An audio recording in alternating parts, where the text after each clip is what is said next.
Regional aspect of Rails to Trails and Trails for the Citizens, and part of the Coast to Coast Trail across the state of Florida. The funding comes from a number of sources, and we have a lot of partners, the counties, the DEP, others, so it really is a joint effort among a lot of folks. It's a great partnership, and we think the trail is great.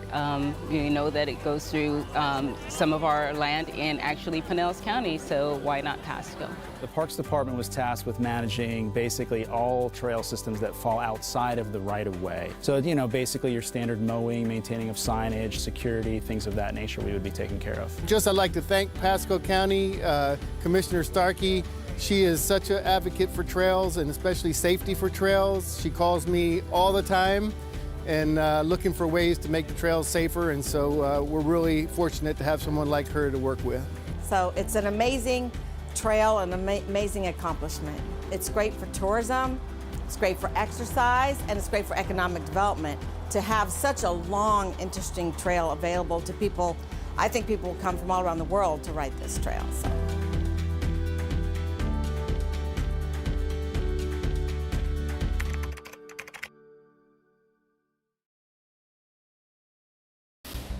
Hi, I'm Mary Beth Isaacson, Regional Branch Manager for Pasco County Libraries. I'm at Centennial Park Library, where the remodel is quickly progressing.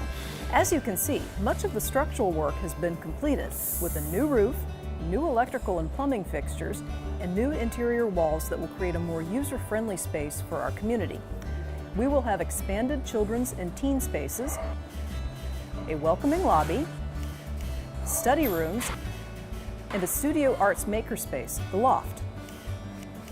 When you enter the library, you'll be greeted by our friendly staff at the information desk. We have added new self-service features for your convenience and safety, including self-checkout and self-pickup of holds.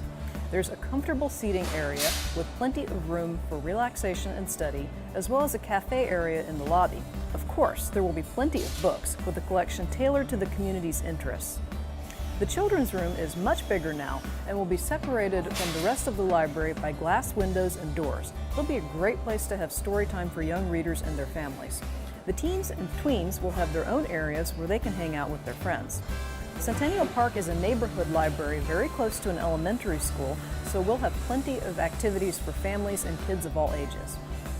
Many of our programs will happen in the Loft, our makerspace, which will offer a wide range of arts and crafts classes in addition to open hours for self-directed creativity. The Loft also has an outdoor terrace where you can participate in a book club or art class while enjoying the beautiful park outside the library. Watch for more videos to keep you up to date on how the Centennial Park Library is progressing. Thank you.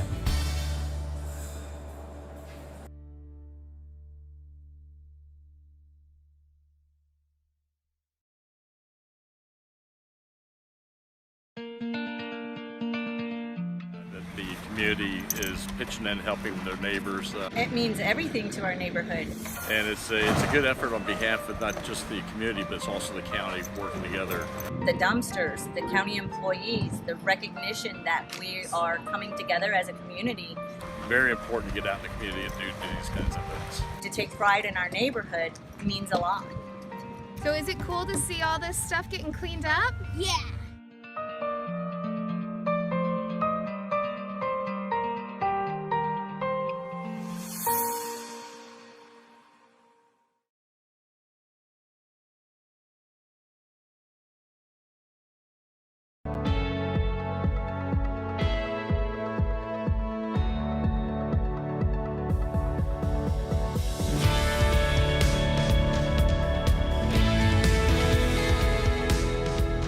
Well, today's the grand opening and the ribbon cutting for the Wiregrass Ranch Sports Campus in Pasco County. 1, 2, 3. Well, this is a huge impact. Obviously, this is something we've been working on for a long time, and now we're putting our TDT dollars to use. And again, TDT dollars are paid for by visitors that come to our hotel. So this facility was built 100% with those TDT dollars from people that came from outside the area. Not a dime from our local taxpayers here in Pasco County.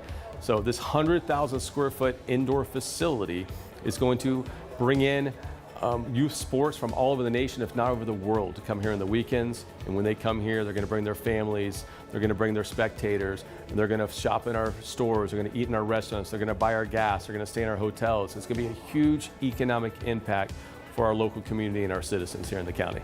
It allows us to really position the county as a major player in the sporting world. So we're basically coming in, and our number one mission is to create an economic impact for Pasco County through events and tourism, and secondary to provide programs for the local community through basketball, soccer, cheer, and volleyball, and then some other sports that we can add in after that. Also creating an academic portion to make sure our kids are academically set to get through high school. It's really a community-based facility, so our kids are going to grow up here knowing that this place is home. One thing I love about the campus is it's multifaceted. So there's so many things that you can do here outside of just sports. Every event that comes through the building, they feel like this facility was made for them. I'm super excited. You know, also being the chair of the Tourism Development Council, this is something that's been on my radar for some time. Just ecstatic that it's happening.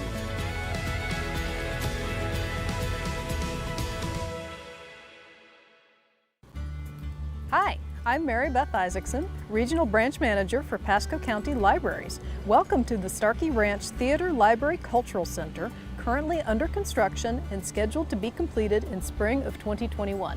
Let's go in and take a look.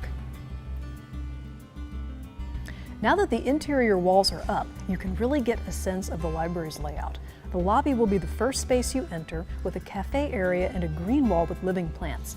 It will be an inviting space with plenty of natural light from the skylights. The library will have comfortable seating areas for relaxing, studying, and working. There will also be a drive-up window and book return for your convenience and safety. We're very excited about the theater. The auditorium has a seating capacity of 250 and can be set up theater style, banquet style, or classroom style. The stage is equipped with curtains, lights, and theater sound, so it will be able to accommodate a wide range of performances. There are attached dressing rooms and a catering area. The enclosed courtyard also features an outdoor stage and presentation area. The library is on the same campus as Starkey Ranch K-8 school and will serve a dual purpose as the school's media center. The youth room is very large and will hold thousands of books, plus study rooms and other learning areas, including a separate storytime room and a teen room. We look forward to having lots of kids in this space, and there will be plenty of activities for students and families. Starkey Ranch will have 3 makerspaces. One makerspace is dedicated to ceramics with a kiln and 2 pottery wheels. The other 2 makerspaces will offer a wide range of equipment and activities, such as jewelry making, sewing and textile arts, and painting. The makerspaces will have both scheduled instructor-led classes and open hours when community members can come work on their own projects. Watch for more videos to keep you up to date on how the Starkey Ranch Theater Library Cultural Center is progressing. Thank you.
ready.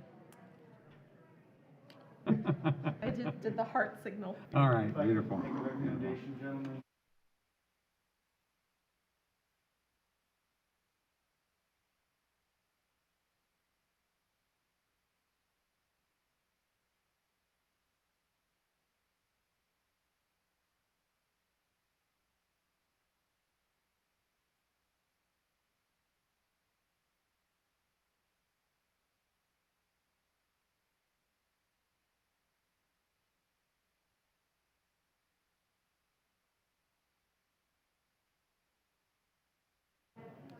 Gonna get a grill out there and start grilling burgers and hot dogs. And Might be able to make some money. yeah.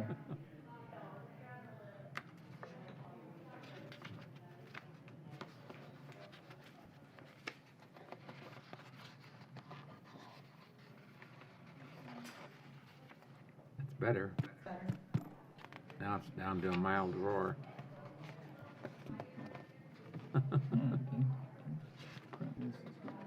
Okay, I guess it's as good as it gets. Somebody just open it up again? Yeah.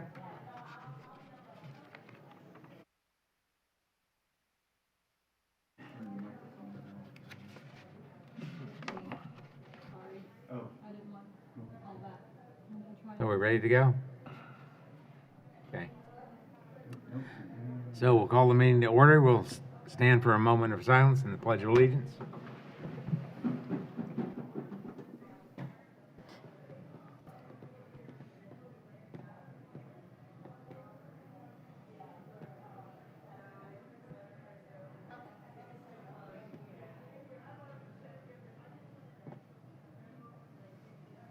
I pledge allegiance to the flag of the United States of America and to the republic for which it stands, one nation, under God, indivisible, with liberty and justice for all.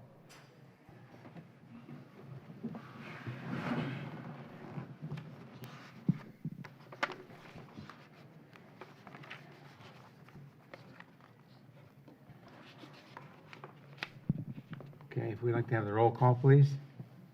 Jamie Girardi, Here. Peter Hansel, Here. Roberto Saez, Christopher Poole, Here. Chris Williams, Here. and Chairman Charles Gray. Here. And we want to read the proof of publications, please. The items were published in the Tampa Bay Times on February 17th, 2021, March 10th, 2021, April 7th, 2021, and April 14th, 2021. For item PC2, a proof was not provided to the clerk's office. Okay.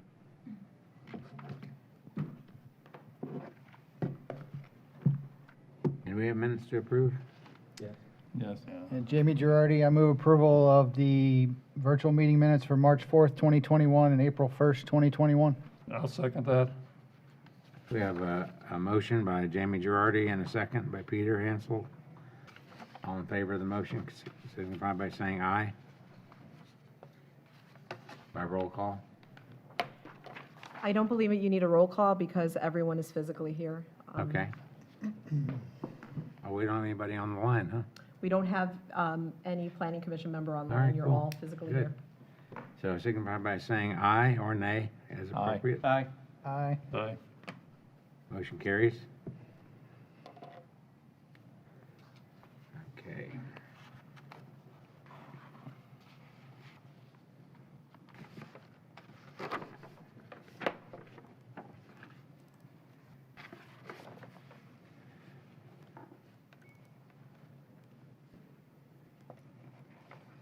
Do we have any public comment today, Denise?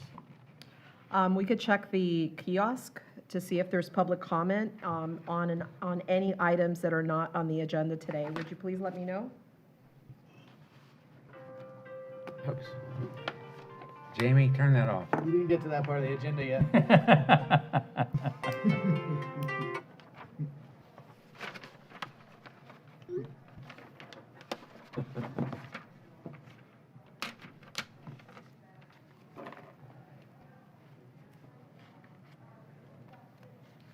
We did have a person that signed up for public comment, Miss Angelique Hoffaker. I'm not sure if she's on.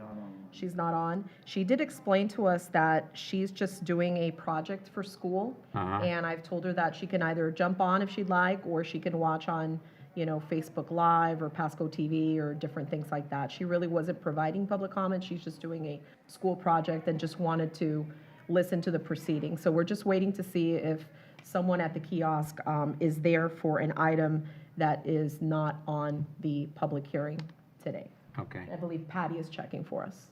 thank you. There's quite a few folks out there. I believe there are about 60 or so.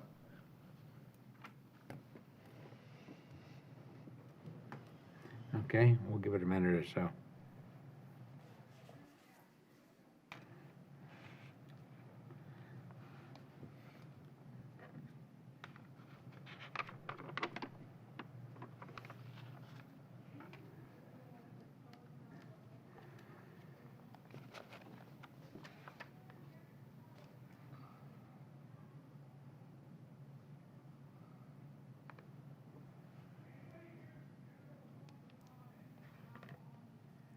I hear that.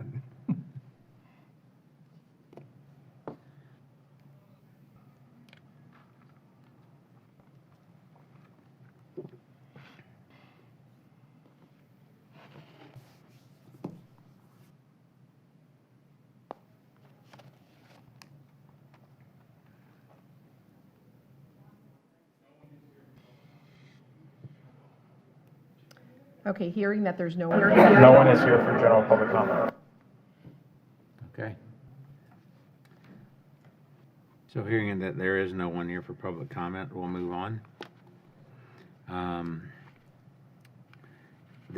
For those who have not had the benefit of being at one of these meetings before, let me read the procedures. They are as follows. The Planning Commission is appointed by the Board of County Commissioners, and we meet twice monthly. We serve as a local planning agency, and we hold public hearings and transmit to the Board of County Commissioners recommendations on the comprehensive plan amendments, land development code amendments, rezonings, and conditional use requests.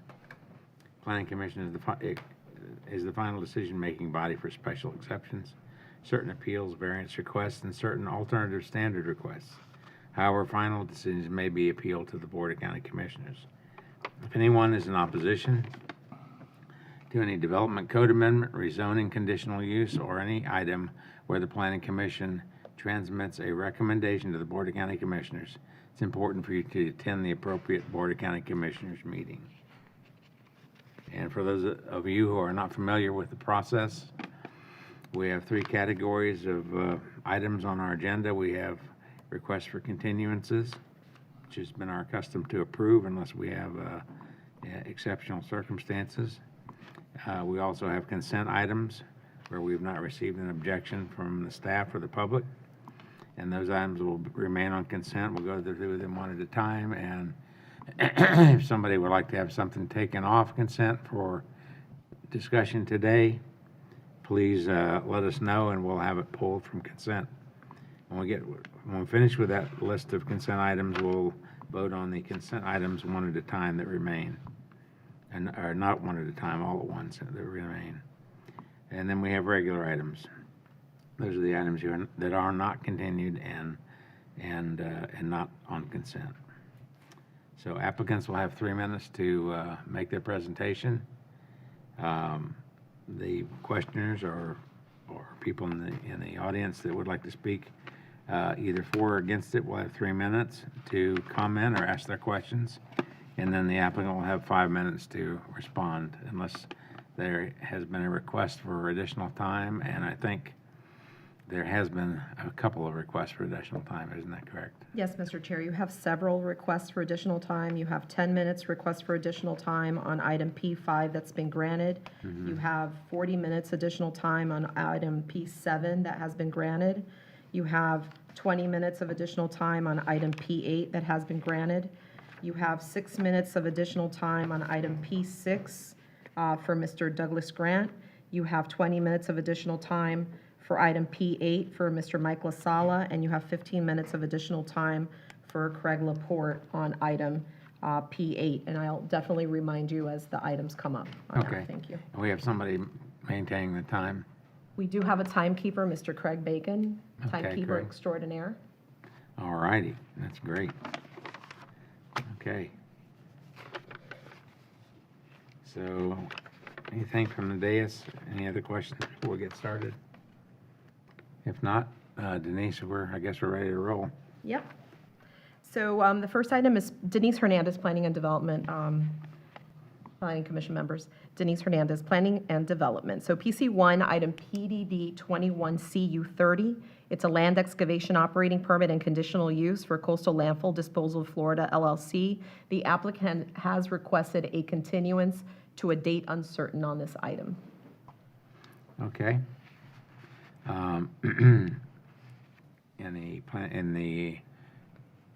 Staff has no objection? We do not have an objection to the request for continuance. And is the applicant present? The applicant is not virtually present. Okay. Is there anyone here to object? We do not have anyone here to object on the Okay. item. Do I hear a motion? Jamie Girardi, so moved. Second, Chris Poole. Okay, we have a motion and a second. All in favor of this motion signify by saying aye. Aye. Opposed? Motion carries. Following item is PC2, that's PDD 210329. It's for a small-scale comprehensive plan amendment, CPAS 2006 for Shady Hills and Helen K. Drive. The request is to continue to the May 6, 21 local planning agency at 1:30 in Dade City. All right. Is the applicant present? The applicant is virtually present. Is there anyone here to object? We don't have anyone here to object. Okay. Is the applicant want to say anything? Ms. Wilhite is the applicant on this item. No, Shaking thank her you. head no. Okay. So if there are no comments from the dais, I'll hear a motion to continue. Jamie Girardi, so moved. Chris Poole, second. We have a motion and a second on the continuance. All in favor signify by saying aye. Opposed, nay. Aye. Opposed? Motion carries. Following item is PC3, that's PDD 217504. It's a zoning amendment in the name of Life Church MPUD, Master Plan Unit Development for Victorious Life Assembly of God, Inc. It's a rezoning request from an AR, Agricultural Residential District, to an MPUD, Master Plan Unit Development District, to allow 122 single-family detached residential units on approximately 41.8 acres, and it comes to you with a recommendation of approval with conditions as included in your agenda packet. All right. Thank you. Is the applicant present? The applicant is virtually present. Okay. Is there anyone here to object? I do. I have a concern. Okay, so you want to take it off consent, Peter? Please. Okay. Okay, removed from consent. Following item is PC4, PDD 21CU14. This is a land excavation operating permit and conditional use request for Cytex NR Holdings LLC. It's for an operating permit and conditional use for land excavation in a master plan unit development district located in west central Pasco County on the east side of River Glen Boulevard, approximately 3,800 feet north of the intersection of State Road 54 and River Glen Boulevard. Contains approximately 19.6 acres. This comes to you with a recommendation of approval with conditions as included in your agenda packet. All right. Is the applicant present? The applicant is virtually present. Anyone here to object? We don't have anyone here to object to that item. Any comments from the dais? If not? I do. I have a question. Okay. And I don't have an objection, but Richard was looking and didn't see where we were on the notification list, even though it runs right behind our school site. So I was just curious what the, and maybe we just, he looked at the list, he thought of who was notified, and he didn't see us on there, so I was just curious what the rules were for notification on that. Yeah, And certainly. not that we're necessarily opposed to it, we're just curious as to that. Yeah, so certainly the rules for notification, if it's within a Res 1 or lower, so Res 1, AG, AGR, land use classification, the notice requirements is 1,000 feet from the project boundary. If it's Res 3 or higher, so Res 3, Res 6, Res 9, Res 12, 24, COM, so on and so forth, then that notification is 500 feet. So if you're within any of those boundaries, certainly you should have been notified. So. And I don't know if we're in that of where they're digging, but we're certainly like adjacent to their haul road. I see. Okay. We will, the engineer is online, and we will certainly check with him why the school board was not notified on that item. And so our only caution would be, obviously that's not that they're infringing on our site, but it's going right by our site, so we're just. So you're adjacent to the haul route, but not adjacent to the actual Correct. lot? Yes. The parcel? Yes. Okay. We will certainly Okay. check that for you Thank and you. So get Chris, back do to you you. want to leave on consent, or do you want to? I'm fine with it being on consent. You are? Yep. Okay. Okay, let's see, is that the last consent That's the item? last item on your consent. I'm sorry.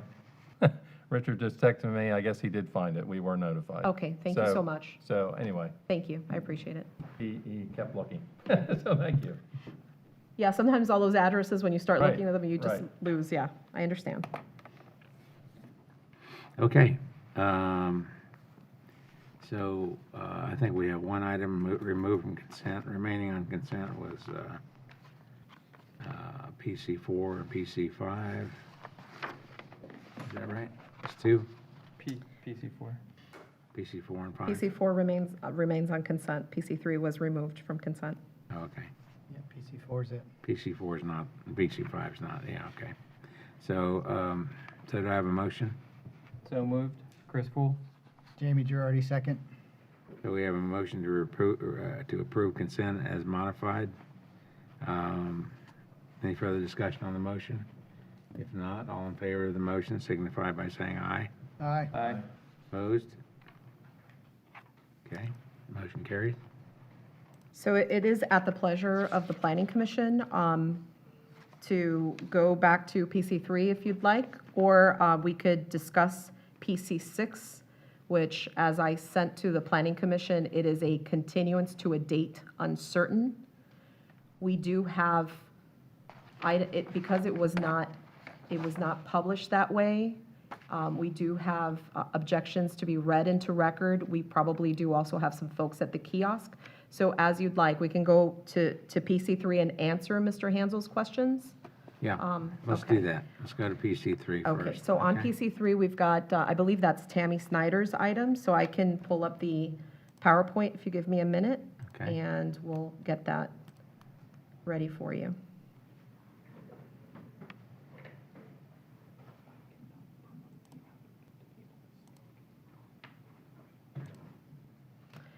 Let me share, please. Can you give me the opportunity to share?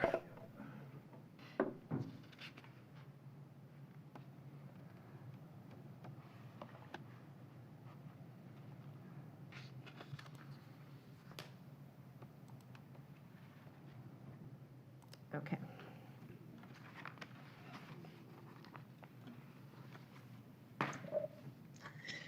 All right, thank you, Denise.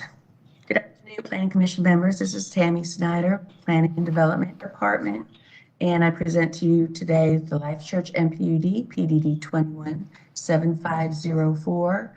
Next slide, please. Here's a location map. You can see it's abutting Old Pasco Road and just south of Overpass Road. Next slide, please. Hold on a second. It's not showing up on my screen. Is it supposed to be showing up over here? Going in and out. It's sort of flashing on everybody's screen. It's a technical. Okay. I had this issue. It will do that. Oh, for this one, okay. I apologize for that. It's okay. It's Just IT. That's and all it out. does. They did it for the board meeting yesterday too, so.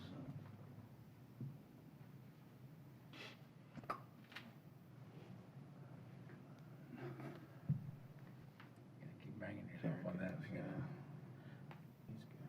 you don't. He doesn't. There we go. There we go. Okay. Just took a Thanks, Greg. long time to come downhill here.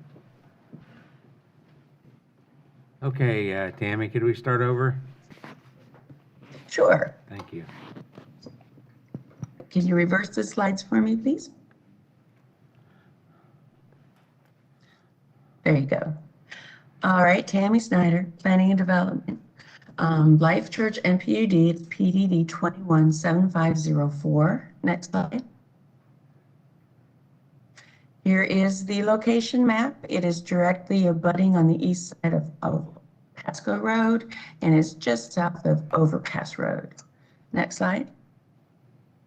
Proposed is a rezoning request from an AR Agricultural Residential Zoning District to an MPUD Master Planned Unit Development District to allow 122 single-family detached residential units on approximately 41.8 acres.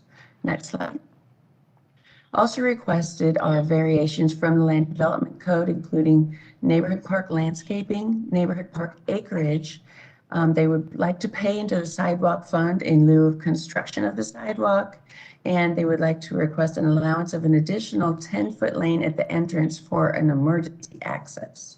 Next slide, please. Here's their master plan showing their access point, the right-of-way that they're dedicating, and some additional right-of-way that they will be dedicating as well for the widening of Old Pasco Road. Next slide, please. The sub-parcel does currently reflect its original zoning of AR, Agricultural Residential. It contains approximately 41.8 acres of vacant and unimproved land. And as you know, the LDC specifies that variations from the code may be reviewed and approved by the PC and BCC during the hearings on any application for an MPUD zoning amendment. Variations shall be allowed where the BCC specifically finds in the particular case that the proposed variations meet or exceed the intent of the code. The Planning and Development Department has reviewed the requested variations and found that they exceed the intent of the LDC. And this proposed request is consistent with the Pasco County Land Development Code and with the applicable provisions of the Pasco County Comprehensive Plan. And with that, PDD recommends approval to the BCC with the conditions. All right, are there any questions? Yeah, I have some concerns. Go ahead, Peter. In the document, it states that you're going to give up some, let's see, the park. You're reducing the size of their park. They're going to have a park within this community. You're reducing the size based on the fact that you allege that the neighborhood park, which is in Wesley Chapel, the neighborhood park is in this development. The larger park, which you state indicates that you are therefore allowing this park to be reduced in size because of the Wesley Chapel Park. But I have a hard time understanding that due to the distance and the difficulty in getting to that Wesley Chapel Park, especially in light of the fact that Overpass Road is now going to be a connector with I-75. So I don't see as that having a valid excuse to reduce the size of the park, even though it's probably about less than a half an acre. The other objection I have is the location of the park. In here it states that you're going to have the landscaping around, instead of around the perimeter of the park, you're going to put it within the park, which reduces the park size down even further. And based on the fact that you're having, 122 homes in there, I would indicate that would be at least 200 children in this community. So I think the park is very important. I think the size should remain the same. The other concern I have is the location of the park. You have a pond right behind that park. I read through this document. I didn't see where there's going to be any, other than the buffering, which I assume would be plant material between the pond and the park. I didn't see anything about a fence being installed. And I think this size park, which I would refer to as a kiddie park, you would assume that there would be some type of barrier between the park and the pond, especially in light of the fact this could be what I refer to as a kiddie park. So I have a concern about those two areas, and I think they're valid concerns, especially the size of the park being reduced down. I don't think that's fair to the people that live there.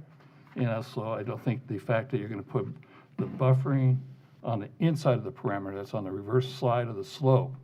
So if you can clear those for me, I'd appreciate that. Thank you. All right, Tammy. Okay, sure. One of the main reasons for the reduction in the size of the park is actually because they are dedicating an extra 1.23 acres in addition to the amount of right-of-way dedicated according to the preservation tables. Because of the widening of Old Pasco Road, it was determined that the county actually needed a little bit more space. So it was negotiated that this project go ahead and dedicate an additional almost 1.25 acres to the county for Old Pasco Road. Okay, but how does that benefit the residents that are going to live there? It doesn't. Well, it is in close proximity to the district park. Even if they can't necessarily walk to it, down Old Pasco Road, they can certainly get to it. And it's a very large park. I understand it's a large park, but I find it difficult to have adults or children walking Old Pasco Road, especially in the future, because it's going to become a 4-lane road eventually. And they have to use either Wesley Chapel Boulevard going down further to the east and to connect into the park. You talked about Overpass Road. Explain to me how Overpass Road, which is being developed at the present time to be a connector to I-75. I don't see anyone be using Old Pasco Road. I'm sorry, Overpass Road to get to the park. In other words, what I'm saying to you is I see a hazard for both children, parents, or residents of this community to use the old park. The Wesley Chapel Park. That's why I advocate for this park not to be reduced down and that the residents would benefit from a little larger park. Would the Planning Commission like to hear from the applicant? Yeah, as long as Peter's done asking questions of Tammy, so. I'm done. Okay. Thank you, Tammy. We'll hear from the applicant and we'll get back to you. if We have can try to questions. unmute Justina Gale or Al Beluca. Hello, this is Justina Gale and Al Beluccia from Florida Design Consultants. And in your concerns with the park, we are willing to, even though it is being reduced, we are willing in the conditions of approval to add additional amenities to the park, so that a lot of these parks, sometimes they're just open playfields. We'll add we can amenitize the park, and that will be a significant improvement. And the landscaping is for shade, to provide for shade trees and so forth in the park. It's not going to reduce the amount of park. You don't just want an open space area without any shade provided for the children to play in. And we are also will agree to put a fence if you have a concern with the stormwater pond, so that there will be no danger associated with the park stormwater pond. Hopefully this will address all your concerns. Thank you. Justina, you know what? We should have started this way. Provide your name and address for the record, and the clerk will swear you in. Sorry about that. Tina Gale, 200 Pinelands Boulevard, Oldsmar, Florida. And if you could raise your right hand for me. Do you swear or affirm the testimony you're about to give is the truth, so help you God? I do. Thank you. And the testimony you just gave. I do. Okay, so what I heard is that you're going to go ahead and add amenities to the park itself, which is basically playground equipment, little rocking horses, that type of thing, which will take the space up that would be considered free space within the park. I guess it's the trade-off if I can't get everything I want out of it, which is a larger park, or the original size, according to Land Development Code.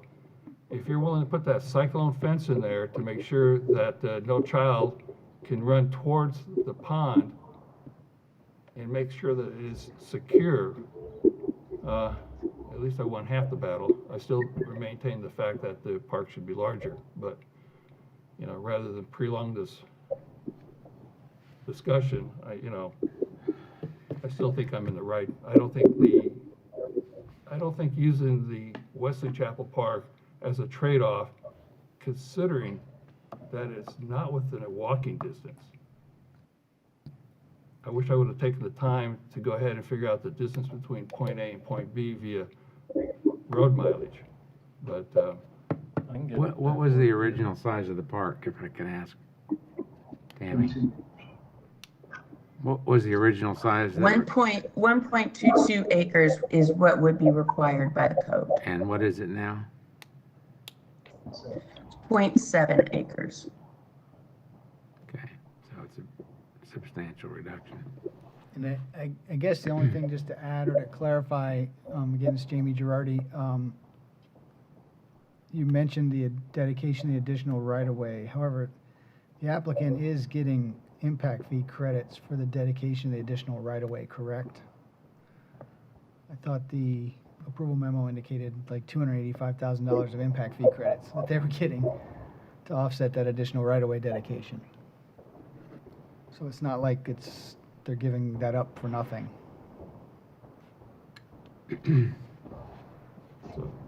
Can I also ask a question on the timing of the proposed? Chris Poole, yeah. Sorry, Chris Poole. The timing of the proposed development in relation to the widening of Old Pasco?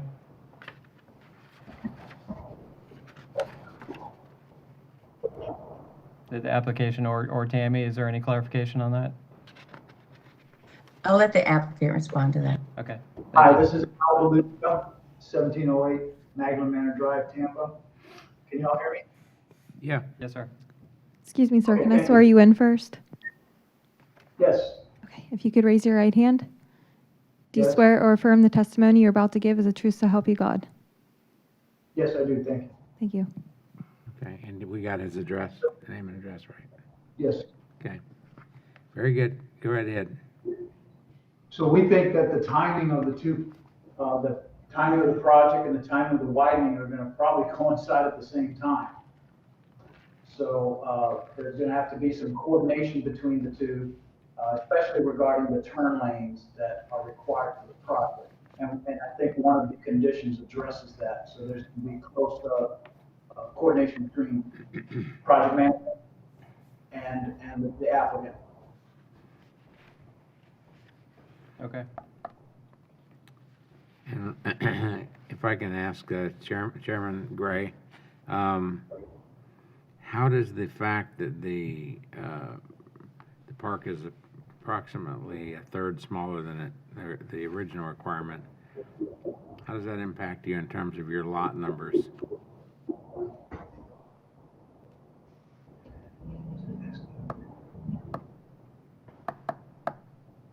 So it would impact the size of the pond, is what it impacts. So how about if we possibly meet somewhere in the middle? We'll increase the pond a bit, maybe 0.2 acres. Would that be a consideration? So then you'll have a 0.9 acre site, which is fairly substantial, and there's a lot you can do within a 0.9 acre site. Peter, you're the... I don't have a problem with that because at least it helps the community there. I think it gives them, actually it helps you because you're going to sell this property and parks play a large role. Also, we talked about one pond with fencing. You have an additional pond over there. I'm sure you're going to concur with my request to have a cyclone fence or some type of attractive barrier between the homes that are on that entrance. There's a pond behind their home too, to ensure that there's safety and security of any small toddlers, because I assume that your target is either going to be individuals who are retired or young families. So therefore, I would suggest that and encourage that be done, and that also be put in as a change order for this particular project. That's a fair request. Yes, if I could paraphrase what I think I heard as you're breaking up, some sort of fencing, protective barrier between the pond that's at the east end of the project and the rear of the lots. Is that Correct. what we were talking about? Yeah, you have two ponds out there, and I think you should put some type of security barrier between those ponds to prevent small children who may decide to take off and are attracted to the water. So that's a safety issue as far as I'm concerned. Right. The fencing does not have to be opaque. It could be some sort of, as long as it's a barrier to keep the kids out. If I heard you correctly, you said as long as it keeps children out. Yes. Right, and at the same time, maybe keep the view for some of those residents. Yes, I think it's correct. You can see through the fence, but it's protects from children from going through. Mr. Chairman? Yeah. I was going to ask answer Mr. Hansel's question about mileage. So it's 5.4 miles to west of Chapel Park via 54. That's quite a walk. So, I mean, it'd be a little closer. I couldn't do it because overpass is not existent right now, but it'd be a little bit closer with overpass, but. Yeah. Thank you. Okay. Well, But before, let's get back to the fencing there. There are many projects that we do that don't have fencing between the ponds and the rear lots. So we're not talking about any other ones. We're talking about this one. So, Peter, if you want to make a motion to include those items.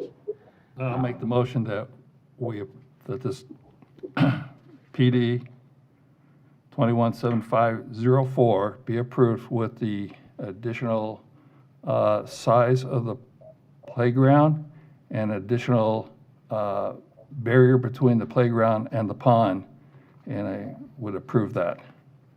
So the additional size you're talking about is 0.2, right? Yeah, I don't have. Of an acre. Correct. Yeah.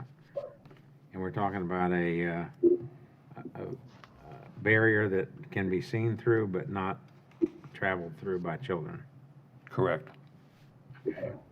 Just between the playground and the pond, right? Yes, sir.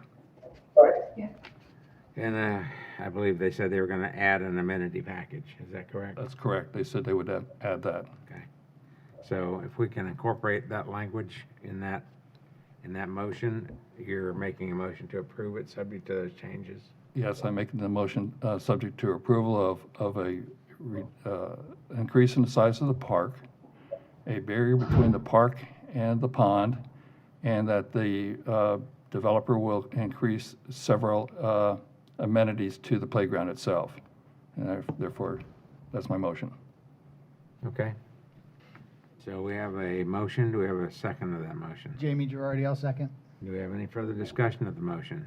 I've got one question, Mr. Chairman, if I could, just for my own clarification of staff.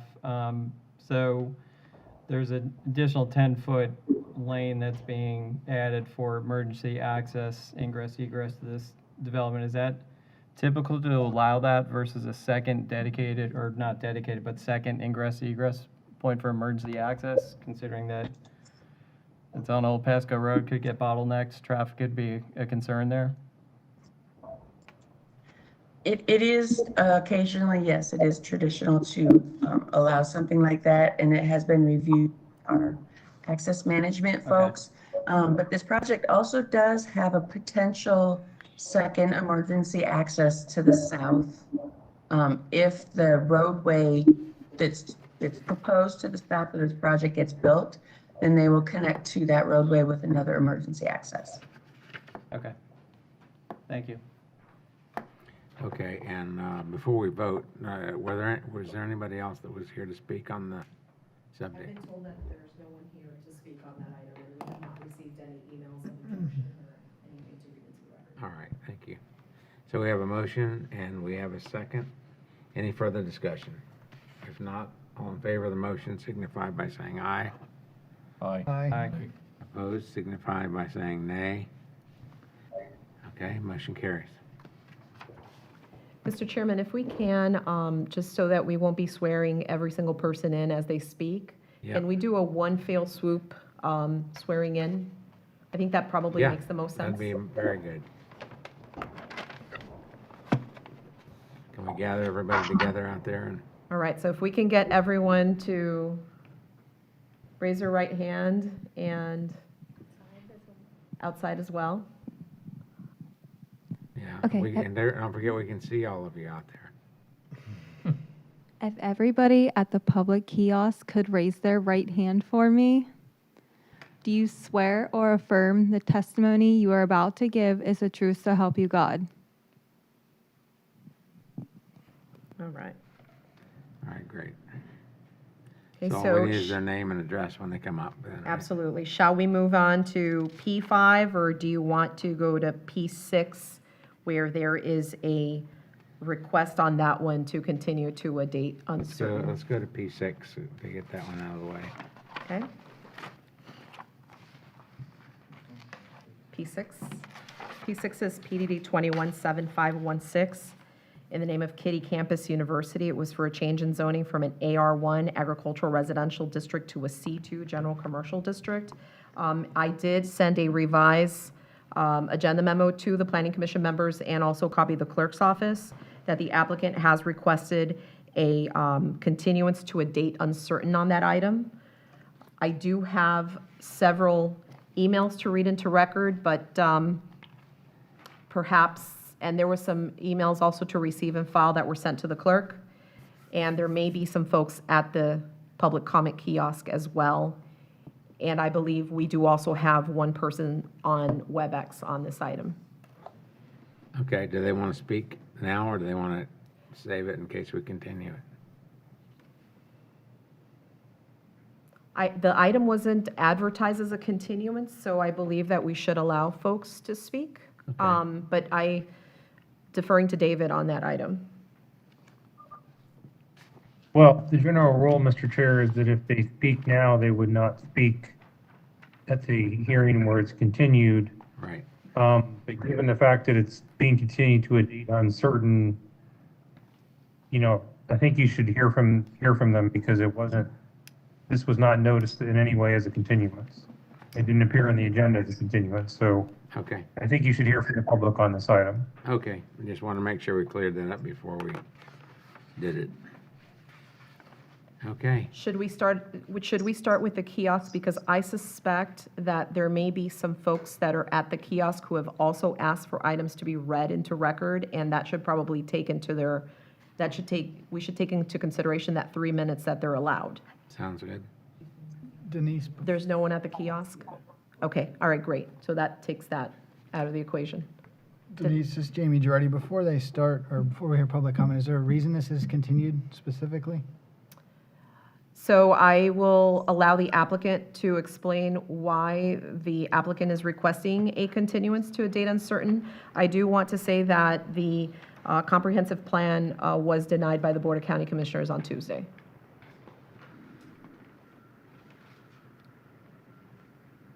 Okay. So should we allow the applicant to answer that question, or? Sure, yeah, if the applicant's present, let's hear from the applicant. Sure, this is Barbara Wilhite. We're asking for a continuance of the rezoning to a date certain so that we can ask the board to reconsider the comp plan action. They kind of left things in limbo by just denying the comp and not making any suggestions. The property is currently Res 3, and it's not appropriate to remain Res 3. So it really didn't, by denying it, it doesn't really give the opportunity of any direction on how to proceed. They may have wanted a different use or a different zoning, but we're going to see if we can get a little more direction, and that's the reason why we're continuing, asking for this, requesting this continuance. Okay. Thank you. Any questions for Barbara? No? Okay.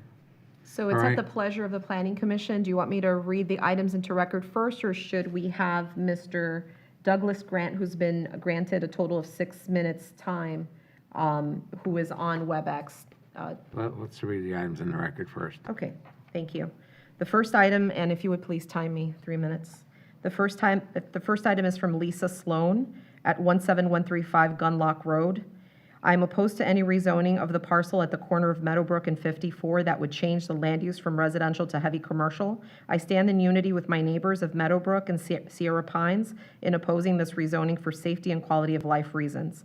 I'm opposed to this change because of the safety concern from traffic changes and the introduction of commercial traffic into this quiet residential neighborhood, which does not have sidewalks or street lights throughout. I am opposed to the increase in noise, light, and chemical pollution this change would bring. I am opposed because, unlike the newer neighborhoods across 54, Bexley, Ballantrae, and those on the parcel to the east of our neighborhood, all of which have major gas stations or will, there is no availability for a suitable physical land barrier buffer. There is no reasonable and prudent way to incorporate a gas station or other similar heavy commercial building into the existing neighborhood. Such land uses need to be planned in advance in order to respect and protect the surrounding community. I respect the difficulty decisions Pasco County Commissioners face when plans are not made in advance. I urge you to respectfully consider the needs and wishes of your residents. If our county wishes to continue to promote itself as having open places, vibrant places, then we need to preserve some of the few remaining open spaces. Respectfully, Lisa Sloan.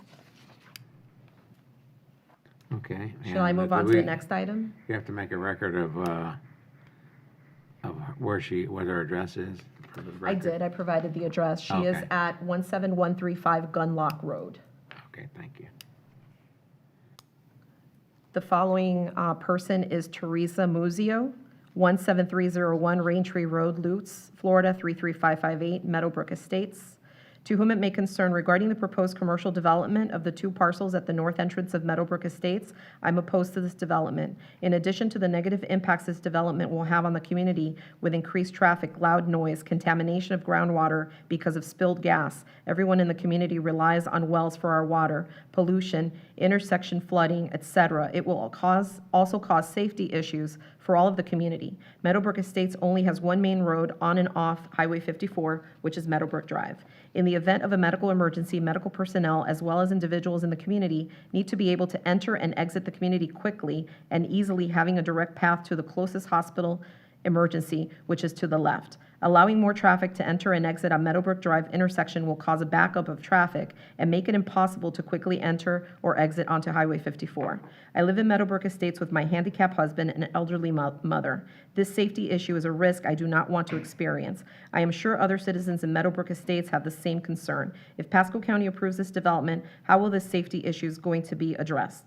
The community must be protected. Safety cannot be overlooked. Please make sure this issue is documented and addressed to the community's satisfaction. Sincerely, Teresa Muzio, 17301 Raintree Road.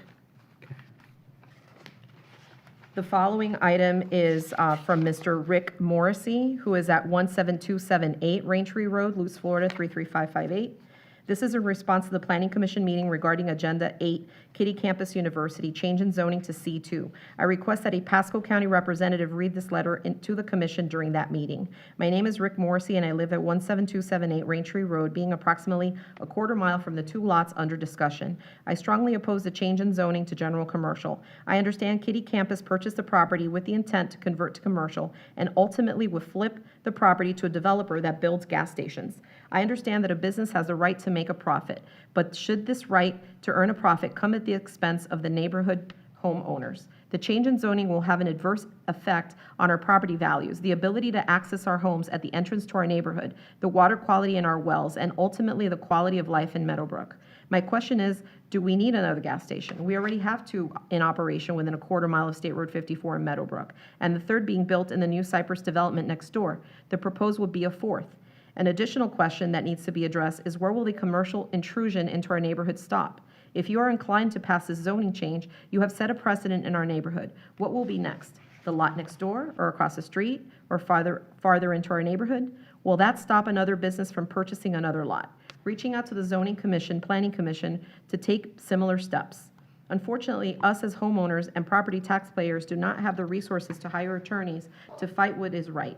We rely on you, our county government, to do what is right for its citizens and homeowners. Where do you draw the line?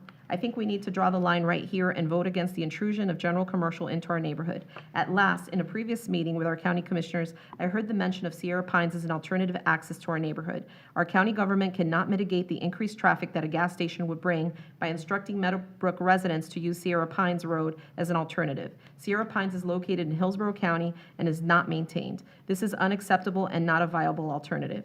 Thank you for your time and consideration. The future of our homes and neighborhood are at stake here. Following item probably will not get to 3 minutes because it's very long. Terry Grant, 2235 Brookside Drive, but I will do my best. Dear Commissioners, I believe that misinformation has been used to support Kitty Campus's application. My purpose is to address contradictory or imprecise statements expressed during the board's March 23rd meeting. The BCC says they must consider Kitty Campus's property rights, but that's invalid. The parcels were zoned AR1 when Kitty Campus purchased them. Kitty Campus seeks the land use changes for their economic advantage. Florida courts have held that the property owner creates its own hardship when they knew the zoning when buying the property. And then they call out Elwin versus City of Miami, 113 Southern 2nd 849, Florida District Court of Approvals, 1959, of Appeals, sorry. We know that Kitty Campus entered a contract to sell the property to a fuel station developer. Pasco staff say that the county is supposed to apply the principle of highest use when the applicant fails to specify a land use, as is the case with Kitty Campus, and that a gasoline station is the highest use at their lots. Therefore, the BCC and Planning Commission should assume that a gas station will be constructed at the two lots. The southernmost of the two lots is not at the intersection, so cannot benefit by being classified as located at the signalized intersection of a highway and collector road. Kitty Campus has not provided results of any studies that match the circumstances of a fuel station built at a narrow local road within an already established neighborhood whose homeowners depend on groundwater. No matter, it's obvious that traffic will increase substantially and nearby home values will decrease when a fuel station is built on vacant lots next to residences. Few people seek to live next to a significant source of pollution when a home is served by well water. The board only acknowledges 2 homes next to the lots, but there are 6 homes next door. A board member showed aerials that purportedly illustrated situations like the applicant's proposal, but they were dissimilar. One aerial was said to be an operating gas station, but it is abandoned. In fact, there are no signalized intersections on State Road 54 with a fuel station and homes immediately adjoining the fuel station. But even if the applicant can demonstrate that a fuel station, a pollution source, was constructed in an established neighborhood that depends on groundwater, then a prior injustice doesn't justify another. The board did not acknowledge the critical groundwater quality issue, and when the board summarized our complaints, they categorized them as perceived, not reality, insinuating that our concerns are not legitimate. But in a profound contradiction, the board member relied on their own false perception, declaring that Meadowbrook Estates has very wide streets. We assure that the streets in Meadowbrook Estates and Sierra Pines that are narrower than any nearby neighborhood. The board and applicant rely on the Country Place development at McDonald's as a precedent, but it's completely different. Country Place is further from 54 and their entrance road is much wider. Commercial precedent that development preceded the McDonald's. A gas station typically draws greater traffic volume and a McDonald's doesn't cause groundwater pollution. The applicant falsely asserted that there are no other commercial uses at this signalized intersection in an attempt to justify their own proposed commercial use. The northeast corner is occupied by commercial offices. We hope that the BCC supports the entire Meadowbrook Estates community, just one business. That was the entire letter. Wow. Oh. Okay. Is that the last one? The next one and last one is Lynn Morrissey, 17278 It's 172748, but it seems like there's a typo there, Raintree Road. This is in response to the Planning Commission meeting regarding the agenda item 8, Kitty Campus University, Inc., change in zoning from AR1 to C2 General Commercial. I request that a Pasco County representative read this letter into the Planning Commission during the meeting. My name is Lynn Morrissey. I reside at 17278 Raintree Road, being approximately 1,200 feet from the 2 lots under discussion. I strongly oppose the change in zoning to C2. Meadowbrook Estates is a residential neighborhood with the only entrance and exit off of Meadowbrook Drive. Until a few years ago, it was only 2 lanes. With the widening of State Road 54, a traffic light was added with a small turn lane squeezed in. Any commercial enterprise on the 2 lots discussed would have to exit onto Meadowbrook Drive. Our residential road does not have the ability to handle the high traffic that C2 zoning will bring. Again, this is the only entrance and exit to our neighborhood. In addition, we do not have the buffers or setbacks as other neighborhoods in the area, Ballantrae or Bexley, to name a few. These newer neighborhoods were designed with commercial in mind, having a 4-lane entrance with medians as well as buffers of lakes, ponds between the commercial properties and the residential homes. Meadowbrook is a beautiful older neighborhood without those buffers. The suggestion that a 6-foot fence would be sufficient to buffer the 24-hour gas station from the homes next door or across the street is not believable. A gas station operates 24 hours a day, 7 days a week, 365 days a year. The traffic, the noise, the light pollution would be intolerable to our homes in close proximity. It is my understanding that these lots will ultimately be used for a gas station. Please recognize that we have 2 other gas stations within a half mile of our neighborhood, and I see another sign advertising another to be built. Why do we need a saturation of gas stations in the area? I also understand the owners of Meadowbrook are on well water with no access to public water. I fear that any C2 commercial development would jeopardize our water quality. That must be taken into consideration. My well is within 1,200 feet of these lots, and I do not want to see our water quality at risk. I am not against progress and for a business to make a profit. Why C2 zoning? Why not zoning that conforms to the neighborhood? Office, condos, professional office, commercial that does not operate 24 hours a day, 7 days a week. Commercial that does not involve high traffic, in-ground gas tanks, chemical solvents, etc.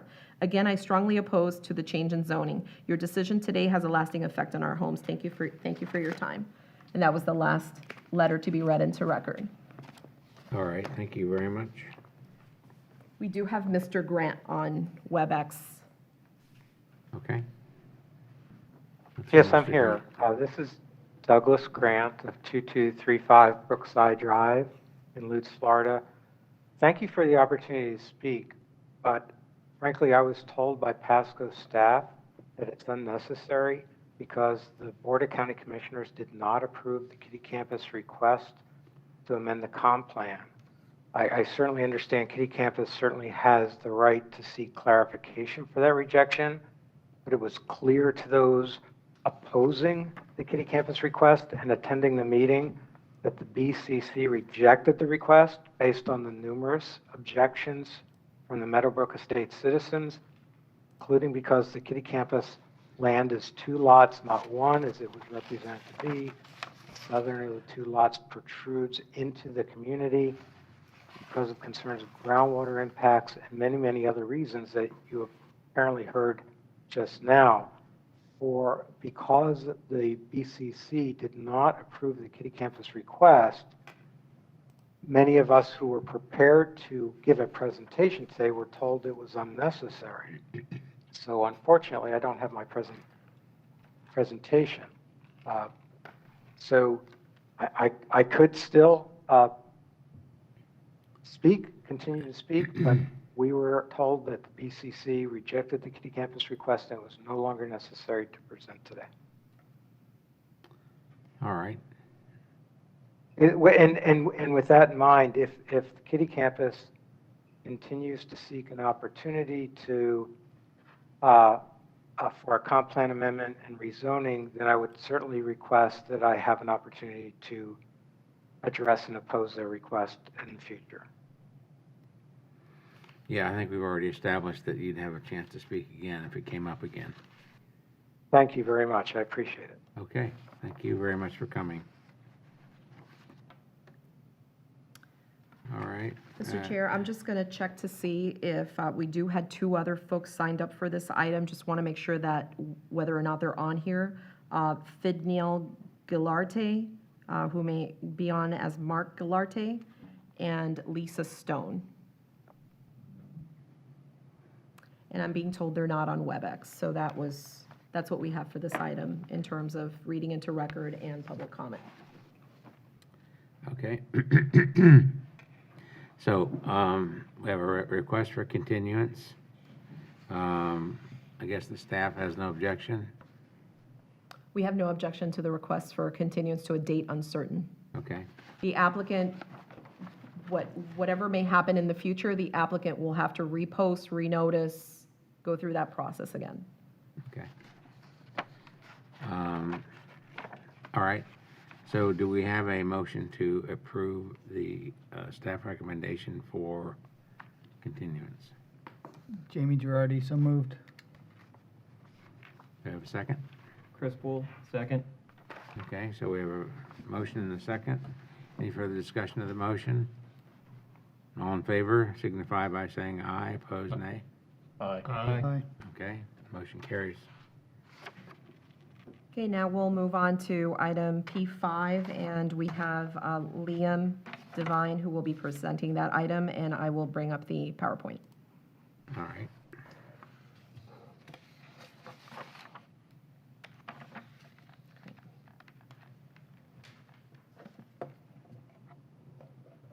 Liam Devine, Planning and Development, Agenda Item P5, Zoning Amendment PDD 217528. Stephen Stiller, Tunnel to Tower / Parkway Boulevard is a rezoning from a PUD, Planned Unit Development District, to an R-4 High Density Residential District. The subject site is located on the south side of Parkway Boulevard, approximately a half a mile east of Aaron Cutoff. The site is currently undeveloped and contains approximately 75.15 acres.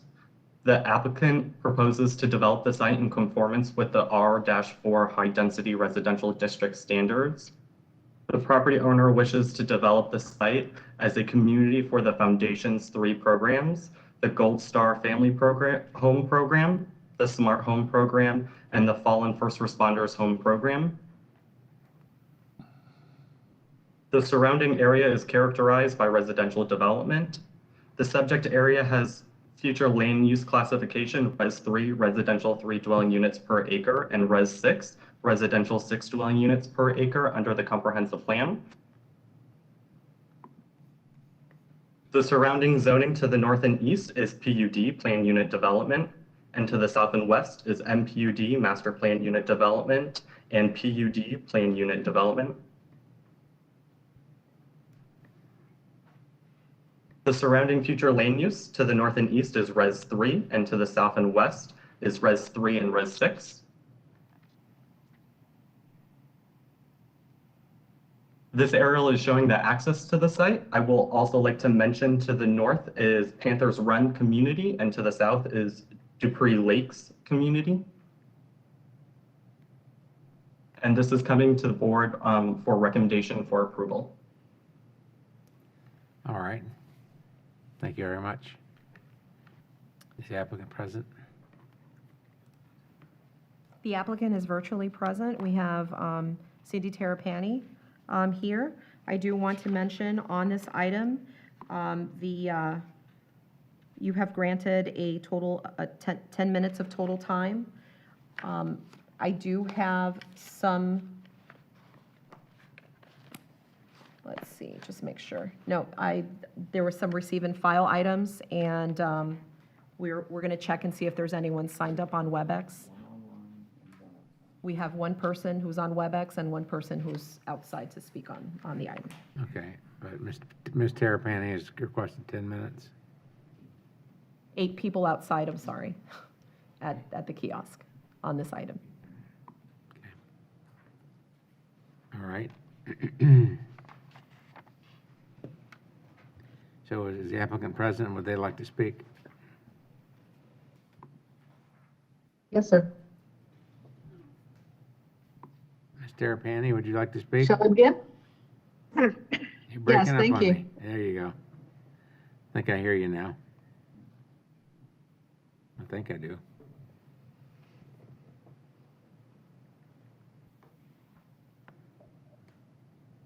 Can you hear me? Nope.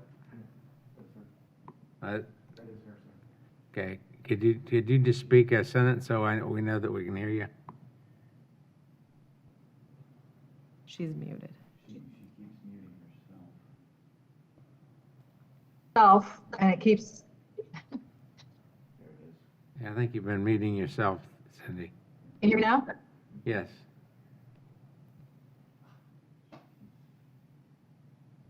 Not now. Now, Mr. Chairman.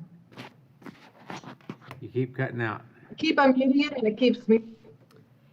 Yeah, so Cindy, Denise Hernandez, let us handle the muting and unmuting. So we're going to completely unmute you. So don't unmute yourself, because then you're going to mute yourself after.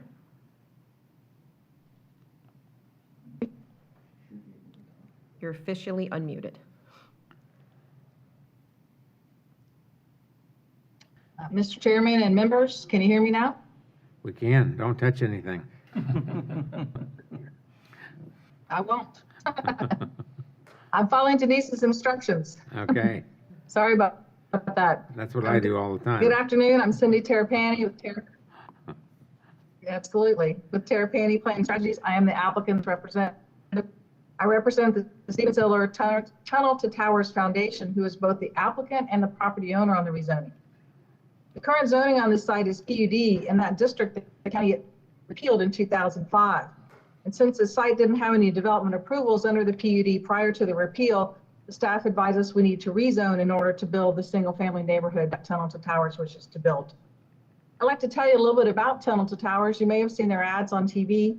They were founded 20 years ago by Frank Siller in honor of his brother Stephen, who lost his life working and helping others at the tragedy at the World Trade Center on 9/11. Since the foundation's founding 20 years ago, they have provided mortgage-free homes to the families of 370 catastrophically injured veterans and surviving spouses of fallen first responders. While the foundation's previous efforts were focused on individual homes and paying off existing mortgages in various parts of the United States, this is the first of the foundation's project to develop an entire neighborhood devoted exclusively to injured veterans and surviving spouses. And how fortunate we are that the foundation selected Pasco County as the location for the first neighborhood in the United States created to serve these veterans and first responders' families. If approved, the rezoning of the site would create a maximum of 115 homes on 74 acres. There will be 2 lot sizes, both consistent with the R4 zoning district.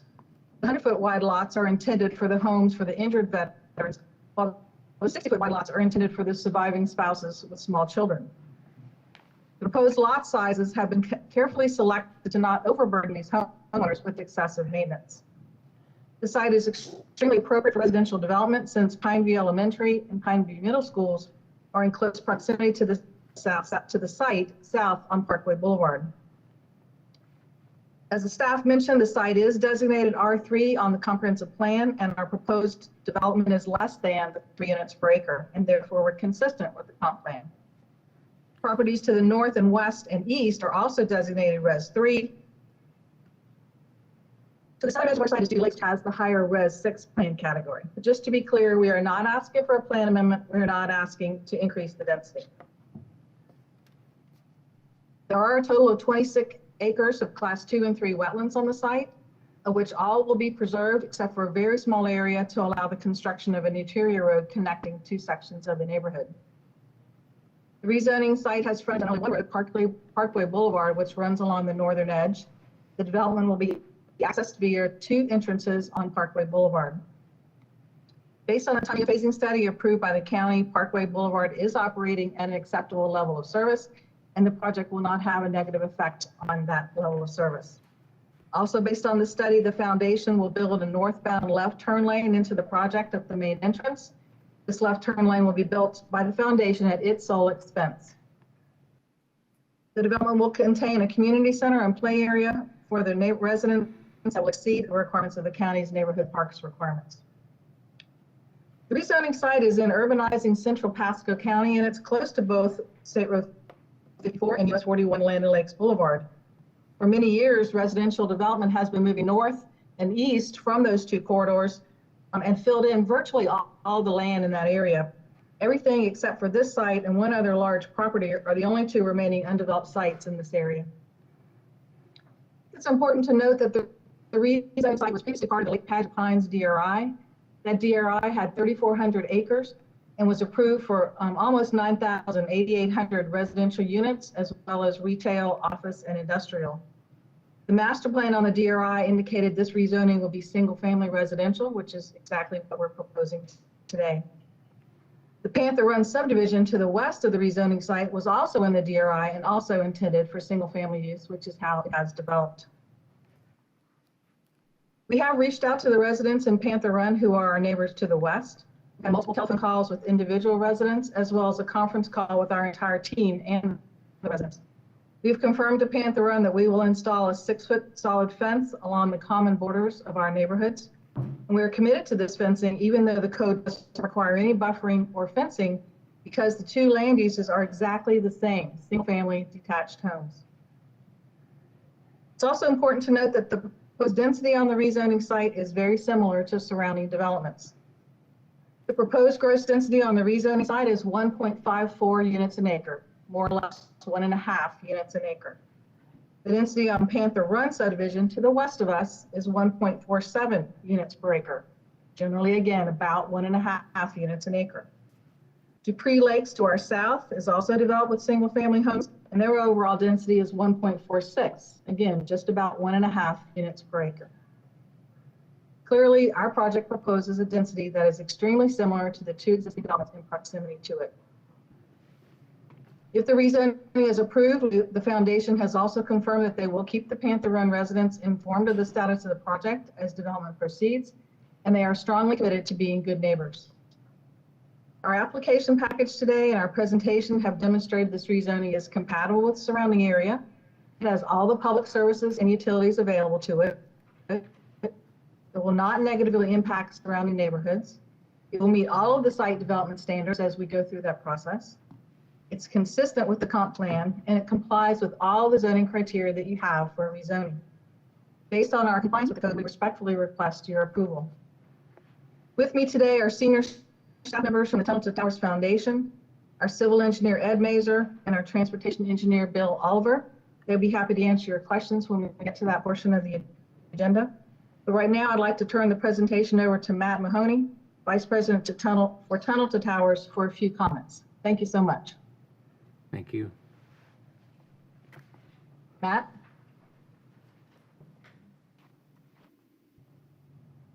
Can Matt Mahoney please be unmuted so he can speak?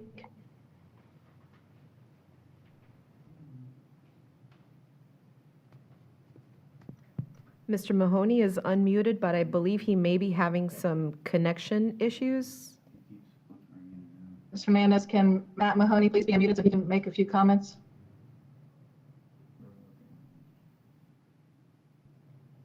Cynthia, he's having some trouble connecting.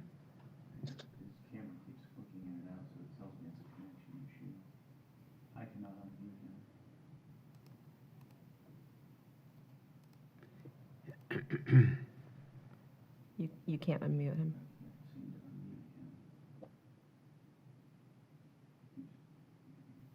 Cynthia, we can't unmute him. Can you hear me? Does he need to do it? Or yes, I hear it. Does he need to do it himself? His video keeps going in and out, so. If he can do it himself. He can try to do it himself. I'll just ask Matt to try one more time, and then if not, we can move on and Okay. save his comments for when you have questions. Sure. Here he is. Hi, can you guys hear me now? There you go. There Thank you are. Thank you for your patience. We were having trouble with one of the other connections. My name is Matthew Mahoney. I'm Executive Vice President of the Stephen Siller Tunnel to Towers Foundation. I just want to, first of all, thank you, Mr. Chairman, and the rest of the commissioners and the staff for allowing us to speak. We're extraordinarily happy to be in Pasco County. As a matter of fact, in 2019, we built a smart home just up the road for one of our smart home recipients. Our recipients are all gifted these homes. These are mortgage-free homes to each and every one of them. It'll consist, as Cindy's mentioned before, of catastrophically wounded veterans. These are veterans that have come back from the war serving our country who are missing multiple appendages or severely burned. And they'll move in with their families. Each one of these families consists of small children. Children have to be under the age of 16, at least one member of the family, in order for them to qualify for the program. Likewise, with our fallen first responders and with our Gold Star families, these are widows with small children that are moving to these communities. And we find that the idea of putting these wonderful families together in a community where they have shared experiences, where they live, learn, and love, and grow from each other every single day is just a remarkable thing. We're excited to be here. We have the financial wherewithal to do this. The land was donated to us. Our most recent 990 will show over $98 million in revenue. Before that was about $45 million in revenue the year prior. We're in a strong financial situation to move forward with this project. We commit to being good neighbors to our fellow residents. Well, I'm a homeowner myself. I know what it's like to have someone do construction behind your home. I'm very sensitive to that. So we want to do all we can to be good neighbors. And I think part of that is having an open dialogue throughout the process. And of course, once the development's finished. So we're looking forward to coming down to Pasco County, to developing this community, to bringing our wonderful home recipients who have a tremendous love of community and country to Pasco County, and we look forward to working with this board and the rest of the community moving forward. Thank you very much. Any questions? All right, I guess none. We'll move along then. Thank you very much for your presentation. Thank you. Did you want to move on to the WebEx person or the kiosk individuals? Are we talking about people from the public that are? We have at least eight people Okay. to speak on this Let's item. go with the WebEx.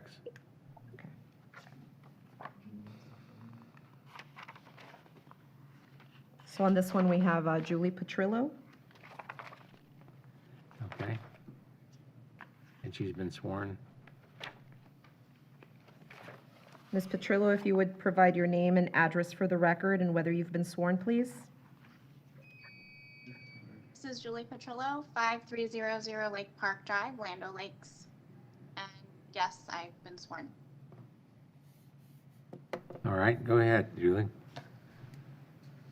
So I've lived in Lando Lakes for about 20 years. So I've seen a lot of changes and development happen over this time. And I think some of them have been very beneficial. And, I think that the Tunnel to Towers mission sounds great. And I fully support building housing for veterans and their families. But I'm a little concerned about the overdevelopment in this area. So specifically, the strain of the traffic on our roads and at the intersection of Aaron and 41. Sure you know that gets very congested from time to time.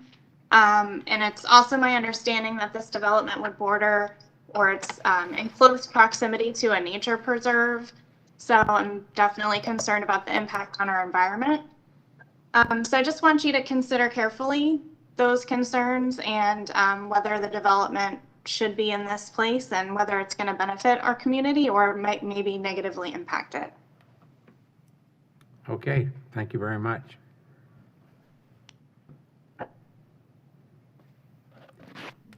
So we'll now take comments from the, let me double check to make sure that Ms. Nicole Miller is not on. Okay, Ms. Nicole Miller is not on. So we will take comments from the kiosk, please.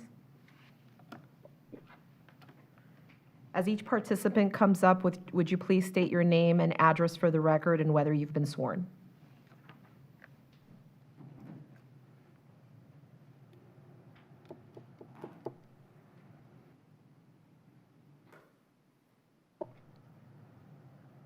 Good afternoon. My name is Shelby Carrero, and I live at 6448 Paw Place, and I have been sworn in. Okay. My property on Paw Place is adjacent to the 75.15 acres the applicant is requesting to have rezoned to R4 high density. Looking at the applicant's conceptual plan, there are 115 homes proposed for this property. Roughly 21 of those homes will directly affect 6 of our homes in Panther Run. My property alone will have about 3 homes butted up to my backyard. Panther Run consists of 17 single-family homes with lot sizes ranging from half-acre lots to acre lots. Many, if not all, the properties in Panther Run have outbuildings apart from our main residence. My husband and I grew up in Land Lakes and decided this is where we wanted to raise our children. We lived on a conservation lot in Connerton for many years, and while we enjoyed living there, it was a no-brainer to move when we became aware that our current residence was coming up for sale. Panther Run is a desirable neighborhood to live in due to its large lot sizes and semi-country living. We appreciate the quietness, privacy, and open sky, not to mention the wildlife. My family enjoys seeing gopher tortoises frequent our neighborhood, and they will move from our properties to the applicant's property.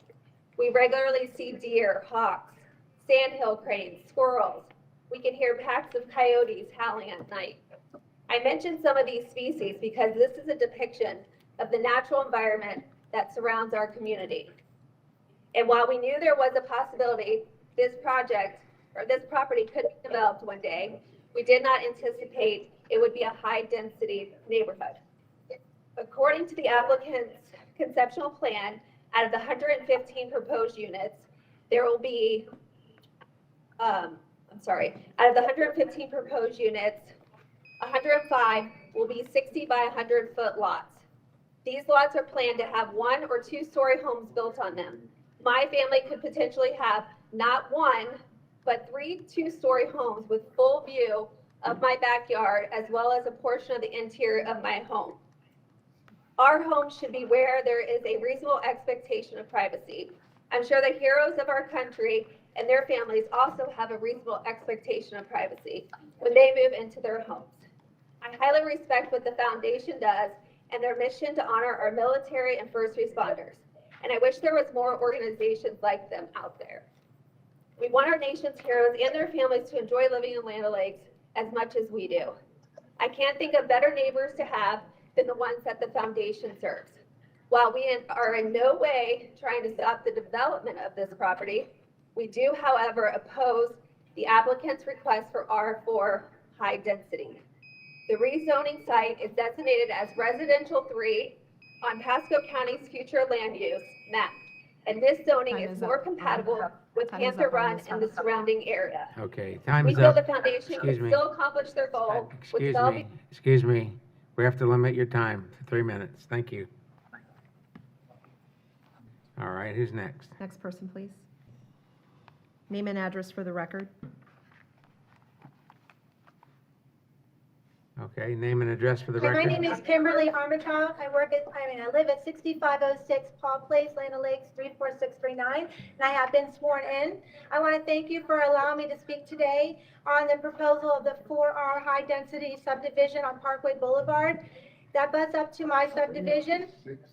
Tunnel of Towers, I agree, they're a remarkable organization to help lots of people, but I think that they can do this with a lower density housing. I have lived in Panther Run for 17 years, and my concern, as with others, is the growth of the small city. It's getting out of control. I live off of a 2-lane highway, or 2-lane road on Parkway Boulevard. It goes into a 2-lane another road of Urin Cutoff, and if you go to the other direction, it goes to another 2-lane road on Collier Parkway. It was already a high traffic area with Dupree Lakes going in on Urin Cutoff. Now they've also developed another community across the street on Urin and Parkway called Pristine Lake. Now they want to put another subdivision on Parkway, and 2 miles down the road on Urin Cutoff, they want to put 2,000 homes. Where are all these people going to go? Where are we going to drive? I understand that progress needs to happen, but houses is not necessarily the progress that we're looking for. It can cause more problems, like sewers and water and traffic. Also to mention the sinkholes and flooding. I know that Pasco County and Hernando County have the highest rate of sinkholes because of all the construction that's going on. In the last 10 years, we have had a lot of subdivisions going up.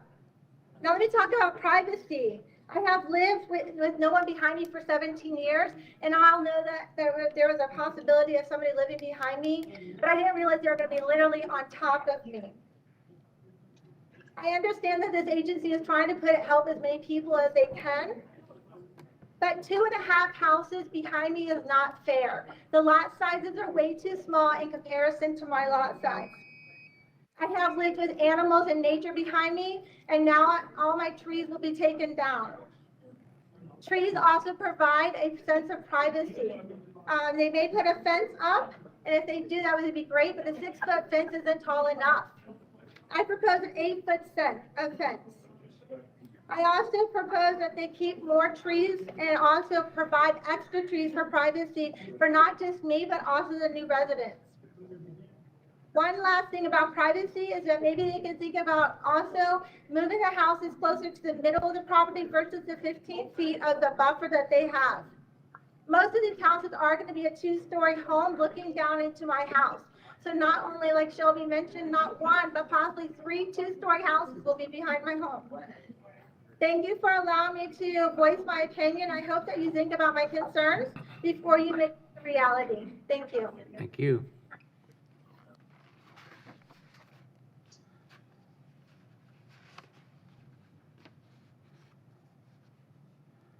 Please state your name and address, please, and have you been sworn? councilors. My name is Sabrina Fernandez. I reside at 22402 Panther Run Court in Land O'Lakes, and I have been sworn in. Thank you for your time. I support the Tower Sustainable Project, and as a matter of fact, I work in law enforcement myself, so I can really appreciate having those individuals next to us. I feel that rezoning this property, however, to a high-density residential district will not only have a negative impact on the surrounding communities, but it will also negatively affect the quality of life of the families that are receiving the homes. I believe Ms. Terrapini has misrepresented the homes per acre in her discussion. If it's the same as the surrounding properties, then why does it need to be rezoned to a R4 high density? And if you could make that, investigation yourself, I would greatly appreciate that. For the zoning narrative, response number 1 to the existing land use pattern, the answer to that response in the provided narrative says no, and I agree. The rezoning is not consistent with the existing land use pattern. As pointed out in the table on page 3 of that narrative, the surrounding land uses are either a residential 3, medium density, or residential 6, which is a maximum of 3 dwelling units per acre. And again, I take you back to what Ms. Terrapini said about the acreage. Most of that land, a lot of that land actually, is on swampland. I don't believe that the intent of the 3 homes per acre should take into consideration undevelopable land. And then let me say this, I do ask the board to vote no to this rezoning, and I do appeal to the developer to create quality properties for the families receiving these donated homes by rezoning this to a residential 6 development. In response number 5 on the narrative, will the proposed change adversely affect living conditions in the immediate and surrounding neighborhoods? The answer is yes. 3 to 4 homes behind R1 with little to no backyard property will add noise such as barking dogs, loud music, and any other noise that you can think of, and it will most certainly affect our quality of life. In response to number 8, will the proposed change result in lower property values in adjacent areas? These homes will be smaller per square foot, and it will not be a comparable value. And response number 18, is the proposed zoning change consistent with the goals, objectives, and policies set forth in the adopted comprehensive plan? The answer is no, and I agree. So the answer on the petition is no, and I agree, because conservation elements, the only conservation noted in the plans is for wetlands. Well, what about the habitat of the wildlife that need dry land? The impact to the listed species most certainly applies to this rezoning petition, because there are in fact many gopher tortoises that reside on that property. The effects of little to no land for those gopher tortoises living on the property should be looked at. The effects, I have a little guy myself, a little tortoise that lives in my yard, and there are many gopher tortoises that cohabitate in our, because we give them the product. So please, let's make this new community a success by providing and property level of quality of life of the surrounding property. Thank you. Thank you. Hi, how are you guys doing today? Good. Do you have your name and address, and have you been sworn? Yes, sir. My name is Joanna Robinson, and I reside at 6444 Hall Place in Panther Run. Thank you. First, I'd like to thank the committee for taking the time to listen to our concerns. The applicant is asking for a high-density housing. It doesn't really seem to fit in very well in this area. There are currently many large neighborhoods around, but they are all separated with barriers and buffers, and I don't see why this one should be any different. I asked the Planning Commission to consider what kind of continuity we should try to keep among neighborhoods in order to avoid a haphazard look. The proposal that has been sent to us is very different from what the application and would have a tremendous change on the look of Panther Run. This proposal alone put 10 houses on my property alone with just a 6-foot fence. That doesn't seem, anyway. We appreciate the mission of the organization and want to see them accomplish their goals, but there should be some thought to how it will affect the neighboring areas precisely on the borders. I'm sure that the R3 zoning would be more than adequate and could ease some of the transition areas between the neighborhoods they will be next to. I asked the planning board to consider these points before changing future land use designation. Thank you. Thank you.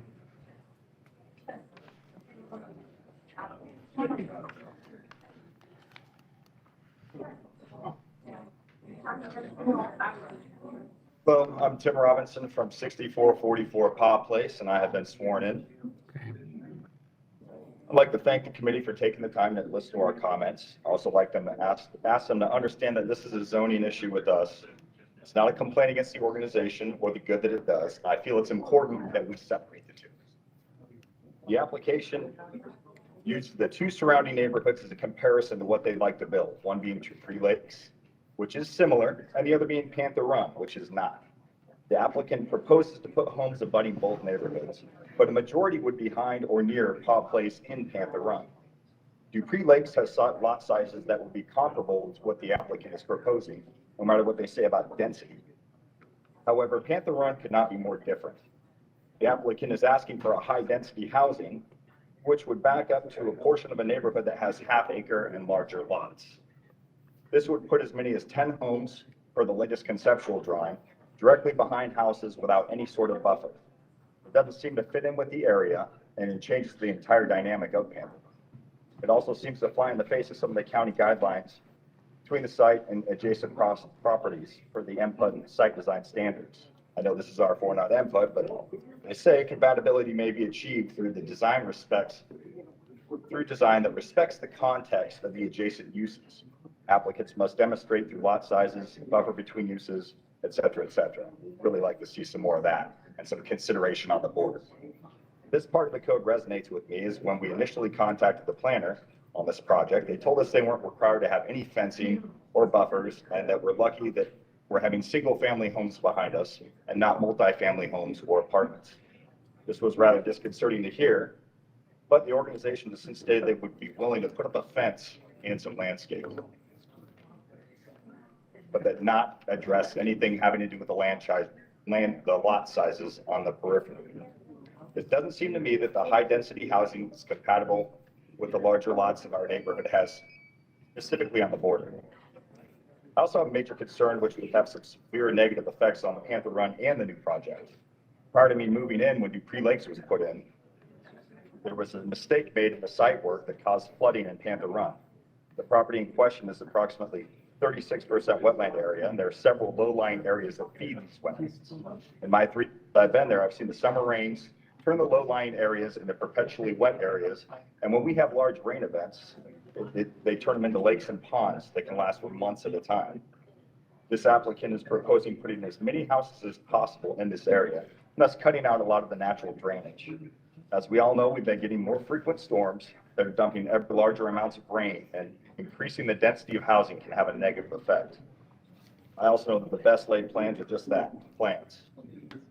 With these things being said, I would like to ask the committee to look at this issue and consider if it's wise to take an area that's more rural and better suited to a medium density housing and increase it to another R4 zoning. The ramifications may not be seen for a year or two, but 10 years down the road, when the planners and engineers, it's our problem. Thank you for your time. Thank you.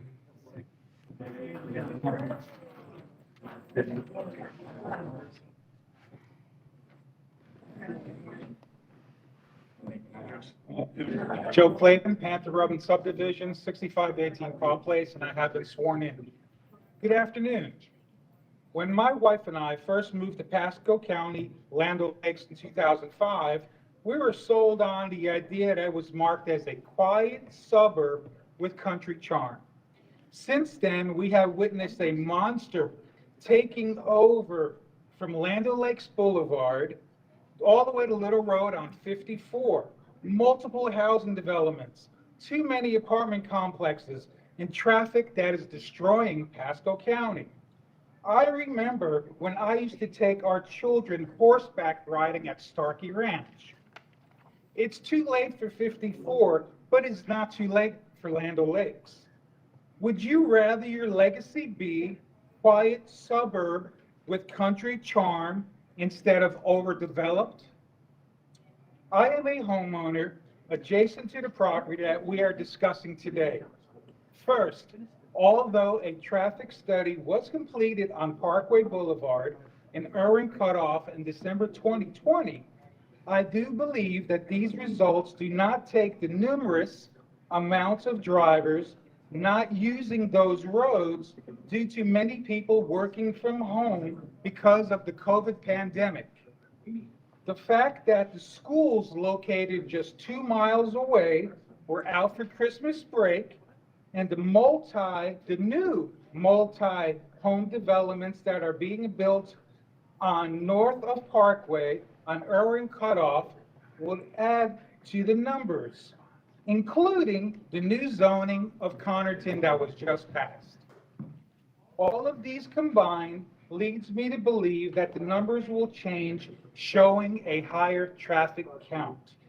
I would like to suggest that before any new development are permitted, that the county upgrade the roads and grounds infrastructures to include widening of Irwin Cutoff and Parkway, to include traffic lights, sidewalk, and bike paths. I am all for helping the vets, first responders, and Gold Star families. Some of us paid the ultimate price. I myself retired after 26 years in the armed forces. Saying that, I do not think that they deserve, I think that they deserve more than a 1,000-square-foot home with 0 property lines. Is that how we repay our veterans, our first responders, and our Gold Star families? I think we owe them more than an R4 high-density place to call home. I have a hard time believing that 100% of the homes in this development are going to be for these families. If the developer builds 10% of the home, the developer can say that he has accomplished what he has set out to be. Yeah. Okay, I respect. Time is up. Time is up. Okay, next.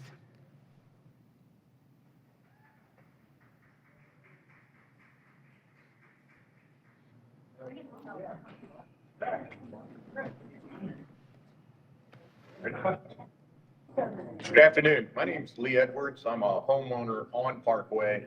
I actually have a lot that hasn't been discussed. It's on the back section of this new proposed development. I moved out there in 1985. I have been swearing in, by the way. I moved out there in 1985 because it was very country living.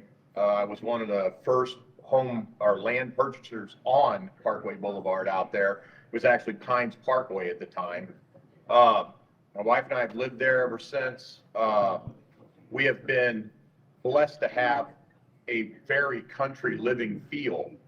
Now, that being said, you know, I totally agree. I am all for the military. I love what they do. They are great. I will support them in every way I can, and I do that as a Scoutmaster as well. But by the time you take into account the amount of wetlands that are in that area, and I know I've walked that property for 20 years, those houses are going to be shoved on top of one another. And it's going to look like it, because you cannot affect the wetlands in that way, you know, by impacting them. So they're going to have to build around them. And when you do that, the houses are going to look like they're right on top of one another. And I agree with my neighbors. I don't necessarily want 10 houses behind my house that are 2 stories that can look in. It's a ridiculous feel.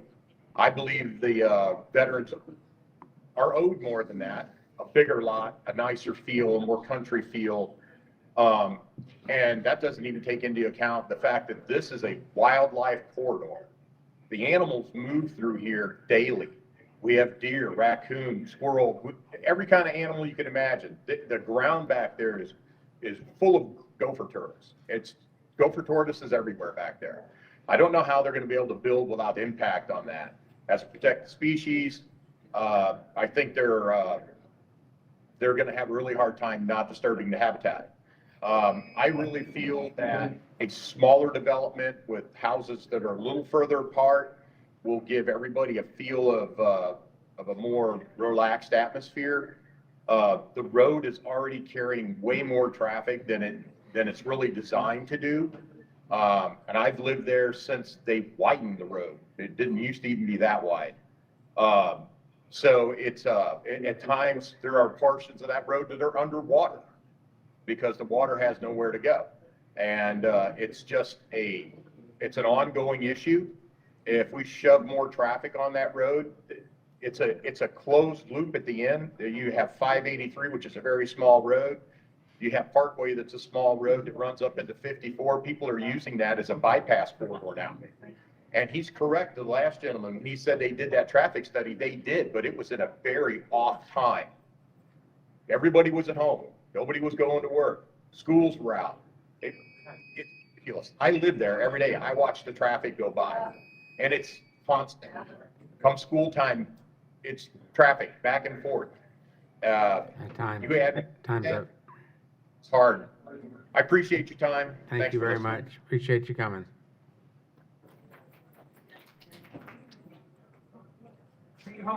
Hello, my name is Trina Van Nostrand. I live at 22430 Panther Run Court in Panther Run subdivision. I appreciate you listening to us, and I just wanted to say that I have lived in Land O'Lakes for 38 years. So I have been out here when it was all orange groves and pastures. And I've been happy to see my area that I love so much undeveloped and be more nature oriented. Now it just seems like everywhere I look, we're becoming like a bedroom community. We have it's like homes and developments everywhere around us, which is absurd. I don't want to end up looking and becoming a new Tampa, which happened in a matter of just years. And that's what's going to end up happening to Land O'Lakes, which I love. Plus, then you got to consider all the wildlife that's not going to have anywhere to go that we have out there. The wetlands, all those homes. There's no way they can build that many homes with the wetlands and not affect us. I don't want several homes looking down into my property. I already flood where that area is. My yard floods when we have heavy rain right now, every year. So what's going to happen when you build all these homes? I'll be underwater totally, which is not fair to me either. All right? Also, the other developments that are all around, before you know it, we won't have any land at all anymore. The roads are already overwhelmed that I'm afraid to like even ride my bicycle out there because so I ride in my neighborhood because the roads are so narrow. There's no shoulder. There's no place for a bicycle to be able to even ride on these roads on Parkway or Aaron Cutoff. And we're a thoroughway now. I mean, they built, Collier and Parkway to go to Aaron Cutoff, eliminate some of the traffic on 41 as it is. So it's already a thoroughway. If you add more homes, which the developments that are already scheduled, the roads won't accommodate. They're not wide enough. There's no space. I wouldn't even want to walk on them. They're so bad right now. So how can you add so many homes? If you just narrow it down, and also like my neighbor said, there's no way you can put 115 homes in that amount of land with the amount of wetlands that's there and know that every one of those are going to go to the military, the first responders, and the surviving spouses. I don't believe it. There's no way that all 115 homes are going to them. Otherwise, because I have due respect for the military and the first responders, but it's too many homes. Okay, time's up.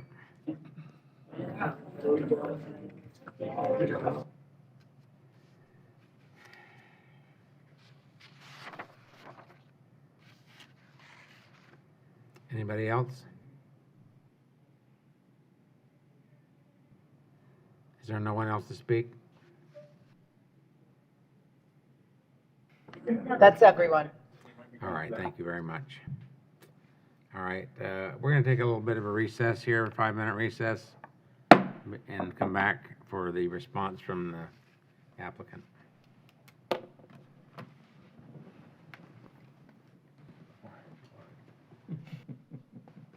So everybody gets the second floor, right?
Yeah, we're pretty busy.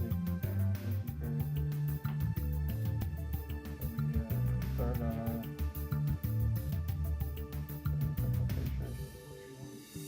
posted this on LinkedIn this morning.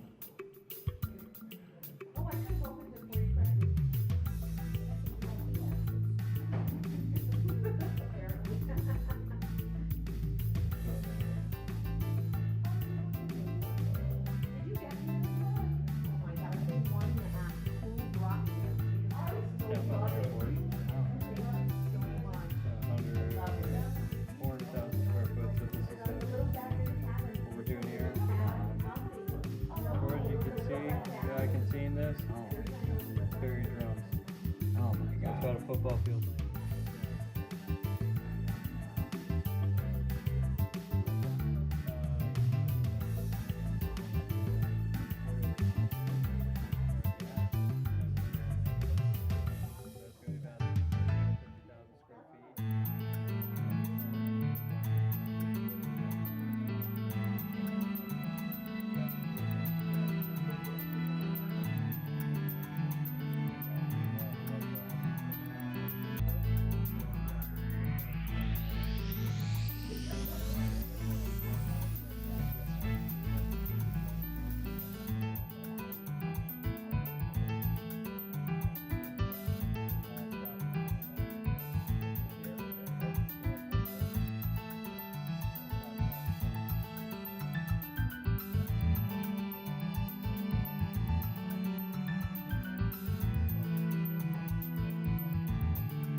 decent neighborhood. Jeez. Drives me crazy. I don't know what I'm doing sometimes. Yep. I'll go ahead and unmute the room. Yeah, we're set, right, Denise?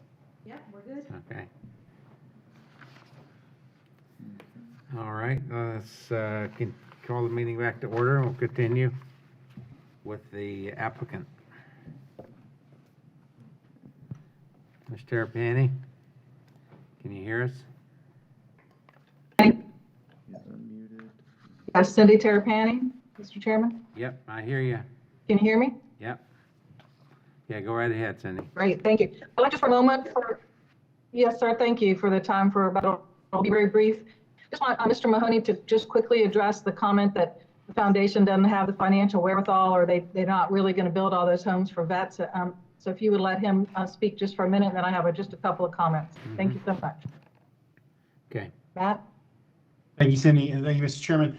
Just really briefly, all the homes, every single one of them that we're building will go to veterans who are catastrophically injured, will go to the spouses of veterans who were killed in action, or spouses of our fallen first responders. We've built over built or paid for over 370 homes already. This year alone, we'll do over 130 homes individually throughout the country. The homes, when they're gifted, go into a trust with that family and the foundation, so the homes can't be sold out from underneath them, so that the homes can't be sold. And when should a family decide to move out of the development, we have right of first refusal to purchase that home, so that we can keep the community the same as it was originally envisioned, with fallen first responder families, Gold Star families, or catastrophically disabled. We're 100% committed to that. These homes will not be sold on the open market. Each and every one of them will be gifted mortgage-free to these families. Thank you. All right, thank you very much for clarifying that, in case anybody had any questions. Thank you, Matt. Yeah, let me just say that I personally, and I'm sure I can speak for the board, appreciate everything you're doing to help the veterans, having been a veteran myself. Go ahead, Ms. Terrapini.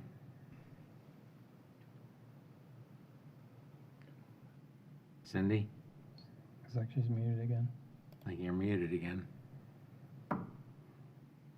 I haven't touched the button. I've been on strict orders from Denise. Now, can you hear me? We hear you now. We hear you now. Okay. All right, thank you. I'll be really quick, really brief. Just a couple of comments. First of all, just to reemphasize, there is no plan amendment associated with this. The site is Res 3. It'll remain Res 3. The density at 1.5 units an acre on the overall site is basically the same density as you have in Paw Place when you calculate it against the overall site, and pretty much the same density as Dupree Lakes to the south. I think that R4 has a misnomer calling it high density, because we all know and recognize the 1.5 units an acre is clearly not high density. It's just a leftover term that's in that plan category. Second of all, the whole purpose of communities and different lot sizes and different architectural styles is so that people can live in the style of house and the size lot and size home that they wish. And so as long as all of those meet the density, then they all can live together. They are the exact same residential style on this property as it is to the west and as it is to the south to Dupree Lakes. The developer, the foundation is committing to doing a fence and to adding trees along the borders, although nothing is typically required. It's the same land use, but he is committed to do that, and he will follow through and do that. We aren't having any, except for a very small site to build a road. All the rest of the wetlands that are class 2 and 3 will be protected, and they will have the buffering that's required. Someone mentioned gopher tortoises, and yes, we do have gopher tortoises on the site. We're required by law to relocate them. We cannot do anything other than that. We must relocate them with approved folks that have the approved specific from the state to do that. And then finally, I think it's important, there's a lot of discussion about traffic. There are absolutely no negative impacts on this project to the traffic. And the project is going to pay almost $700,000 in traffic impact fees, which the county can certainly use. If they have existing traffic issues that they want to solve, they can certainly use those impact fees to do that. Again, I would respectfully request your approval. This is a great project for Pasco County. It's a great project for veterans and fallen first responders, and it's compatible with the neighborhood. Thank you so much. Yes, Cindy, if I could just ask you a question, and I'm sure there's other people on the committee, on the board here that have questions, but the two-story homes that they are referring to, are they, I know their concern is that it's going to be right behind the home and there'll be a look over the fence into their property and it'd be sort of an invasion of privacy. Can you speak to that? Or can that be mitigated in some way? I'm losing you again. Yeah, you're coming up a little. I think you're asking. I think you're. Can you hear me? I can hear you intermittently, but what I'm asking is there any way to mitigate the two-story homes looking into the property of someone else behind them?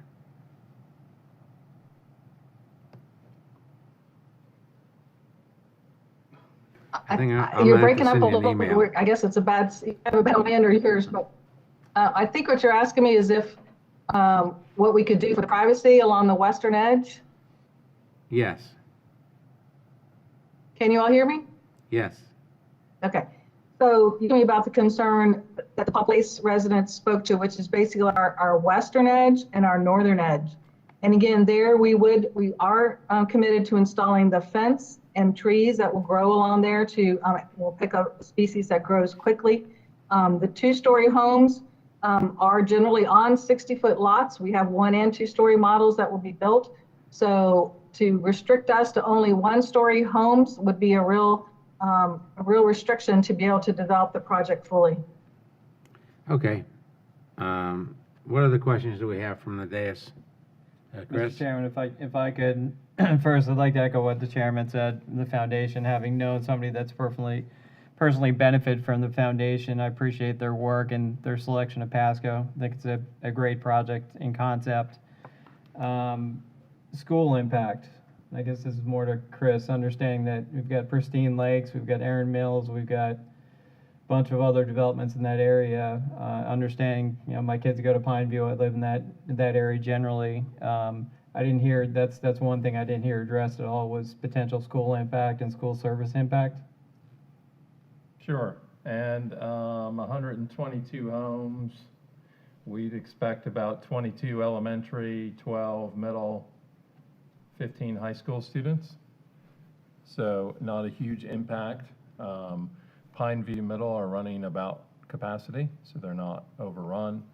And then Land O'Lakes High is a little bit over, but we're building a new 6 through 12 school in the northern Land O'Lakes that we think is going to draw some students in. So we're not overly concerned with this particular project on school impact.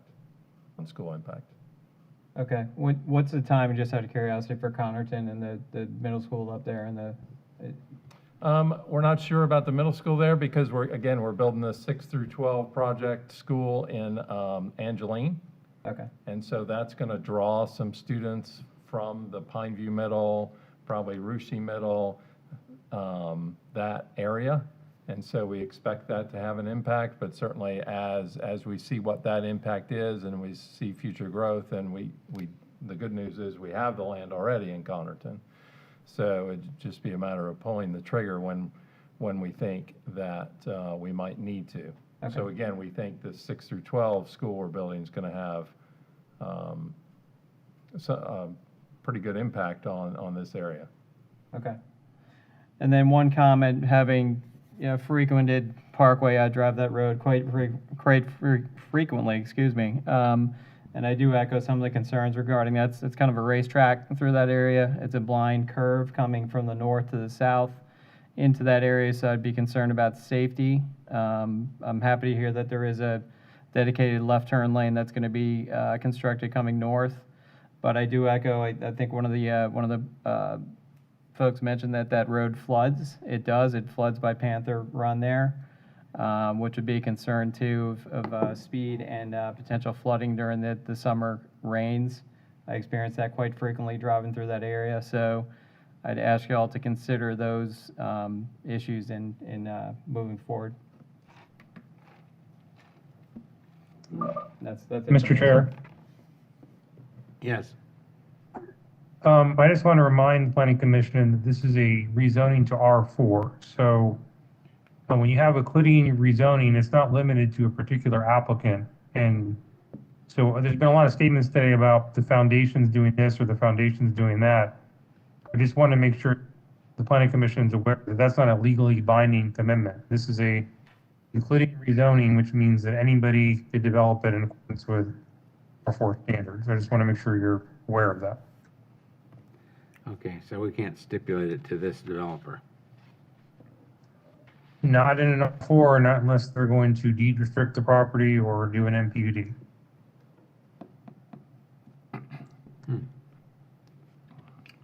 Hey, David, I have one. But I will say that some applicants have offered deed restrictions in the past, including rezonings. If that was a concern of the Planning Commission, maybe we can do that here. Yeah, I mean, I think it would be a concern to some of us maybe that, that we know that what we're approving is what we think we're approving. Is for, tunnels to towers to develop this site. And that would be a deed restriction, is that right, David? If they offer. It would be deed restriction, but yeah, the applicant would have to offer that up to deed restricted so that it would only tunnel for towers. Otherwise, if they did not, it could be sold to any developer. Yeah, I think I'm glad you said that. Okay. Can So I ask- I guess. Let me ask one quick Yeah, question. go ahead, Peter. Please.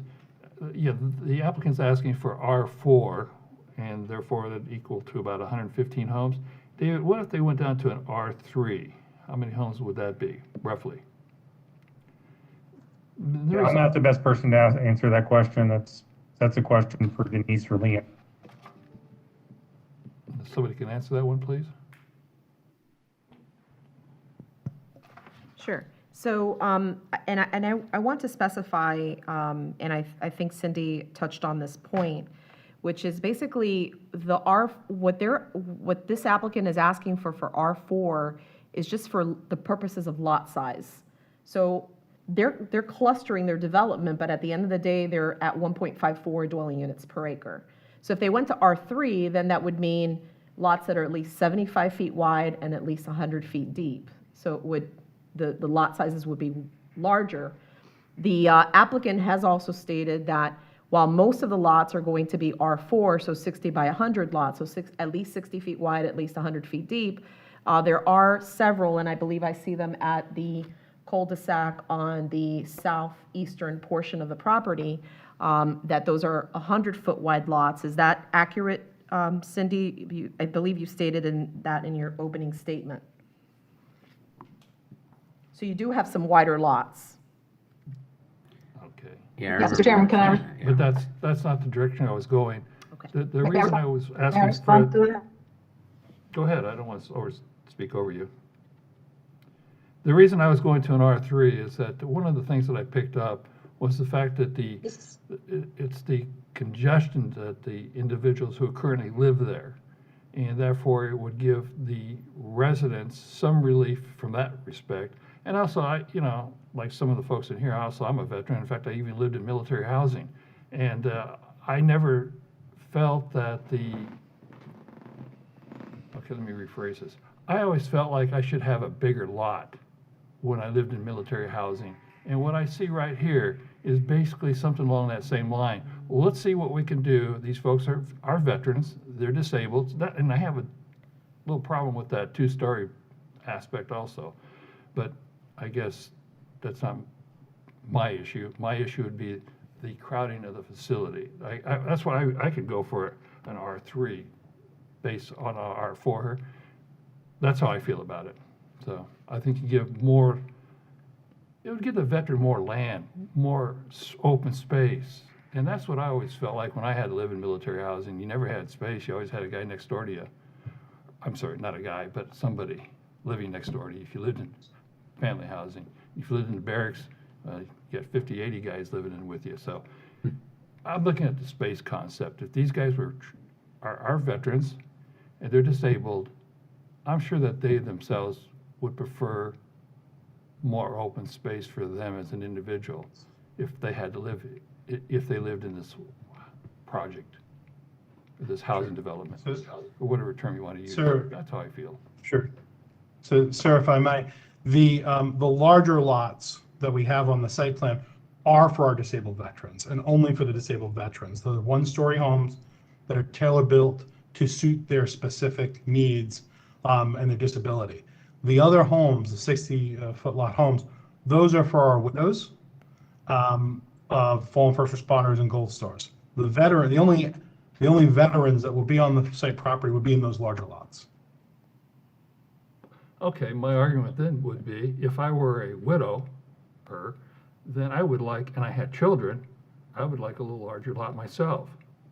So, that's why, so that's the argument I would pose. I think everybody should be equal. They all get the same size lot. I appreciate your concern, sir. Can I respond, Chairman? Can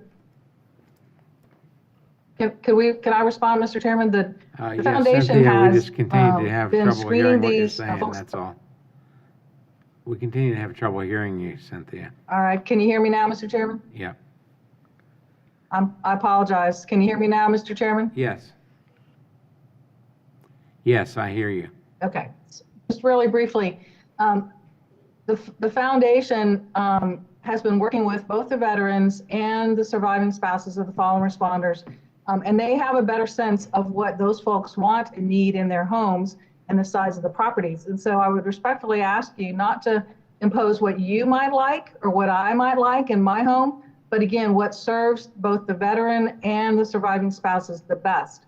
The 7,500 square foot lot is really starting to get pretty big, a lot to maintain. We are going to have a park within the project with amenities and a clubhouse so that they can use that. So again, we went through a whole list of the zoning districts to try and find the right size and the right property. And so that's why we came down on this size property, with most of them being 60s and then some of them for the veterans, again, being 100s, because those houses tend to be a little larger. So again, respectfully request your approval. Again, the immediately south of us is Dupree Lakes, which is on 55-foot lots. So there is a variety of lot sizes in this area, and we're right in the middle of the lot sizes, and we're definitely the same density as existing projects. Thank you. Cindy, this is Jamie Girardi, and I guess this is more of a question just directly to you. I mean, if I look at, and again, I'm going to the traffic study and looking at the concept plan and the traffic study, so I don't know, and again, with the rezoning here, I don't think you're required to provide a concept plan, but the houses that are adjacent to Panther Run, or the lots that are adjacent to Panther Run, are those the 60-foot lots?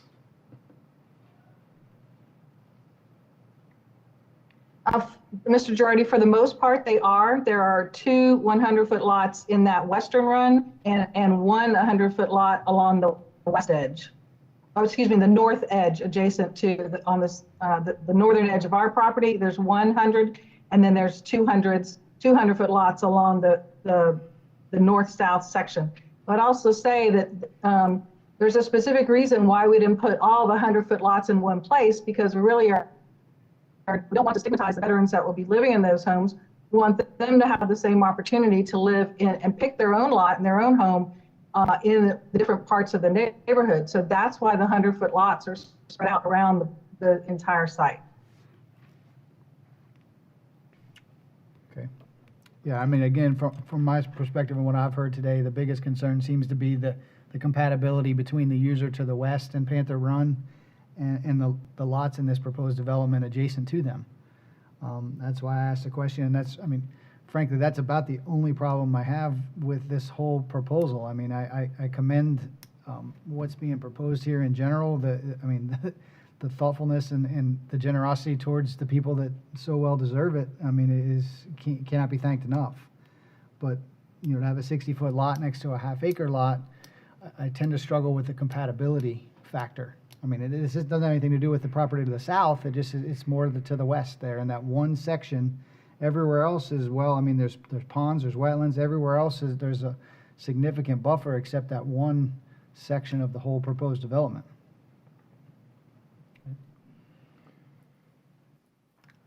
Mr. Chairman, I mean, I would echo Jamie's comments that I'd like to see some bigger lots just right there, next to that. I mean, I'd like to see I don't have an issue with any of the other part of that development. I also wanted to point out, I don't think I'm speaking out of turn here, but I know there was concern about environmental, but the same family who donated this property to Tunnel for Towers also donated a significant amount of land to Swift Mud across the street. And so there's been significant addition of land for conservation to Swift Mud right across the street. So that's a win for this whole area. Yeah.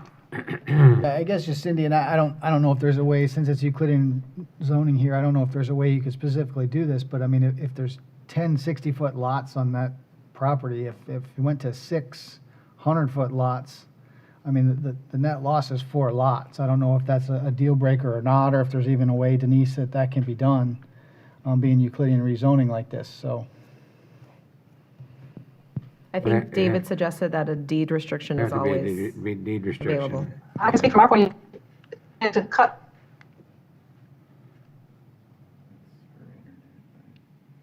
May I speak to that as well, too?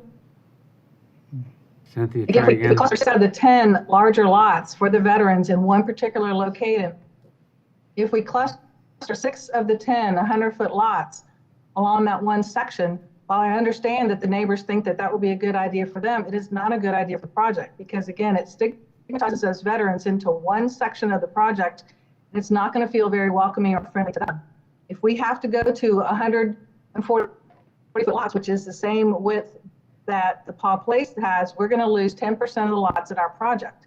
That's 10% of the lots of people that will not be able to be served by this development and by the foundation. So, with all due respect, it's single family home next to another single family home. There's no different, they're back to back, the backyards are facing each other. It's not a backyard front yard issue. And we really feel like a single family home next to a single family home, your own code doesn't require buffering there. And a single family home is the same thing as we're developing on our side. Yeah, again, I'm not suggesting going to 100-foot lots for the entire development. I was just talking about those 10 lots that were adjacent to Panther Run. So to answer Denise's question and Mr. Girardi's Right, question. again, the problem is putting all of this, putting a bunch. Cynthia, just hold on a minute. Go ahead and David. Okay, so I want to answer the question that was posed by Denise Girardi. There is a way to do that by deed restriction. In other words, I believe the R4 lot sizes are minimum lot sizes. So in theory, you could require a larger lot size for a particular area. But again, all this would have to be done by deed restriction that the applicant is willing to enter into. So what I'm hearing from Ms. Terrapini is the applicant is not willing to deed restrict the property that way. So if that's the case, you really just have to either approve it or deny it. Yeah, and I think the fact that you were only talking about, Cindy, I think you're only talking about losing 4 lots. Is that what you're talking about, Jamie? Well, I mean, that just pure numbers. I mean, in that one area, I mean, if you have 10 60-foot lots, if you go with 6 100-foot lots, you net lose 4. I mean, I looking at the plan that I'm looking at, and I guess again, it's part of the traffic study. I mean, you have 120 lots they're proposing, and they have, looks like 2.3 acres for a park site. I mean, so they've gone over and above what's required for the park site. So I don't know that at the end of the day, if this is just reworked with that consideration given to the lots adjacent to Panther Run, if you net lose any lots. Yeah. We have, Mr. Chairman, Mr. Jordan, actually 13 lots along that, our western edge immediately adjacent to Paul Place. If we go to the 140-foot lots, which is what the neighbors want, we're going to lose 7 lots. If we go to 100, we'll probably lose 5 or 6, just because of the math and because we do have a gate at that western entrance. So it's a significant reduction to the project. You're not suggesting. And again, every lot we lose is lots. one less person that we can serve. I don't think he's suggesting that you move to all 100-foot lots. He's not That's not But if what he he's said. suggesting 6 out of the 10, more than half, I understand, but if he's suggesting 6 out of the 10 or more than half of them in one particular area, that really goes against the mission of the foundation to spread those veterans lots throughout the development. We could try, we have 2 there now. We could see if we could get a 3rd one in there when we do some final design. But more than that, we're not going to be able to fit and be able to keep our mission of allowing veterans to be incorporated and part of the community in all the different streets of the development.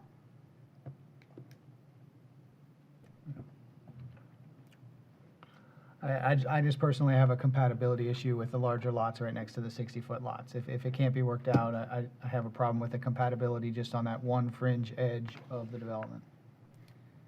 So Cynthia, I think as much as the board seems to like this concept and like this idea and want to make it happen, I think if you're unwilling to bend on a couple of these issues, then I think we only have one alternative, and that's to deny it. Can I ask one more question? So, was... So are you, is the can I clarify what the request is? Well, there's Can I please clarify the request? Is it to put all 100-foot lots there? There's 2 requests. One request is that we're specifying that if this is going to be zoned R4, then under this plan, we want to make sure that it goes to the Tunnels for Towers. It's not going to be sold to some other developer under an R4 zoning. That's number 1. And number 2, we want to get a few more of those 100-foot lots along that one boundary. I think it was, what's the name of that road? Paul Place.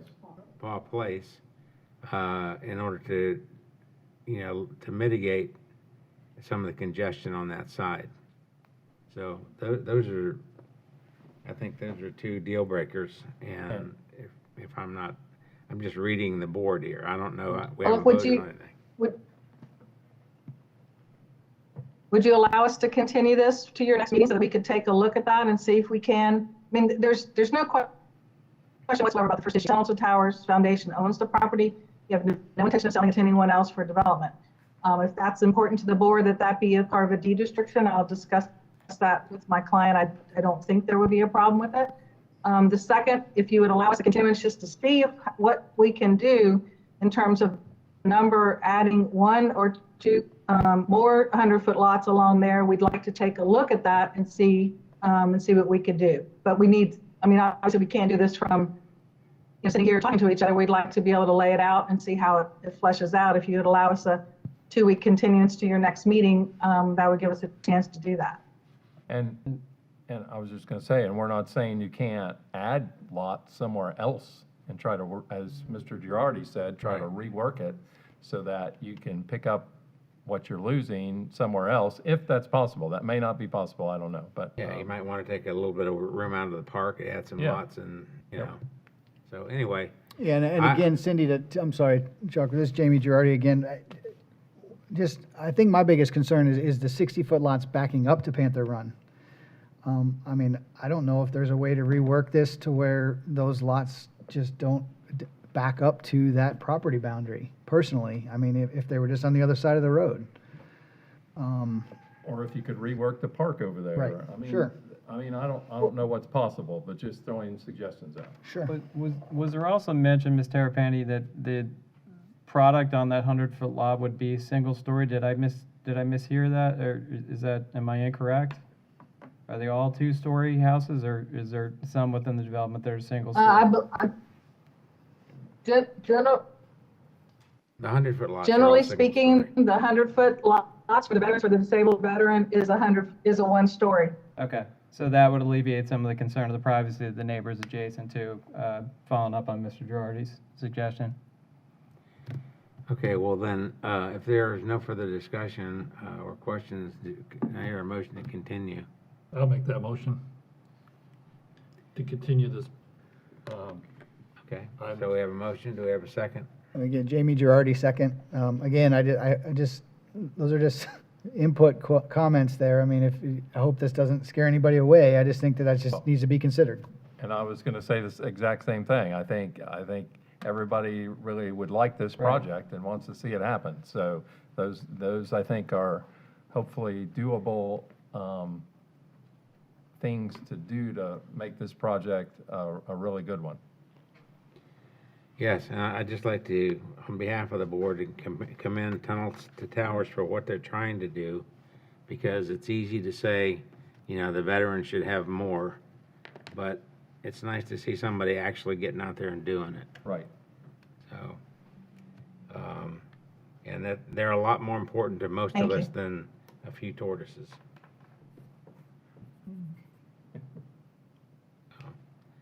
We have a motion, we have a second? We'll take a hard look at it. Okay. All in favor of the motion? Aye. Opposed? Motion carries. And to clarify the motion is to continue to the May 6th Planning Commission meeting at 1:30 in Dade City. Right. Thank you.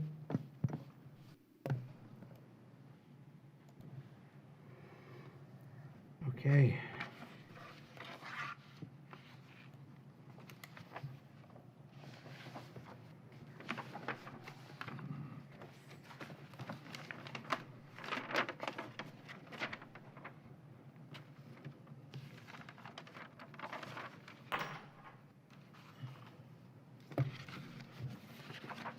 We're on item P7 that will be presented by Mr. Ed Zodian.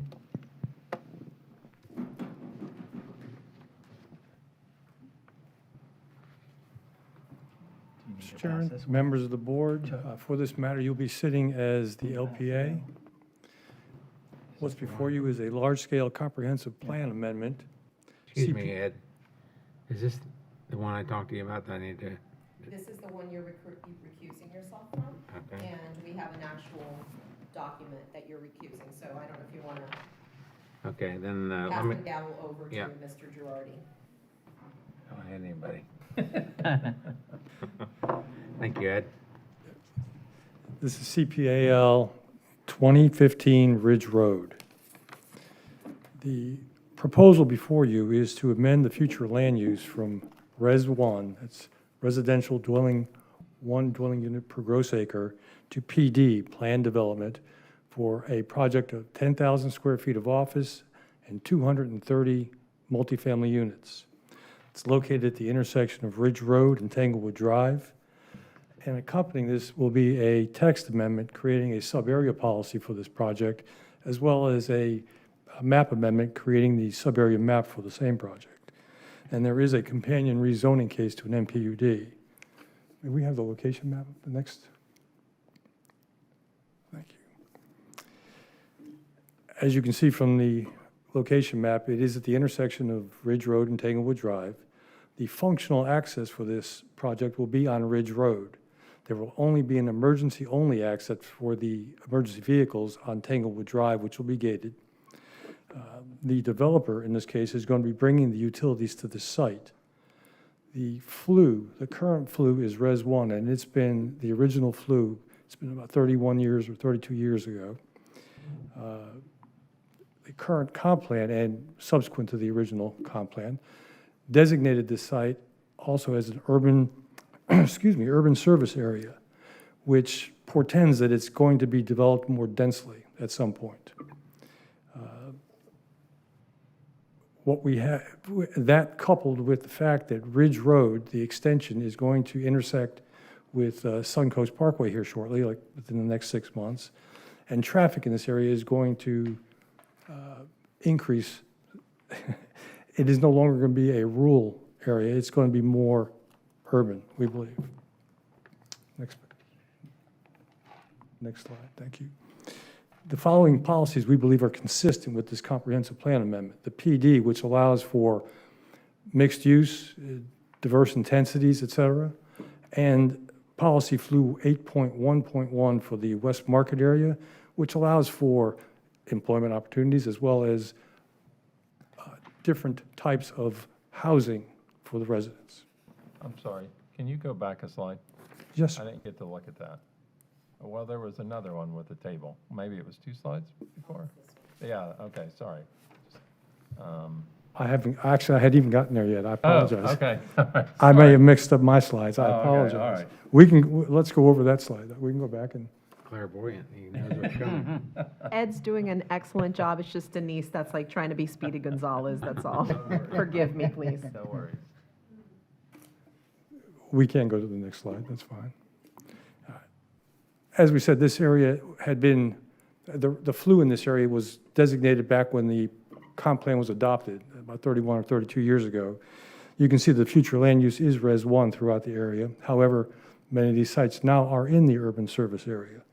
The zoning districts are from AR1 to ER to R1, and but for some businesses across the street, essentially this site is surrounded by single-family homes and a church, I believe. In fact, on the site itself, there is a single-family home. You can skip the next slide. Good. You can skip that one. As I indicated, as you can see, the future land use is Res 1 in the area. Again, it is the original future land use that was designated when the comp plan was adopted. Next slide, please. And this is the proposed future land use, which will be the PD. Next slide. Your staff believe that the proposal does adhere to the principles of both PD and the principles of the West Market area, and we do believe it does meet the criteria for consistency with the comp plan. Next slide.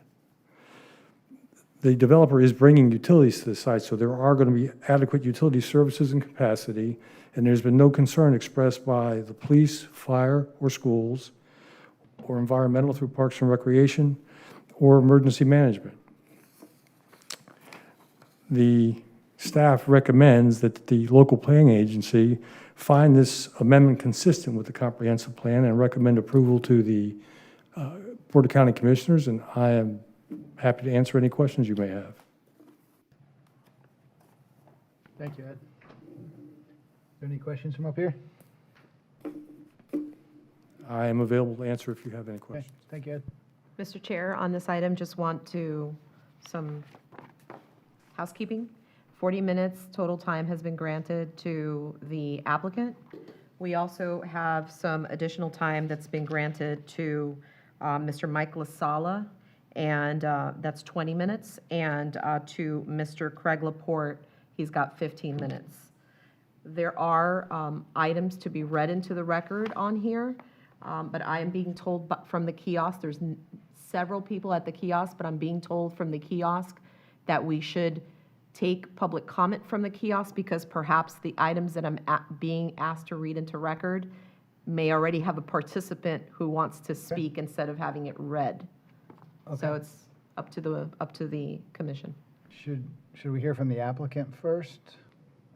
Sure, she may want to reserve time for rebuttal to answer questions, but absolutely. Okay. It's up to the commission.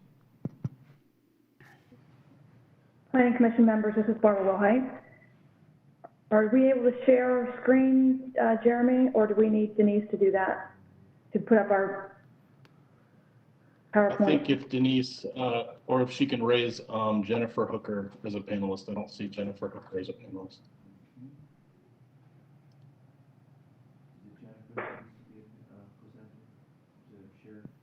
Yes, please. Looks like I can do it. Okay. I'll see if I can drive myself. I'll drive. Can you all see? Oh, maybe not. Maybe I'm done driving. Okay. Your learner's permit, Barbara. I guess, right? It was both. We're over. So, Not a bad idea. so Jennifer needs to be elevated?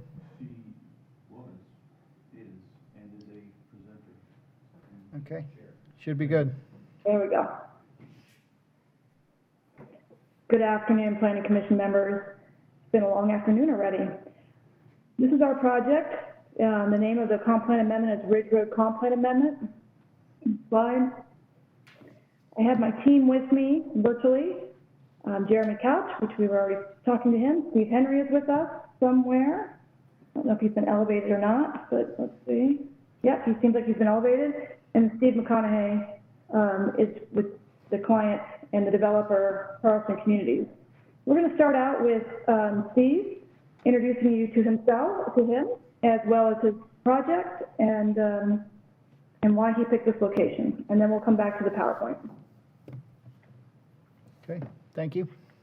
So I'm Steve McConaughey, and if you can hear me, give me a confirmation and I'll give you a little bit of an oversight. You're all who I good, am. Steve. Go ahead. Good. I moved to the St. Petersburg area in 1969, and I will tell you that in 1969, I was the youngest person in God's waiting room in St. Pete. Largo was snowbird capital with 60% of the houses being mobile homes, and Pasco was Pasco, somewhere up there. We sponsored kids at the summer camp that we had. We rented the lodge on Moon Lake, and that was about all I knew about Moon Lake at the time. But here's what's happened in these last 25, 26 years. Things changed. When I go to St. Petersburg now, I'm the oldest person in St. Pete. It's got a vibrant international city flair. Largo is now job central with about 120,000 jobs in Largo. And that's why we did our last two projects in Largo. Because with 120,000 jobs, and that's what we look for, we design, develop, and market to high-income people.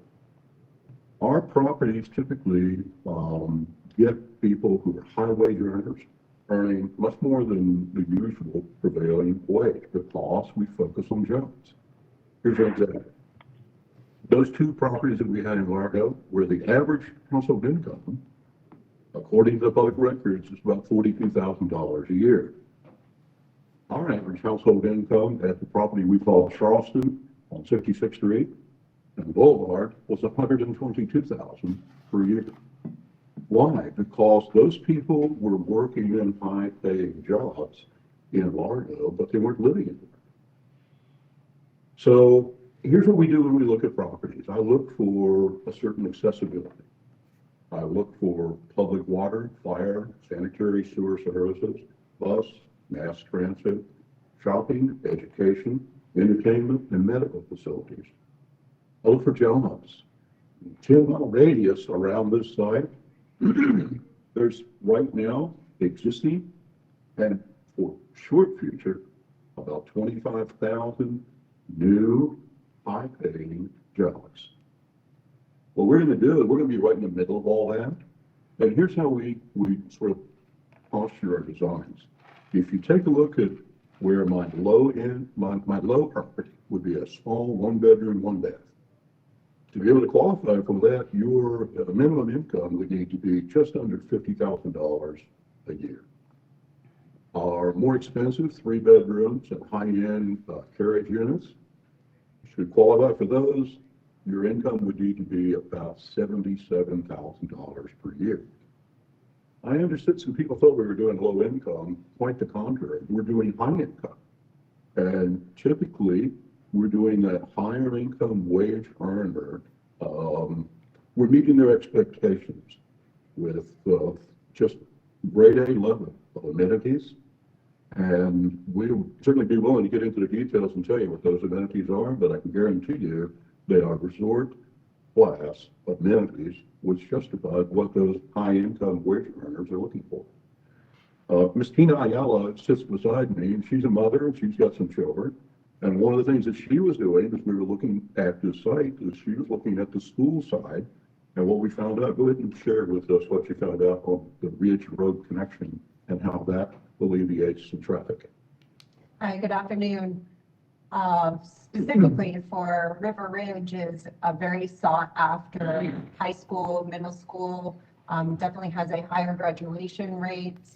The traffic in that area has definitely opened up to go into the River Ridge area due to the connection from Ridge Road.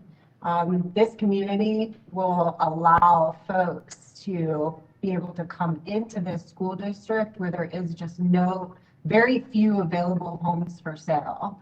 So even if it is just for temporary, while they're looking for something else, but it is a great location, bringing, different retail, which we do not have in that area, and actually will create some walkability for that neighborhood.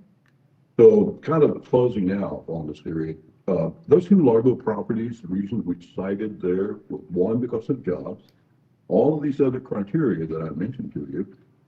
But there was also another area that we look at, and it is, even though I mentioned it earlier, I want to expand it just a bit. It's medical facilities. Medical people have an unusual job demand. Many of those people working in hospitals work shift work. They work long hours, and they don't want to commute long distances. As a matter of fact, we did a property in Shepherd Hills many years ago, and the local hospital there encouraged our development because they said they couldn't get people working in the neurological wings and in the heart wings because they had to be able to get to the facility within a certain short drive time. So we met that requirement at Largo, and about 20% of our campus was medical doctors, doctors in training, and paramedical support people. We anticipate this location because of the Moffitt Center that is going to be at Yosemite Ridge in Suncoast.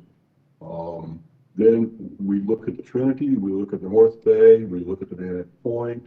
There's a huge amount of those people who will probably end up being lieutenants in our campus. So that's a high-level version from me. Thank you very much. Thank you.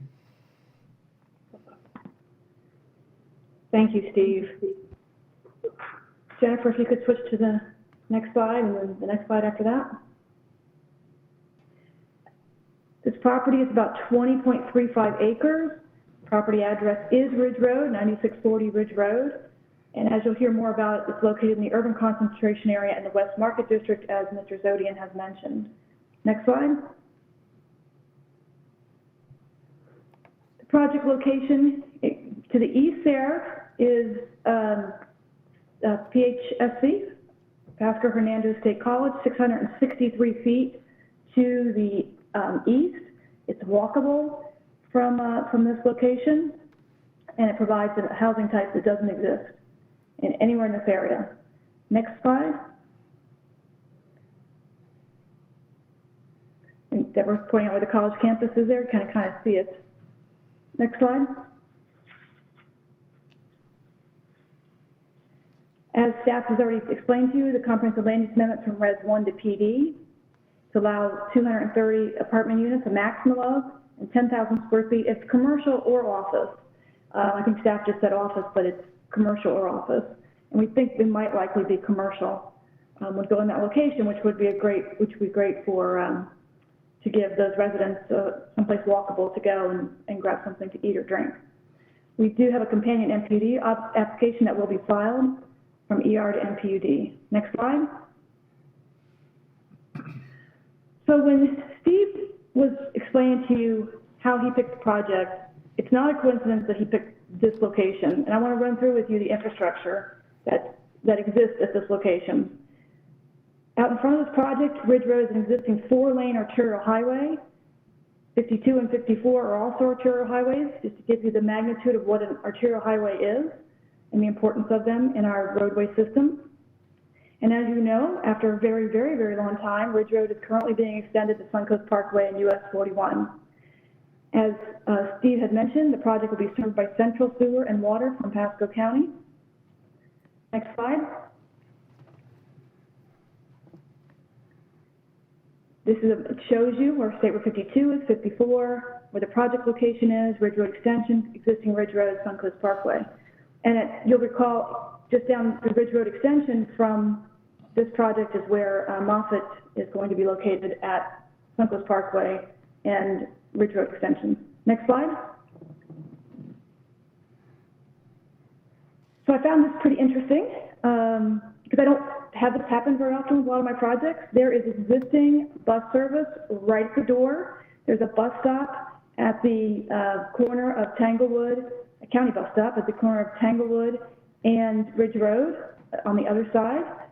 And there's actually 2 bus routes for this location. You can access all of these places by bus from this project, so you do not need a car. You can go to Pasco Hernandez State College, West Pasco Government Center, Social Security Administration. I'm sure they'll add the new VA hospital on Little Road, North Bay Hospital, Universal Plaza, downtown Newport Richey, Gulf High School, Gulfview Square Mall, Publix, Dollar General, Winn-Dixie, Kohl's, Walmart, Lowe's, all those locations without ever getting in your car. You can take the county's existing bus stops and routes to go there. Next stop. Next stop. Next slide. There's an existing trail within Ridge Road that will be extended all the way to Suncoast Parkway and US 41. As you're all pretty aware, I'm sure, there's quite a trail system along Suncoast Parkway. The other thing that's quite interesting about this location is its proximity to a major state park, which is a jewel that I'm not sure everybody really knows exists in West Pasco, but 4 miles to the west approximately, and you can take your bike because there's sidewalks from here all the way there, is a 4,000-acre state park, Warner Boys Salt Springs State Park. Next slide. This shows some of the trails, existing sidewalks and trails, and proposed sidewalks and trails. There's a lot planned, a lot existing, and a lot planned in the area to even make the trails better. Next slide. As I mentioned, the project is 663 feet west of the Pasco Ranges State College. That's a 132-acre campus, another gem that we have right in our backyard. And as Tina Aiello said from our project, we're currently zoned for Cypress Creek Elementary, River Ridge Middle School, and River Ridge High School. And as Chris Williams can probably explain better than me, multifamily apartments do generate less students than single family. Next slide. This slide is from the school. They've sent us the capacity of the schools that this project will be zoned for at this time. You can see the elementary school, the generation is 27 students, middle school 12, high school 16. And you can see with our project, Cypress Elementary will be at 99%, River Ridge Middle 100%, and River Ridge High 89%. Compared to some of your areas in Wesley Chapel and along 54, there is quite a bit of capacity at those schools. And so this is classic infill where you already have infrastructure and to maximize the public investment in that infrastructure. Next slide. As you've heard a little bit from Ed Zodian, this property has its original 1975 zoning.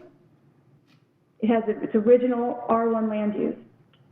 Now, what's really important to understand is that a lot of work's been done since the original comp plan. We had a major update of the comp plan in 2006, which I worked on. In 2008, we invited ULI the first time, and ULI report identified that we should try to plan by market area. And so that report identified 5 market areas. In 2010, the board adopted a comp plan amendment and established those market areas. So you're going to hear a lot about Res 1, but what you really need to focus on is the comp plan today and what the comp plan has been since 2006, 8, and 10. This property was included in the West Market area and the urban concentration area. And that's not by mistake. I just went through all the infrastructure that exists at this location. And so density follows infrastructure. And that's just the way you do planning so that you have an efficient use of your infrastructure. What's noteworthy is the 2010 amendment to the comp plan, which implemented the market areas, didn't change any land uses on particular properties. So this property implements those changes to the comp plan in 2010 because we have to come in and do them one by one because the county's never done any overall land use amendments to make their properties consistent with those new policies and plans that were implemented in 2010. Res 1 is no longer consistent with the comp plan for this area. And in fact, in 2006, a policy was added to the comp plan, which says principles for limiting sprawl development. Pasco County shall limit the proliferation of large lot sprawl development pattern over large expanses of land by evaluating plan amendments to Res 1. So the county recognized in 2006 that Res 1 was not a sustainable land use pattern. It creates over sprawl. It's not efficient where you have all this infrastructure. And so the county very distinctly put into the comp plan policies regarding Res 1. This property could never be, in my professional opinion, this property could never be land use for Res 1 and be consistent with the comp plan. Next slide. These are the market area, the vision of the market area in your comprehensive plan. This property fits exactly into what, this project, into what the board's vision is for the market area. So it's the urban, coastal, and inland area with redevelopment and infill opportunities. And what's interesting about this policy is it says a significant inventory of affordable housing neighborhoods shall be enhanced through infill and redevelopment in a manner that will strengthen their viability. So it's calling out the need for additional investment in additional housing product and types. And as Mr. McConaughey has explained to you, he has quite the project planned for this location, which will definitely strengthen the vitality of the whole area. We are, by having a apartment project which is compact and doesn't sprawl and take up all the property, and we have it clustered through the middle, which I'll show you, it's a compact mixed use. We've included the commercial aspect or office aspect up along Ridge Road. And the mission for the West Market area is to create a unique location, the choice of living, working, shopping, education, employment, and leisure. Living, definitely some product we don't have at all. Shopping, within walking distance. Education, within walking distance. Employment, 25,000 jobs within 20 minutes. Leisure and time opportunities, we went through the trails, we went through the park, and we're also going to have an environmentally sound project. Next slide. This is your urban concentration area policies. It says that priorities for review of developments in your urban concentration area, you have incentives in your mobility fee structure, you just want to discourage urban sprawl, you want the county should consider minimum densities. Well, certainly that's exactly what we have here. We have a density of about 11 units, 0.3 units per acre. So it is a density that is an appropriate density in your urban concentration area because of all of the infrastructure that's there already. Next slide. This is your transitional land use table in your comprehensive plan, exhibit 2.2, policy flu 1.4.3 and 1.6.3. These give you guidance, the board gets guidance as to what comprehensive plan categories are consistent with the others. You'll see that our neighbors are Res 1. Res 1 can be compatible with planned development, or if we were Res 12, which would be about the units per acre that we're going to be. You can be compatible through your site design with such things as sufficient buffers, limiting building heights, limiting adjacent uses to passive uses. And you'll see from our plans exactly how we plan to do those things. I would mention that the board has also said for the urban concentration area, they took out the maximum height limitations. So it's the board's policy not to have height limitations in the urban concentration area. Next slide. So in keeping with that transitional land use exhibit and guidelines, we took that very seriously, and we looked at our adjacencies, and on the west, kind of I guess it's more southeast, there's one parcel, existing home. And then on our west boundary, we have 4 homes. And so in keeping with that comp plan policy of sensitive site design, we came up with specific sub-area policies to deal with height and to deal with maximum number of stories and to deal with buffering.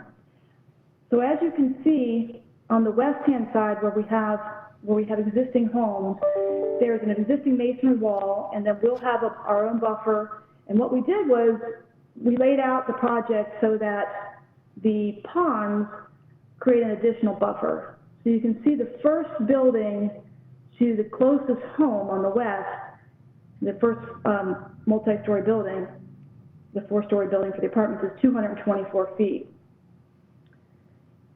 We've also, you can see that on the east side, the southeast side, the closest building, multi-story, 4-story apartment building is 303 feet. That's also a pond to create an additional buffer in that location, as well as additional buffering, of 8-foot vinyl fence and additional landscaping well beyond your code requirements. We also we stepped down our height, even though the urban concentration area says we don't have any height limitation, the board took that out. we stepped down our height and we put in our comprehensive plan that within 100 feet of those boundaries, structures can be no more than 1 story, within 150 feet, no more than 2 stories. The maximum height is 4 stories. And so we've clustered our multi-story buildings to the center of this parcel. Next slide. And all that's in the sub-area policy to the comp plan, so it's all regulatory. This is our proposed MPUD plan. It's a little unusual because it's also regulatory. I think you guys have heard me say this before, that when we commit to buffers and we say that you're going to have ponds next to the property lines, that's what this shows here. So the different color of blue, kind of a gray, shows the ponds, shows the development area, limits our development area to the interior. So we have additional ponds and buffering along all of our adjacencies where there's existing homes, and there is, like I said, 5 of those. Next slide. With that, we ask you to support staff's recommendation as the LPA and recommend approval of the comp plan amendment. All right, thank you, Barbara. Thank you. Any questions from up here for now? All right, so moving on to the public comment period. Denise, I think you said to go to the kiosk first? Yes, if you would. Okay. So we'll go ahead at this point and hear comments from the kiosk.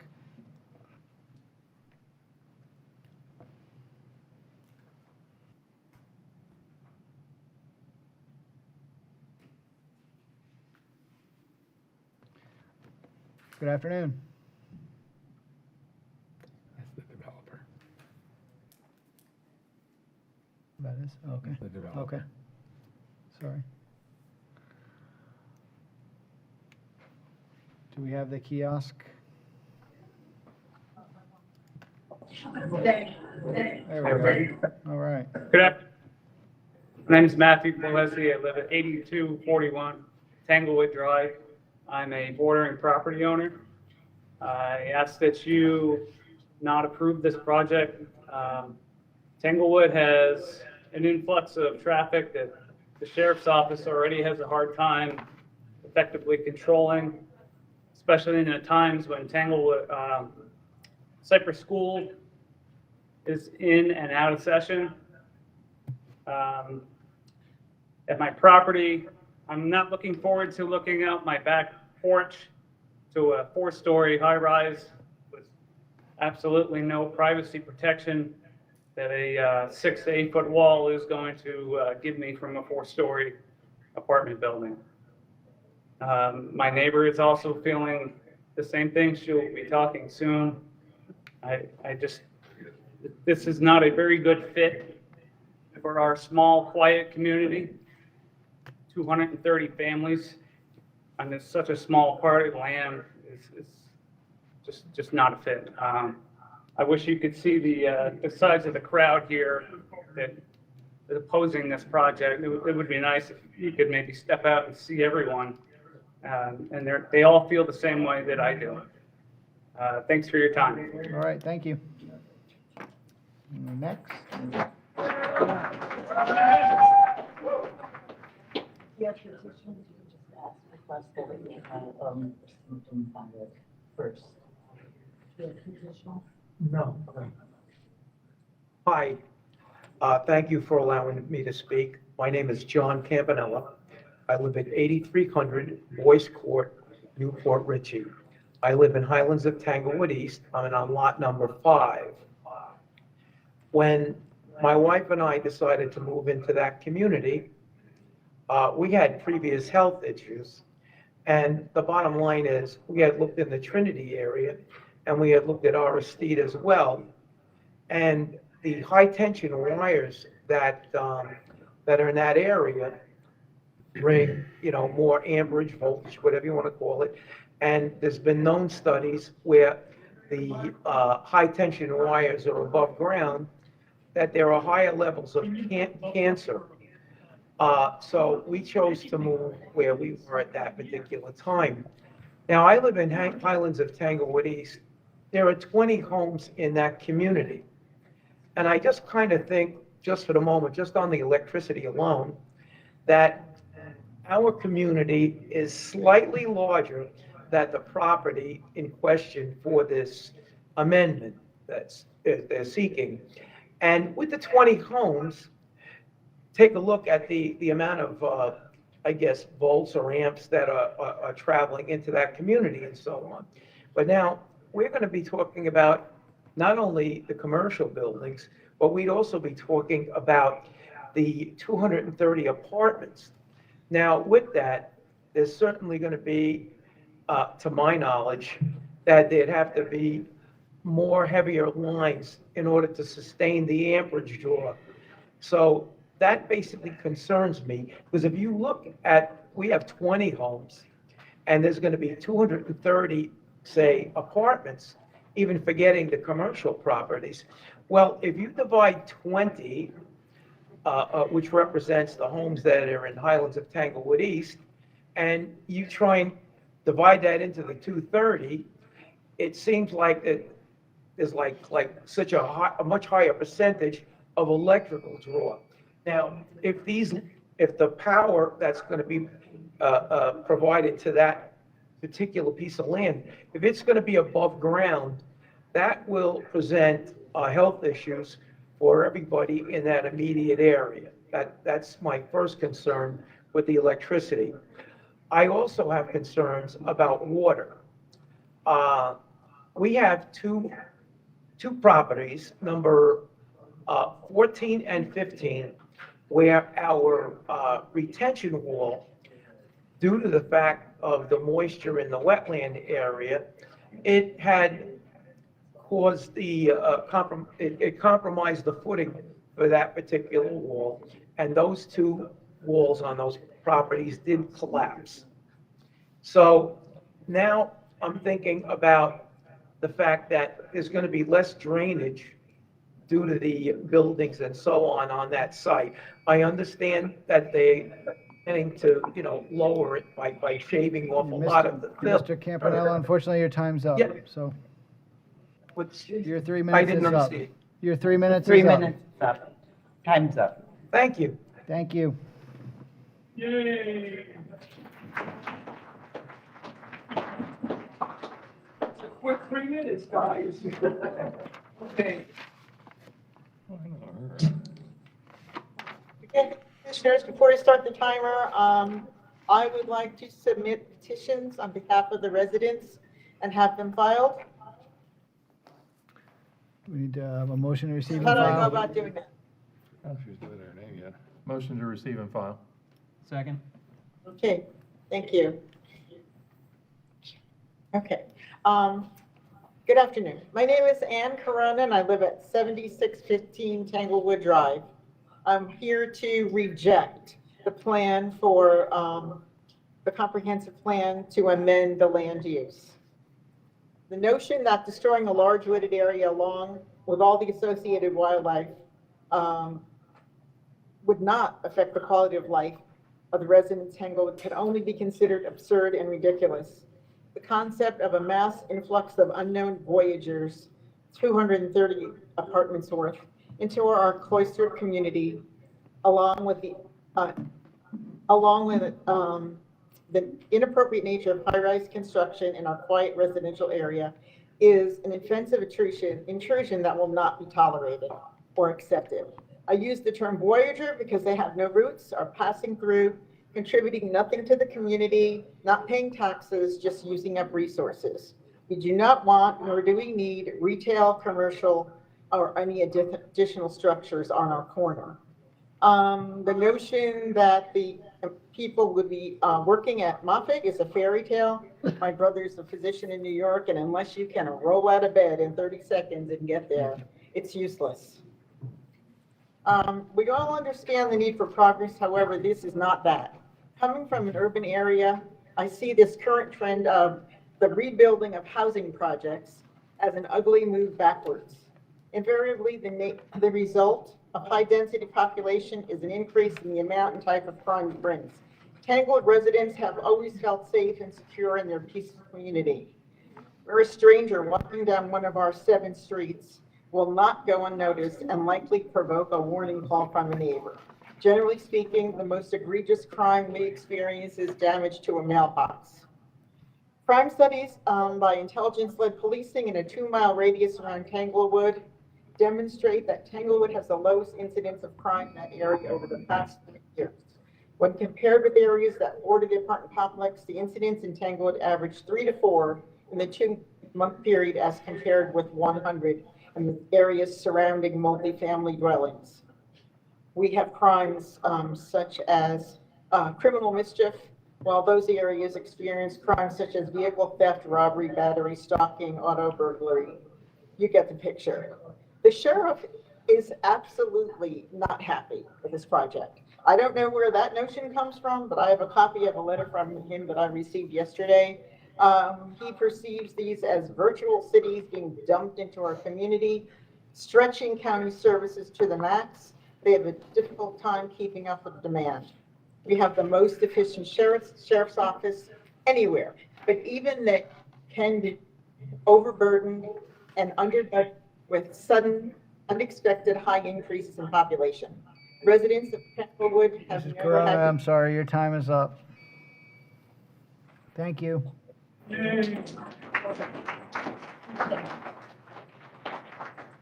Dr. Stan's telling me. Say your name and Okay. address. Lisa Sapino, 8050 Tanglewood Drive. I've been sworn in. Thank you for the opportunity to speak. I'm going to speak for about a minute. We bought our homes in a quiet country neighborhood because we wanted space and land to have gardens and livestock. We've looked on in horror as the insanity that is going on in the State Road 54 corridor continues unabated. It's like driving in a NASCAR race. We do not want that for our neighborhood. Already, wildlife is being pushed north. They have nowhere to go. Already, Tanglewood Drive has become a racetrack for drivers in a commuting rush. Roadkill is a constant on our roads and yards now. People drive like maniacs because they're in a hurry. 240 units, I believe it is, on Ridge Road at Tanglewood means a potential of 480 cars minimum added to an already crowded traffic pattern. That doesn't even include foot traffic, bicycle traffic, and are you going to put sidewalks on our Tanglewood Road because there are none? Where are these people going to walk? Kids going to school, where are they going to walk? How much more of our woods will be mowed down to make room? When the Ridge Road extension is finished, even more traffic will be funneled through this area, more rushing, more traffic lights, more dead animals, more traffic accidents. We moved here for a quieter lifestyle, and 240 apartments in our backyards is not that. Thank you. Thank you. Next. Hello, my name is Debbie Collison, and I live at 8031 Tanglewood Drive. I'll take off my glasses. And you have been sworn? We, Tanglewood, are a long-established community of 1 acre or larger lots. We live, or please believe us, we live every day there. Believe us, what a negative impact this would be. Our traffic would greatly intensify on an already dire issue for us. Our community's large population of wildlife would be decimated due to traffic and habitat. Please do not try and hammer something in that does not fit. Thank you. Thank you.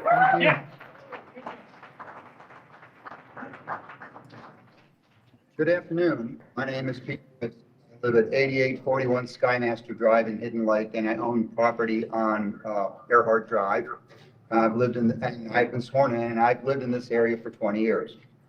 The area, I heard the applicant refer to this as an urban area several times, and I disagree with that. As you well know, this is a transition area between the urban area to our west and rural areas. I also heard the applicant state that the county had put infrastructure in with the intention of building up this area. And now I know that is not true. Earlier in my career, I was the utility program administrator for Pasco County. I was personally involved in the development of the Timber Greens booster pump station of Moon Lake Force Main, which I presume that the development will have to tie into. In the early 2000 timeframe, the county signed a consent order with the state and the federal government, which initiated the capital program that I was managing. At that time, we had the ability to put in a force main along Ridge Road. Because of the transitional nature of this area, at that time, the planning department and the utility department, we did not install that. I understand that the developer is talking about bringing utilities to the site. But my point is the county, and in the early 2000s, we had the ability and we thought of whether this would be developed. And at that time, the decision was made not to do that. Hence, there is no force main along Ridge Road. The Ridge Road extension and the widening project was subsequently engineered several times, and we had the opportunity to revisit that decision. We never put the necessary infrastructure in. So to say that it can be done, anything can be done with enough money, but I personally, as a taxpayer, would object to tearing up a brand new Ridge Road that has been widened to change the transitional nature of this area. I urge you to vote down this proposal. Thank you. Thank you. Good afternoon. Good afternoon. My name is John Boda. I live at 8641 Skymaster Drive, Newport Richey, Florida 34654. I am also a retired utilities project manager. I am the project manager that built the Timber Greens pump station. We put in a system that goes all the way from Timber Greens all the way to Shady Hills. There is no, and I say this almost like you guys are lying to us when they say there's utilities available, because there is no system that takes any amount of sewage that many people would generate. I'm sorry, but it would take miles, millions of dollars to put in a system like that. And that is a basic lie that they told you. The other thing is the electricity. There is a distribution line above there, which is 10,000 volt. You're not going to put 10,000 volt into that program. You're going to have to go all the way to Moon Lake Road. So I would say that they did not tell you the truth when it came to their distribution and their availability to build in that site. We have other issues too that are coming up from my neighbors, but I thank you for your time. Thank you, and we'll have the applicant address that in the rebuttal. Hello, my name is Marjorie Golub. I live at 7605 Mokina Court in Tanglewood East. I have a lot of problems with this particular proposal, which I'm asking you to reject. I won't go into many of them except for two, which I think are the most severe. One is the population density. Using our area code of 34654, it appears as though our 27 square miles has a density of about 800 people per square mile. And that includes folks from about 10 fairly low density housing developments. If we take the projected population of these apartments and divide it by the square miles that the rests on, we're looking at 20,000 people per square mile, which is a significant density in compatibility. And that construction will be directly in the middle of this area. It's not on the edge, it's not transitioning, it's in the middle. The second aspect that is just difficult to live with is the traffic. Tanglewood Drive is currently a narrow, not a wide, a narrow two-lane road, no sidewalks, no shoulders, and there are signs on it allowing bike traffic and horses. So that's the kind of road it is. The speed limit is 30 miles an hour, and I'm kind of embarrassed to say that I probably drive 40 miles an hour on it pretty much every time I'm on it. And frequently, I get passed by people going at least 60 miles an hour. So there's no thinking that there's going to be slower traffic or less traffic. In addition, it is the only entrance to our neighborhood schools, which they talked about so much, elementary school. And for us at in the morning and in the evening when the children are being picked up and dropped off. Tanglewood is completely blocked for blocks, and there's no way of getting through. I sincerely hope that the government is interested in protecting the living conditions in the existing adjacent neighborhoods, and would suggest there's a more compatible use for this property than a 230-unit apartment building. Thank you for your time. Well, thank you.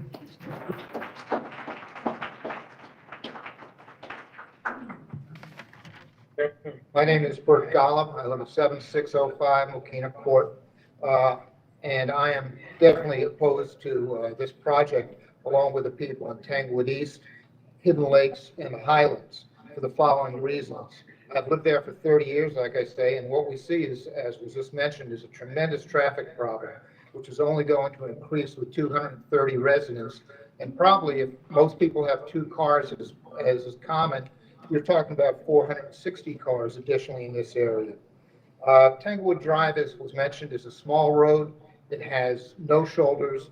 It winds through residential areas, and on top of which there have already been at least 1 fatality that I know of down at the Kublis and Tanglewood, and numerous accidents on Tanglewood Drive as well as at the ends.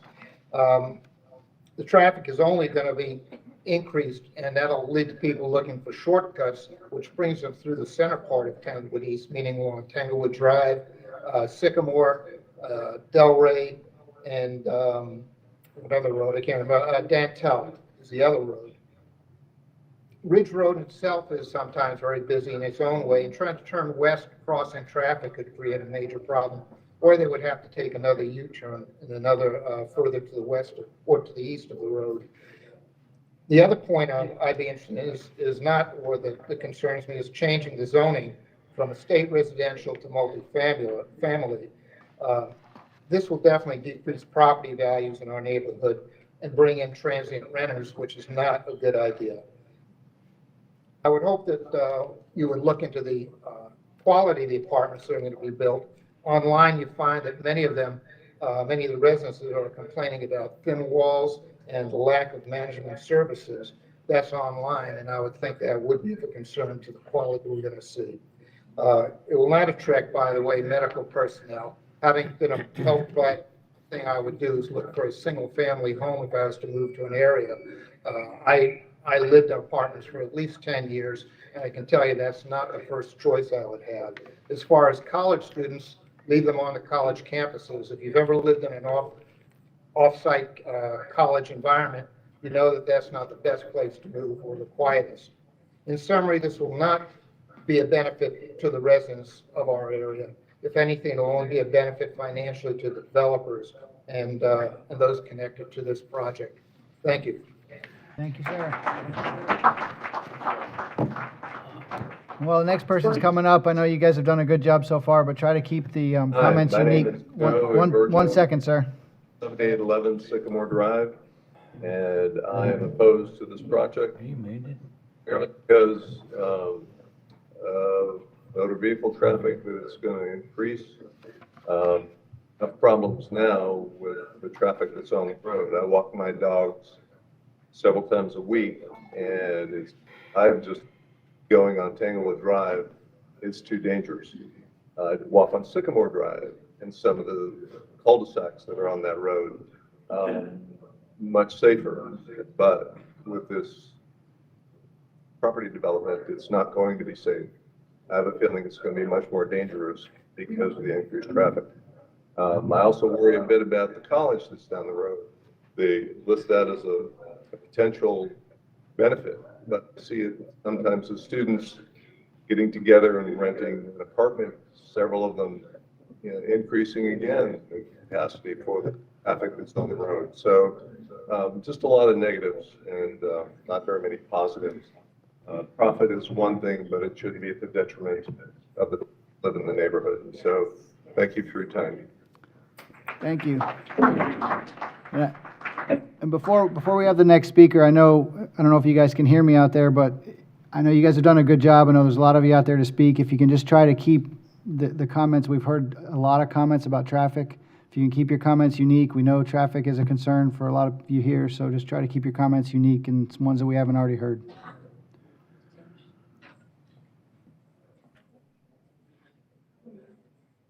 Hi, my name is Megan Brask. I live at 8225 Tanglewood Drive. I've been sworn in.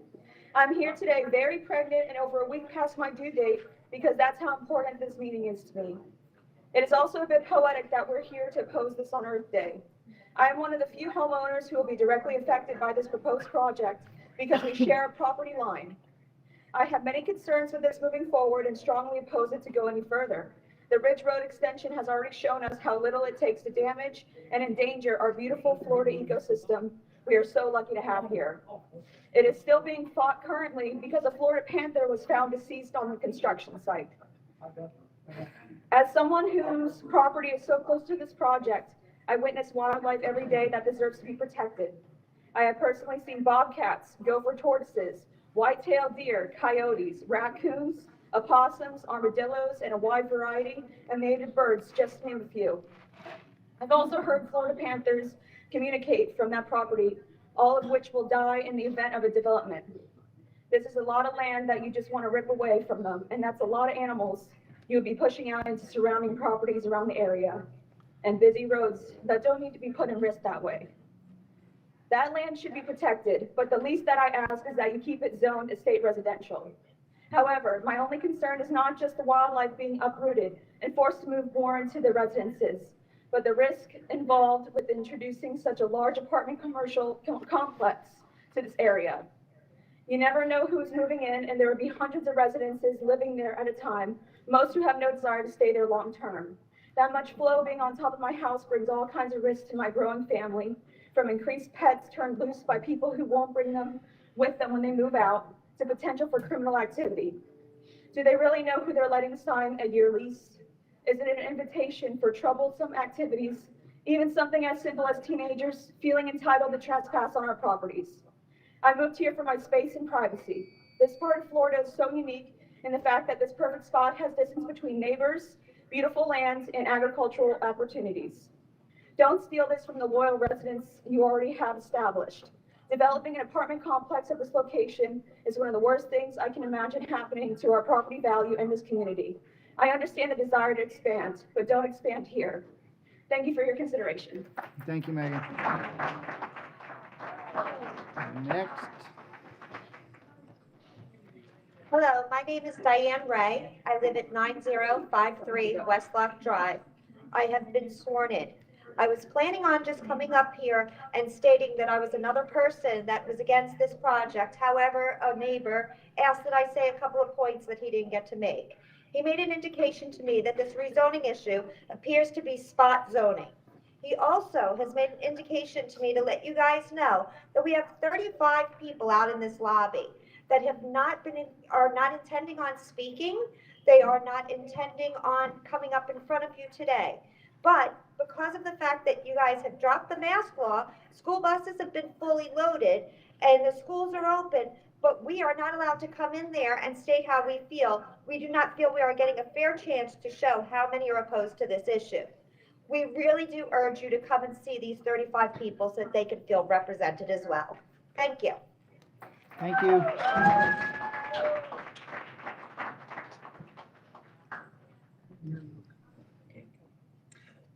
Hi, I'm Cheryl Klein Evangelista, and yes, I've been sworn in. My husband and I are both born and raised in Florida. We've lived in Tanglewood East for 5 years. We also own a brick and mortar retail store on US 19. Our business has been operating for about 12 years in the Newport Richey area. As business owners with a specialty business where people come from all over the state and even other states to visit, we wanted to keep our business life and personal life completely separate. This is why we chose Tanglewood East, a rural area where we can stretch out and have birds, rabbits, dogs, really appeal to us. There are chickens, pigs, deers, all types of wildlife adjoining us, making Tanglewood East the ideal subdivision. These are reasons I would oppose this this proposed amendment. My comment, please deny. P, property values affected negatively transients renting apartments with a commercial retail office complex. L, loud noises, bright lights, dumpsters, 230 apartment units will most likely equal 500 individuals. E, established neighborhood. We are now agricultural residential with a low density. You're asking us to put a high density complex right in the middle of two low density subdivisions. A, auto accidents, increased traffic. Already a busy road with an elementary school right on a main road. S, surrounding neighborhoods. Safety is compromised. Crime, we're going to have crime in Hidden Lakes, Highlands of Tanglewood East, and all the adjoining subdivisions. E, the environmental impact, digging for new sewer lines, septic systems, electric into proposed apartments and commercial units. How will this affect our wells, our pumps, our drainage systems in the Tanglewood East subdivision? Deny. D, detrimental effects on the area, destroying wildlife that we're supposed to be protecting. E, be empathetic to our situation. If this was you and your families, would you want this passed in your neighborhood? I ask each and every one of you, would you want this in your backyard? N, nightlight effects of renters and commercial shopping centers. We're going to have loud music. We're going to have gangs congregating at the shopping centers with their bicycles, their skateboards, their fast cars, and drug exchanges, and God only knows what else. And the last is why. Yielding more criminal activity in the area. I have volunteered for Pasco County Sheriff's Office in property crimes for 4 years. And I will tell you that crime Mrs. doesn't Klein, I'm have sorry, any your income time's up, guideline. so I apologize. I Crime appreciate you coming out. in more affluent areas.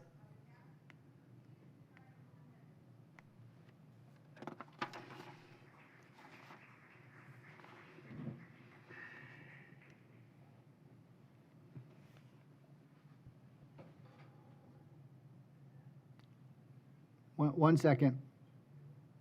Just hold on one second. Sorry, is she unmuted? Should be good now. You gonna try again?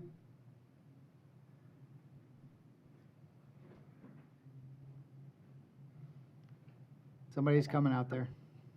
Just wait 1 second. Okay, you're good. Hi, my name is Eva Spizak. I live at 9975 Sweet Bay Court. I live right next door to Cypress Elementary, not Cypress Creek Elementary that you heard in the developer's presentation. Perhaps we need to fact check additional info on this project. I object to the rezoning and development of an apartment complex at the entrance of my neighborhood, Tanglewood East, corner of Ridge Road and Tanglewood Drive. I moved to my neighborhood over 20 years ago because of the laid-back community it offers with houses on acre-plus lots. My concern is that having an apartment complex at the entrance will change the character of the neighborhood, create safety and traffic issues while decreasing property value. According to apartment.com, there are 224 available apartments in Newport Richey at this moment and growing. There's plenty of land to be developed in our area that would not disrupt or negatively change the local community. I respectfully request that you preserve our neighborhood, a gem of Pasco County, and reject the rezoning of this residential area. Thank you.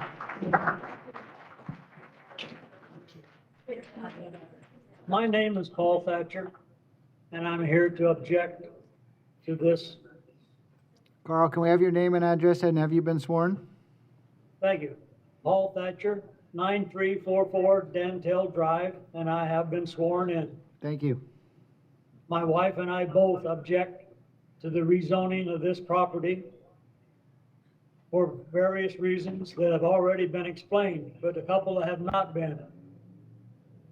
The large number of apartments that have been suggested to be done on this property would cause a very serious increase to the power necessary to run these properties that have not been fully explained to the power companies for this area, and I know this for a fact.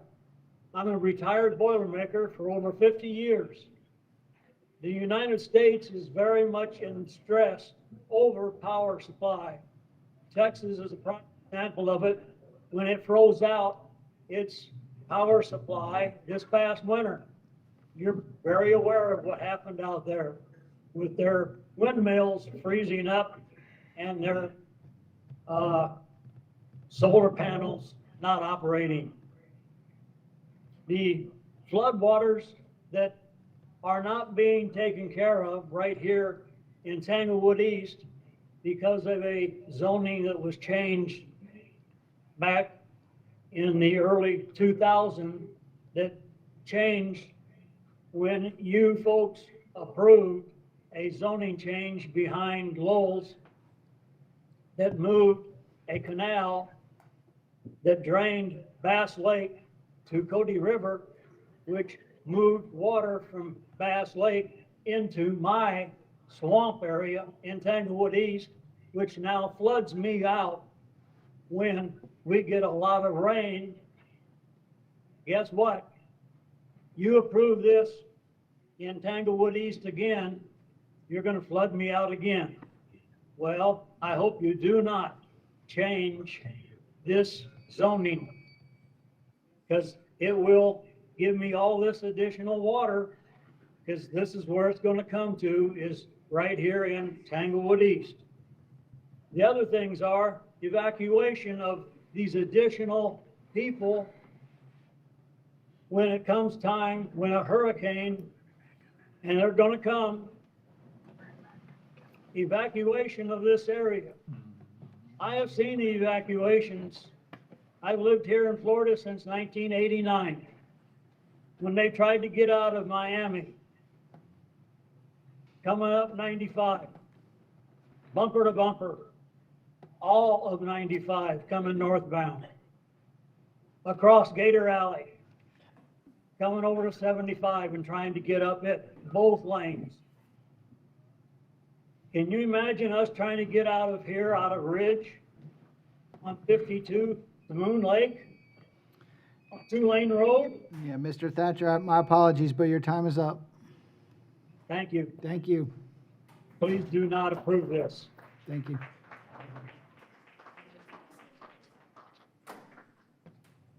Hi, my name's Andre Belois of 7846 Tanglewood Drive, and I've been sworn in. I don't really have much more to say than what these people have already said, except when these companies come in, they like to do a lot of smoke and mirrors. They paint the pretty picture. And you'll notice that on their slideshow, they said Boyce Salt Park, and that's way up on US 19.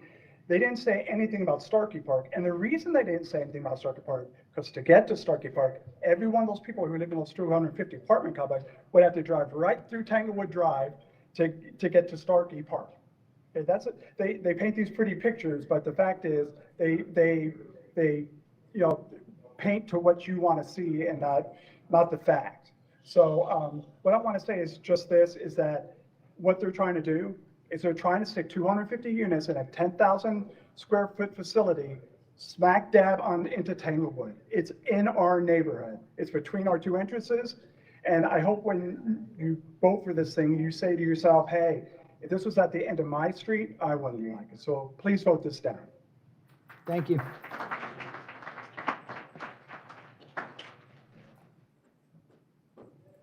Hello, my name is Gilbert Saravia. I live at 8976 Fairchild Court in Hidden Lake Estates, Newport Richey, Florida. My wife Cindy and I moved to Pasco County in 1979 and have lived as a renter in a duplex on Delaware Avenue in Newport Richey, as a first-time homeowner on Nova Scotia Drive in Regency Park, and finally, as a My Dream homeowner, which I had built on a 2-acre lot in Hidden Lake Estates. I had an office on Congress Street in Newport Richey, which I worked out of from 1980 until 2018, when I retired and am very familiar with the changes that have occurred in this area in the last 40 years, and they have not always been positive. I want to speak against the proposed rezoning of the land in question on the corner of Ridge Road and Tanglewood because of said negative changes I have observed in the past. Shortly after I opened my office, the county imposed severe water use restrictions, much of which still exist today. These restrictions were imposed on us even on our primary water use or our sprinkler-only water use, even though we had personal wells on personal property. The reason given was that the depletion of the aquifer and the depletion of drainage land and water retention land that could replenish the aquifer due to increased residential and commercial development that was outstripping the aquifer water supply. I asked the commissioners how the parking lot necessary to support the proposed apartment complex will affect the replenishment of the aquifer in this area and the already burdensome water restrictions we are forced to live under. When we moved here in 1980, there was an apartment complex on Congress and Ridge Road that rented to seniors only. During my career, many nearby apartment complexes were changed or built to accommodate Section 8 low-income housing. The increase in crime and gang activity in the area was noticeable. I asked the commissioners how long before this proposed apartment complex is turned into Section 8 housing, with the potential spike in crime in this area. I am not opposed to landowners being able to develop their own property, but this proposed change in zoning would be devastating to the preferences and desires of neighboring developments. This area should stay single-family home on at least half-acre lots with commercial property, if necessary, being limited to a narrow strip of land adjacent to and abutting Ridge Road. I assume the land was purchased and developed by the original owner with the knowledge that it was zoned as only very low-density single-family homes. With this in mind, I believe the landowner should be more than willing to accept the compromise. Thank you for your time. Thank you, sir.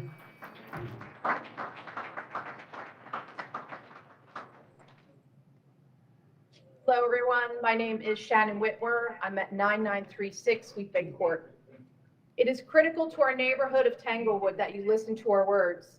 The proposed project would absolutely be devastating to the quality of life in the Tanglewood subdivision. In that traffic issues alone, I know you've heard it, they're very bad. This project would render the roads unusable. Anyone needing emergency services would be completely prevented due to some of the roads not being accessible during periods of the day. People could literally die from traffic congestion. Tanglewood is a rural community with half-acre or more land on each property. Dropping a small city in the middle of this neighborhood is the epitome of incongruent. There is no single project that can be conceived that would be more inappropriate for this neighborhood. You would be forced to change the zoning for this project. This land was never intended for this use, nor is it wanted. All of our original deeds for a property literally spell out that this type of project is off limits. Most of us, if not all of us, purchased our properties, and we did so to get away from the type of urban buildup that is trying to be forced upon us. This is not wanted or welcome in this neighborhood. We all bought here for a more rural type of living. We were looking for peace and quiet in a low-density area. Please do not allow these developers, Mr. Stephen McConaughey from Dockside Investors and BDC Investors, to take the rural community of Tanglewood that we have put our life savings and hope in and allow it to be changed forever by the ugliness that is urban sprawl. Again, specifically, traffic would increase beyond what our neighborhood can handle. Crime would most definitely spike. It does not take a genius to figure out, nor money wasted on a study, just common sense. Cypress Elementary already has a freeze, the same school that that woman was talking about. It has a freeze. It cannot take any more children. Where will the tortoises go? I know someone mentioned that. We love our tortoises, and they are classified as threatened. We as a community of Tanglewood do not oppose change. Just take a look at how Tanglewood has changed. We prefer to conserve and preserve, keeping the land zone as intended. It would help to protect this area from becoming more like a city. Building homes on 1-acre lots or more would be a way to stay within this type of specific area that we live in, this is what our community is. I cannot speak for Highlands or anyone else, but I'm pretty sure they're on the side of no, because this will affect them in a huge way as well. But on behalf of the residents of Tanglewood, we say no, thank you. Let the voices of the ones affected and will have to live with this life-changing decision trump the voice of big money and others who do not live in Tanglewood and have a personal interest in this project in some way, shape, or form. And I respectfully ask all of you to give some of us a rebuttal. None of us are aware of this. We were only told by our commissioner 3 minutes, and that was it. And one more thing I was given from someone. Unfortunately, Ms. Woodward, your time's up. I apologize. Okay, thank you.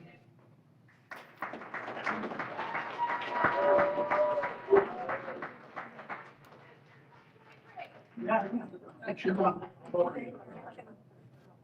My name is Cindy Saravia. I live at 8976 Fairchild Court. I've been sworn in, and I've lived there for 33 years. I haven't heard one mention of, we live in an airport community. My grandchildren can't even fly a drone, and they're gonna build a 4-story building right next door to it? Think about this. This is a rural area. You know, the whole beauty of this area is that everybody has land around the houses, residential, you know, one home. We don't need an apartment complex. I'm old enough to see what apartment complexes have done to neighborhoods over the years, and it hasn't been good. What they were saying is lies. It's lies what's gonna happen. And that's all I have to say. We have animals, now, where are the animals gonna go? On the runway? Where are these kids gonna play in this apartment complex? On our runway? You know, let's be realistic here and vote this down. Thank you.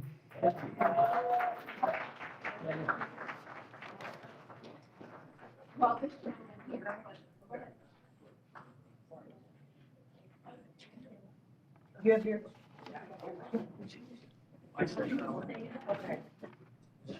So we're down to our two that were approved for 15 minutes each. Okay. 20. Yep.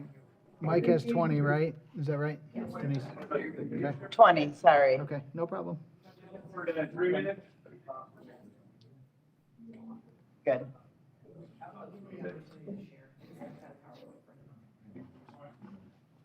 Mike, 1 second, I think Just a Denise. moment, Mike, we're just going to load your PowerPoint. Sure.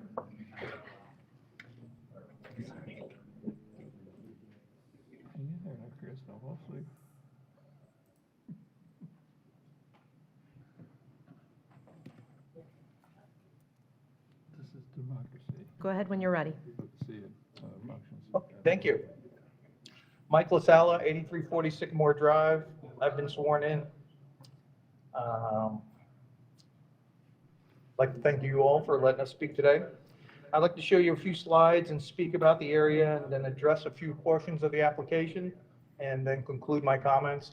I have 20 minutes of additional time that I appreciate, but I won't use hardly most of it.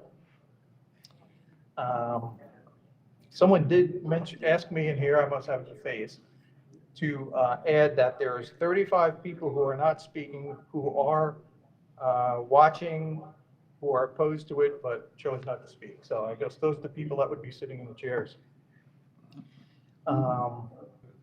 Happy Earth Day. And you could put a podium out here, just a side note. Thank you.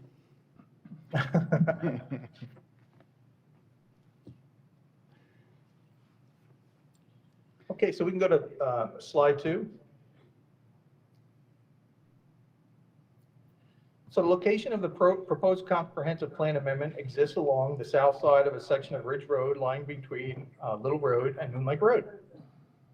This portion of Ridge Road has benefited from the infrastructure improvements over the years in conjunction with the anticipated extension to the Suncoast Parkway, which was delayed for many years, as we all know, due to permitting, and has recently been approved and construction is underway and ongoing. The mandate for the extension of Ridge Road to Suncoast Parkway was predicated on the much-needed east-west evacuation route for West Pasco residents to supplement the only other east-west routes, which are 52, State Road 52 and State Road 54.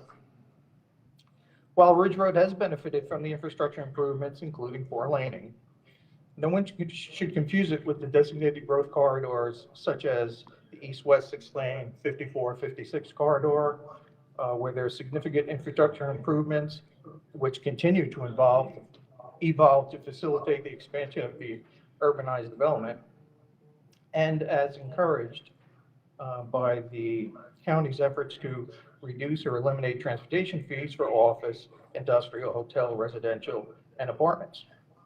This section of Ridge Road is not designated as a growth corridor in those terms. Next slide, please.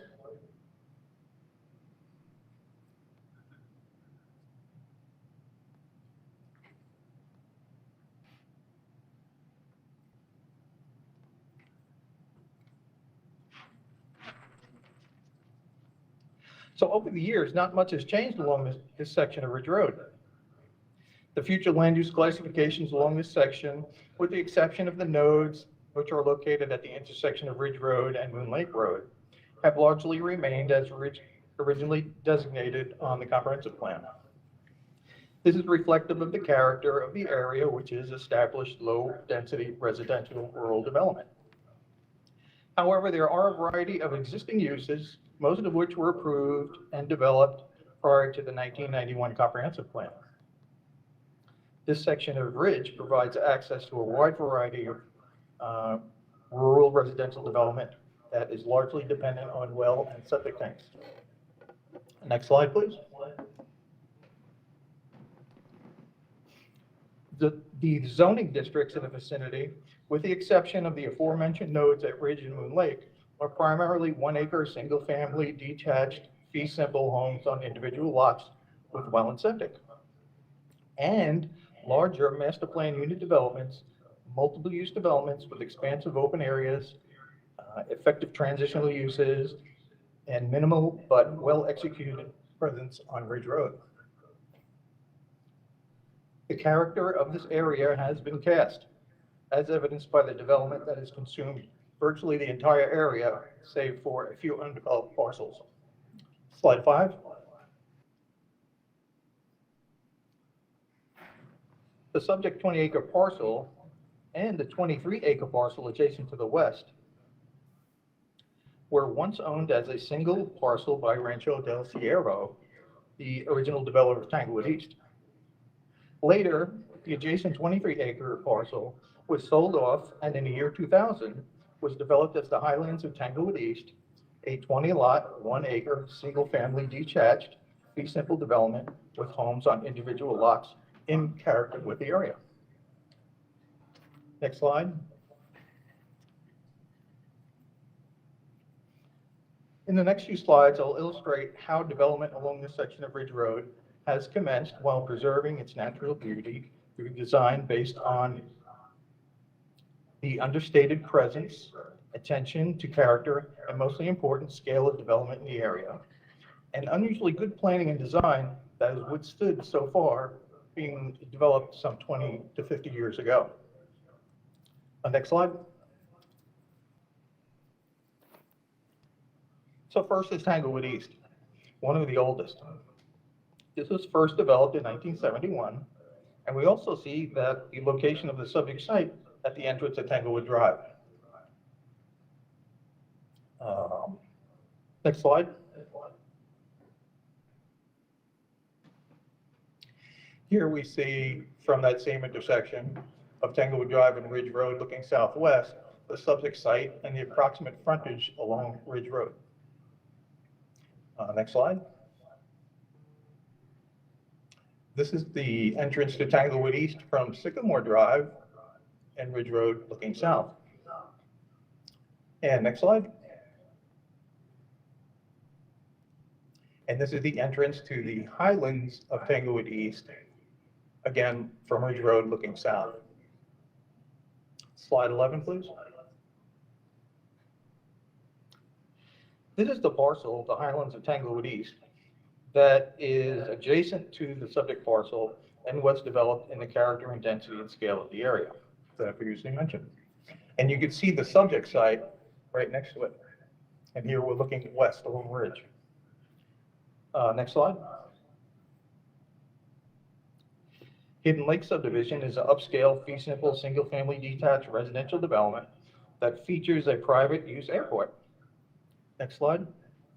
Many of the homes in the development have attached garages for their aircraft. Next slide.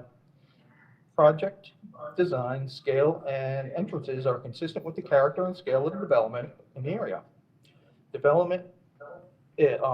was developed prior to the 1991 comprehensive plan.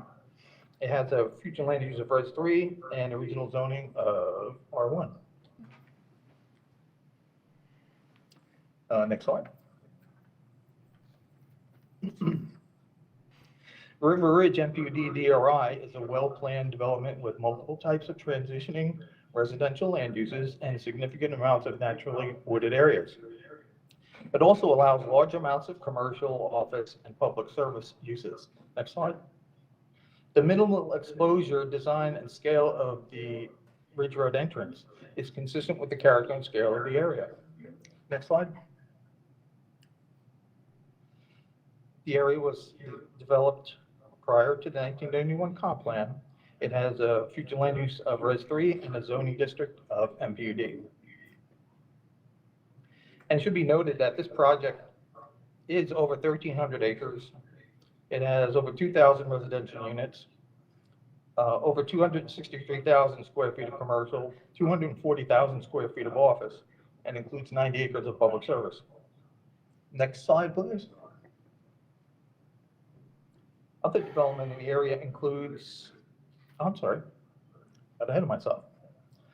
Hall Aerial Power Corporation is a manufacturer of air filtration devices for military applications. The facility has one entrance on Bridge Road and minimal exposure while accommodating the needs of their transportation. And if you look closely, you can see a FedEx semi-tractor trailer way back there that just made a huge turn to get in, and it almost instantly disappears once it's on site. Next slide, please. Approved and developed prior to 1991 comprehensive plan, it has a comprehensive plan flew of RES3 and PUD zoning district. Next slide. Other development in the area includes Faith Baptist Church.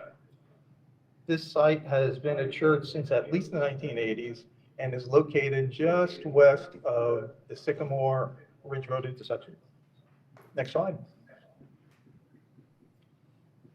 This is Tanglewood Learning Center, and it's located on the south side of a former church that has been at the location since at least 1980, and this is the east side of the intersection of Ridge and Sycamore. Slide 22. Millennium Academy is located on a former church site of many years and is located on the north side of Ridge Road. Next slide. Sunrise Church.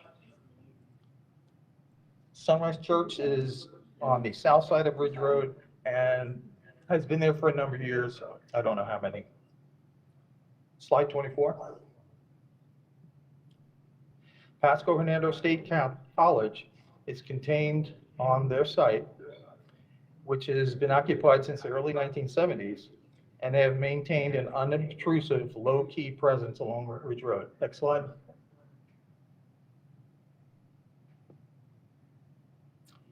And next slide.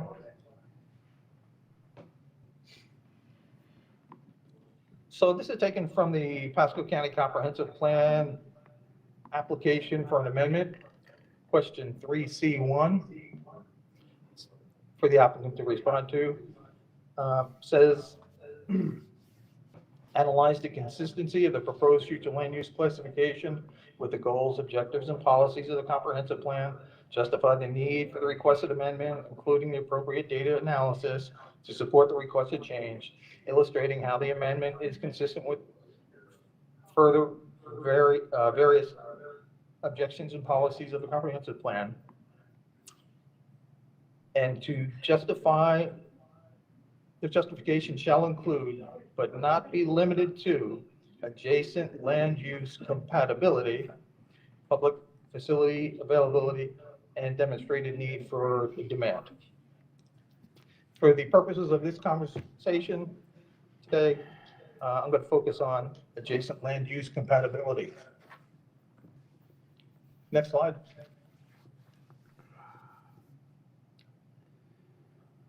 Hate to bore you with all this reading, but the adjacent land use compatibility is addressed in the comp plan element flu 1.4.3 transitional land uses, which states Pasco County shall evaluate comprehensive plan amendments to ensure that transitional land uses are provided as a buffer between residential and non-residential land uses designations, between varying densities of residential land use designations, and in managing redevelopment of areas no longer appropriate as viable residential areas.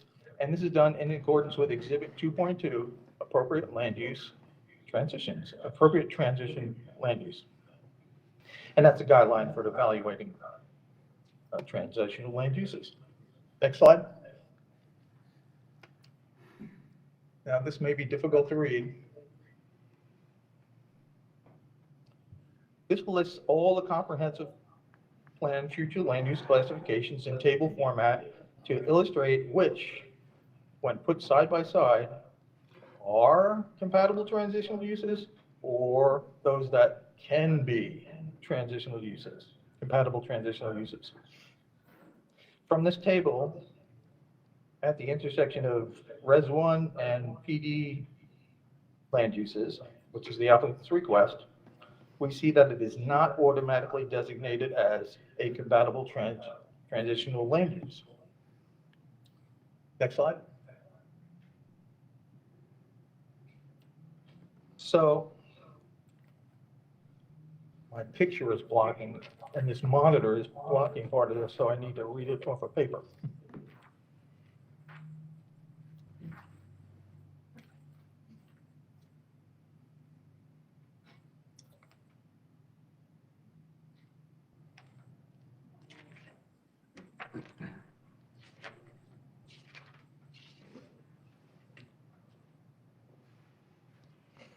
So when you look up the intersection of those two land uses, you don't see that it's automatically approved.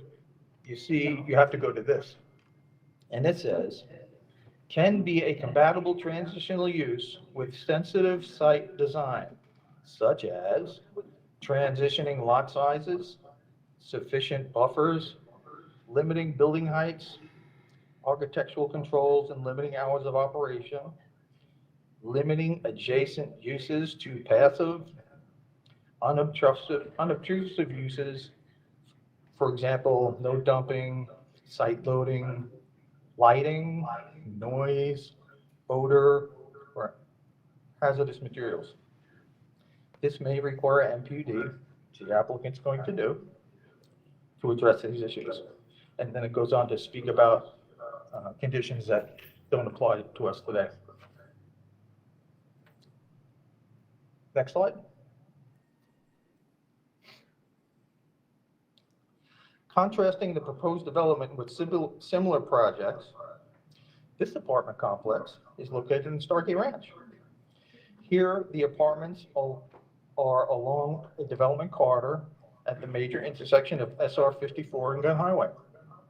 Starkey Apartments transition to a large public space shopping center on the east and high-density single-family detached homes on the west, and State Road 54 is on the south.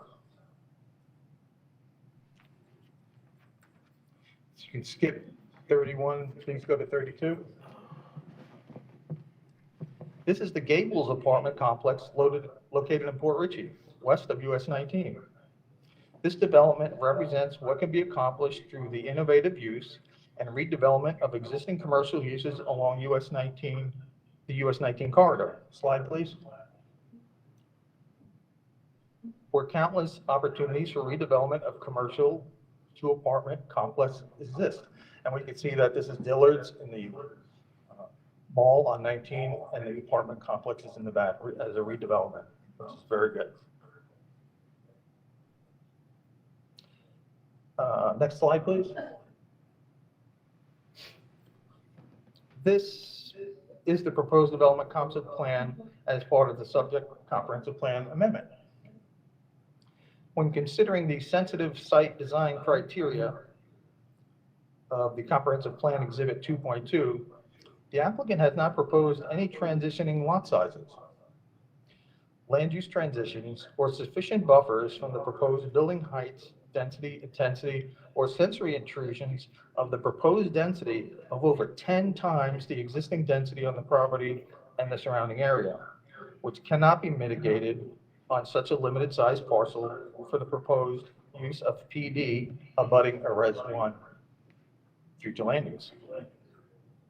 The proposed urban design apartment complex is not consistent with any attribute, character, density, intensity, or scale of the existing development pattern in the area, and would be an aberrant intrusion and incongruent with the tenets of good site planning and design at this location.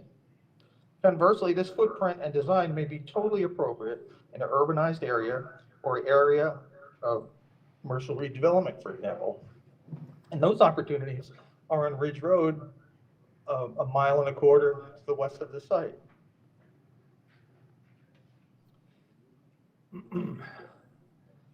Based on a recent Pasco County rental demand analysis dated February 2021, which was received in conjunction with an application for apartment complex that was consistent with the comp plan, of the 22 Class A apartment communities in Pasco since 2010, over 6,000 Class A apartment units have been developed. Virtually every one of those apartment complexes cited, except for 3, are located on or within the immediate proximity of the 54-56 corridor. None are located within miles of the subject site. But the closest one is the Gulfview Square Mall. Slide 35.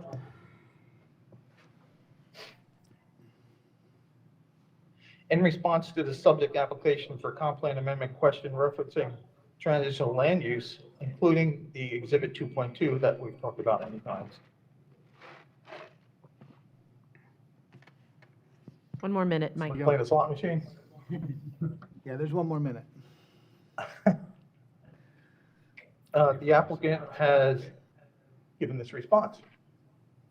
Consistent with the policy flu 1.4.3, this project is a transition through time of the conversion of a residential use to higher intensity residential and office uses in the area where the character has changed and low density residential is no longer appropriate, an appropriate long-term use. Significant investments have been made in existing public infrastructure in this area, and the area has been included in the county's urban concentration area and West Market District. Attention will be paid in the MPD zoning to site design and sufficient buffers to the existing residential uses. A little humor here. You know, this explanation. Mike, I apologize. That's 20 minutes. Okay, I'm about to close. Okay, just need you to wrap it up. Okay. Clearly, well, this explanation about time being a mitigating factor is new to me. I've never heard of it before, and I don't know if it's in the comp plan.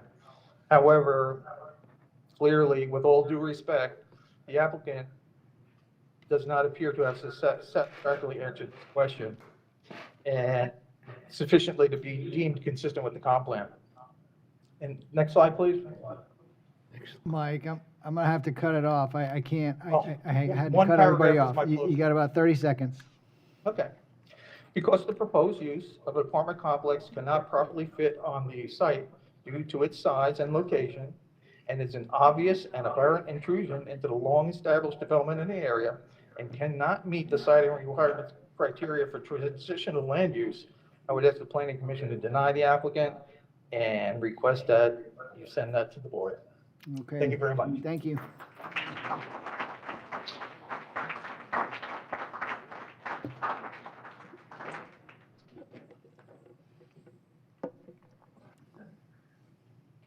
Got Mr. Laporte here.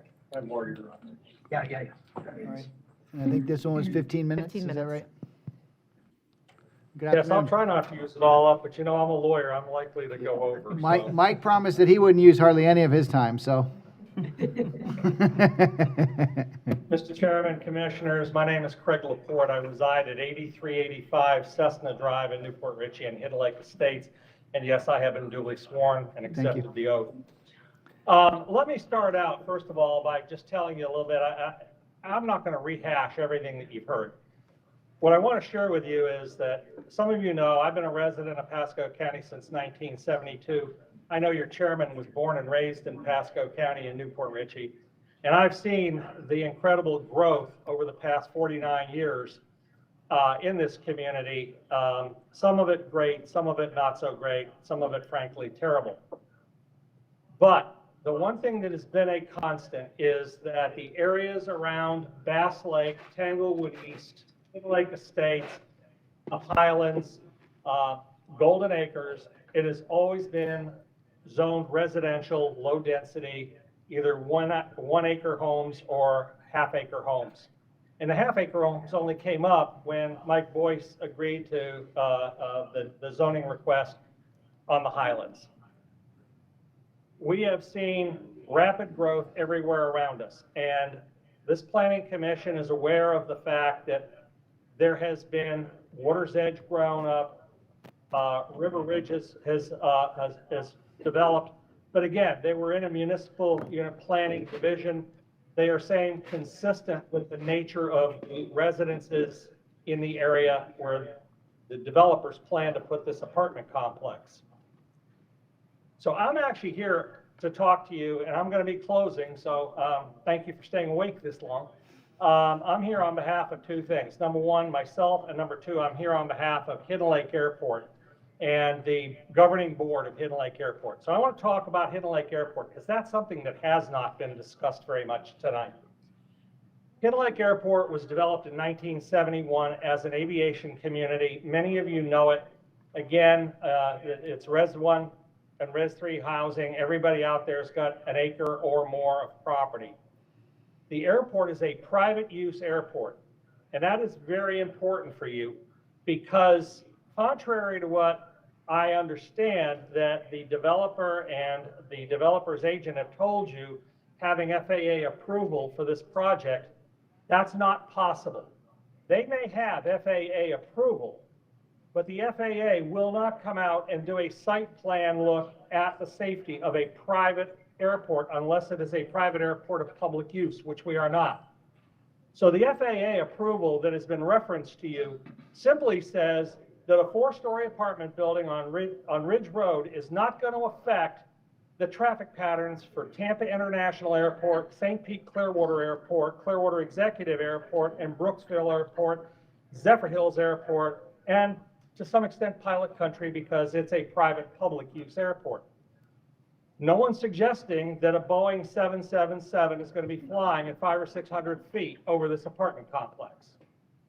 However, there are going to be lots of airplanes flying directly over this apartment complex on a daily and weekly basis, 24 hours a day, 7 days a week. We are a 24/7 airport with lighted capability, with nighttime abilities, with precision approach indicators for our runways. And our main runway runs northeast to southwest, or contrary to that, southwest to northeast. That's runway 5 and 2-3. Aircraft traffic is governed by FAA regulations, and we are required to use what's called a left-hand traffic pattern.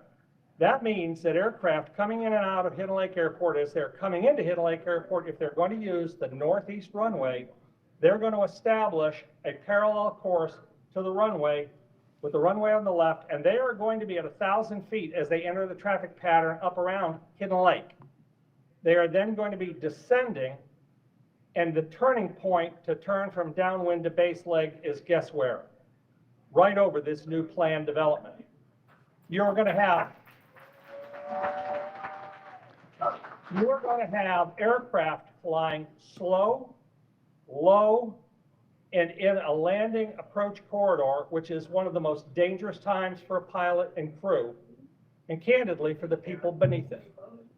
So you're suddenly going to put 230 apartments with presumably 400 to 500 people directly under the most critical aspect of an approach corridor to a private airport. And let me get this straight. Although we have 80 some odd aircraft based at Hidden Lake Airport, we service a lot more. There is transient aircraft that come in. We are the only emergency airport with a letter of agreement with the Board of County Commissioners to serve in the event of a natural or man-made disaster.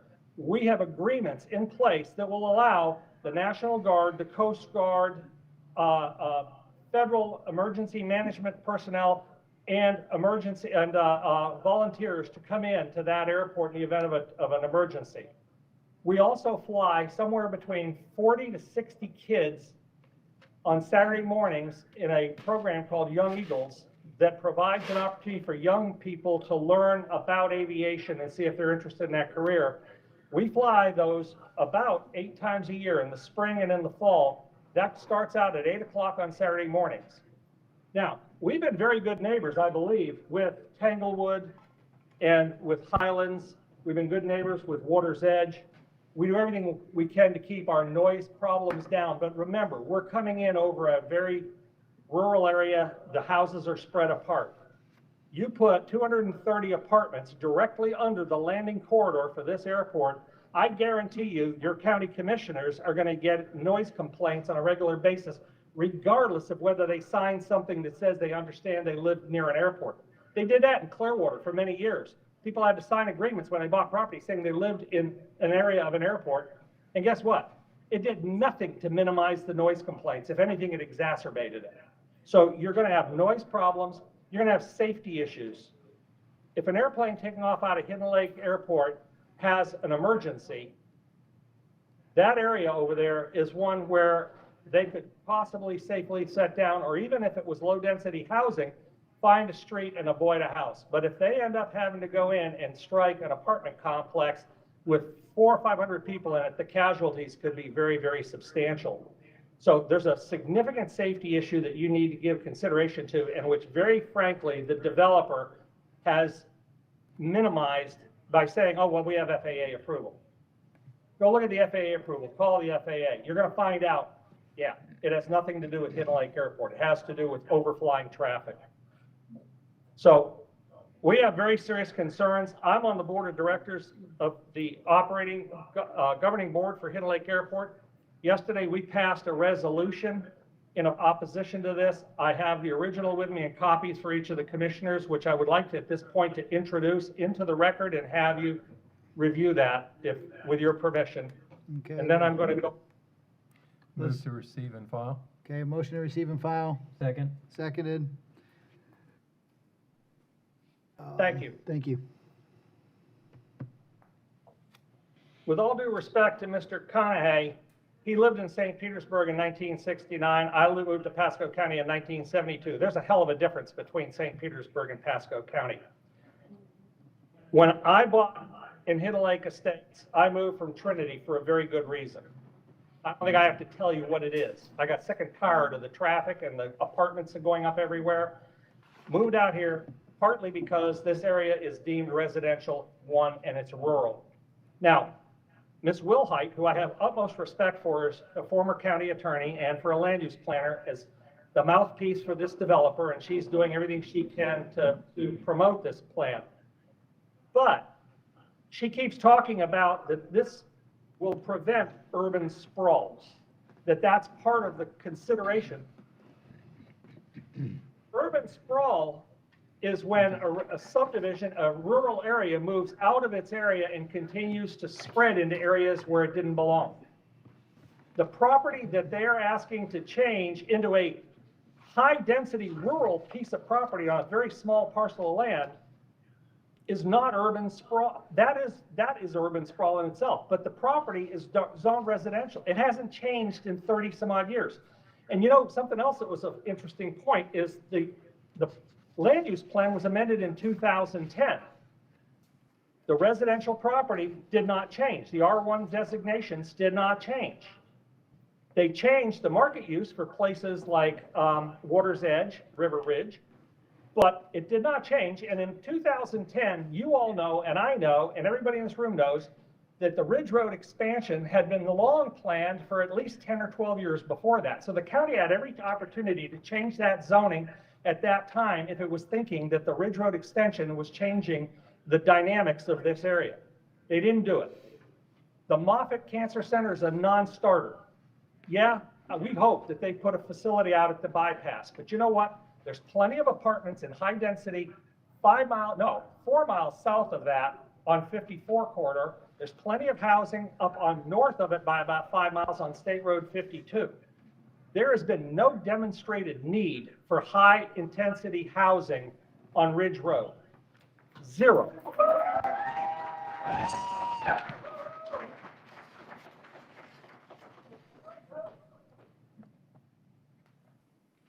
I'm going to close with this.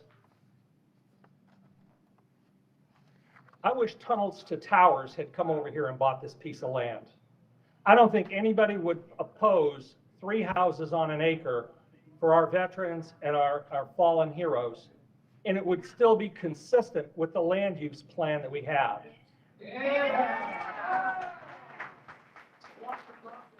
To change the land use plan now, to change this zoning now, is like coming into the middle of a football game and changing the rules on everybody that's been playing the game for 30 years in that area.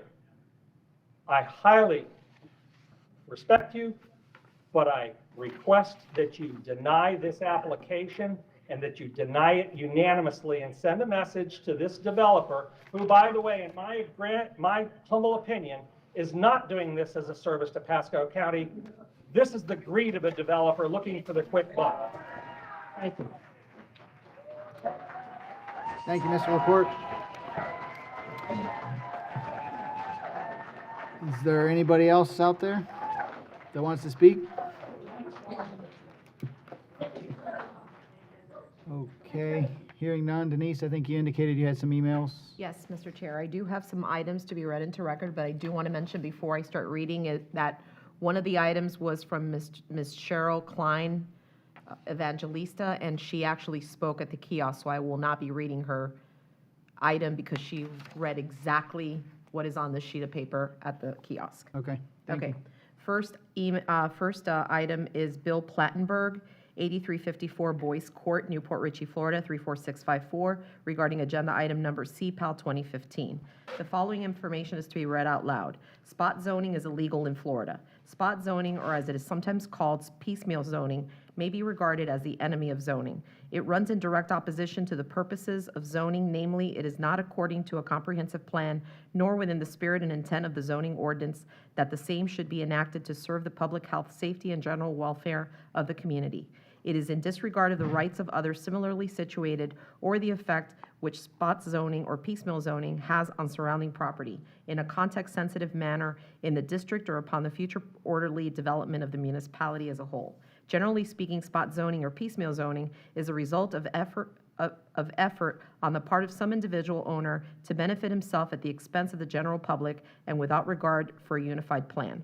The effect the zoning classification may have on the value of a portion of land in a certain area is often an important element to be considered, but the fact that a piece of land would be worth more if used for some other purpose does not mean that the area is improperly zoned.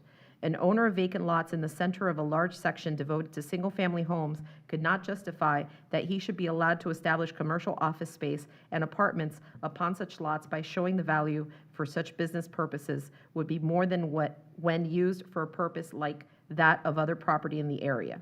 He would be urging spot zoning.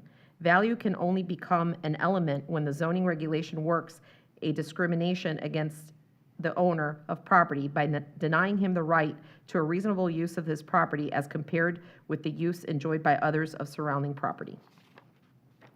Next item is K. Viola, 8311 Tanglewood Drive, Newport Richey, Florida 34654. Agenda item number CPAL 2015. Please read the following out loud at the April 22nd, 2021 Planning Commission meeting.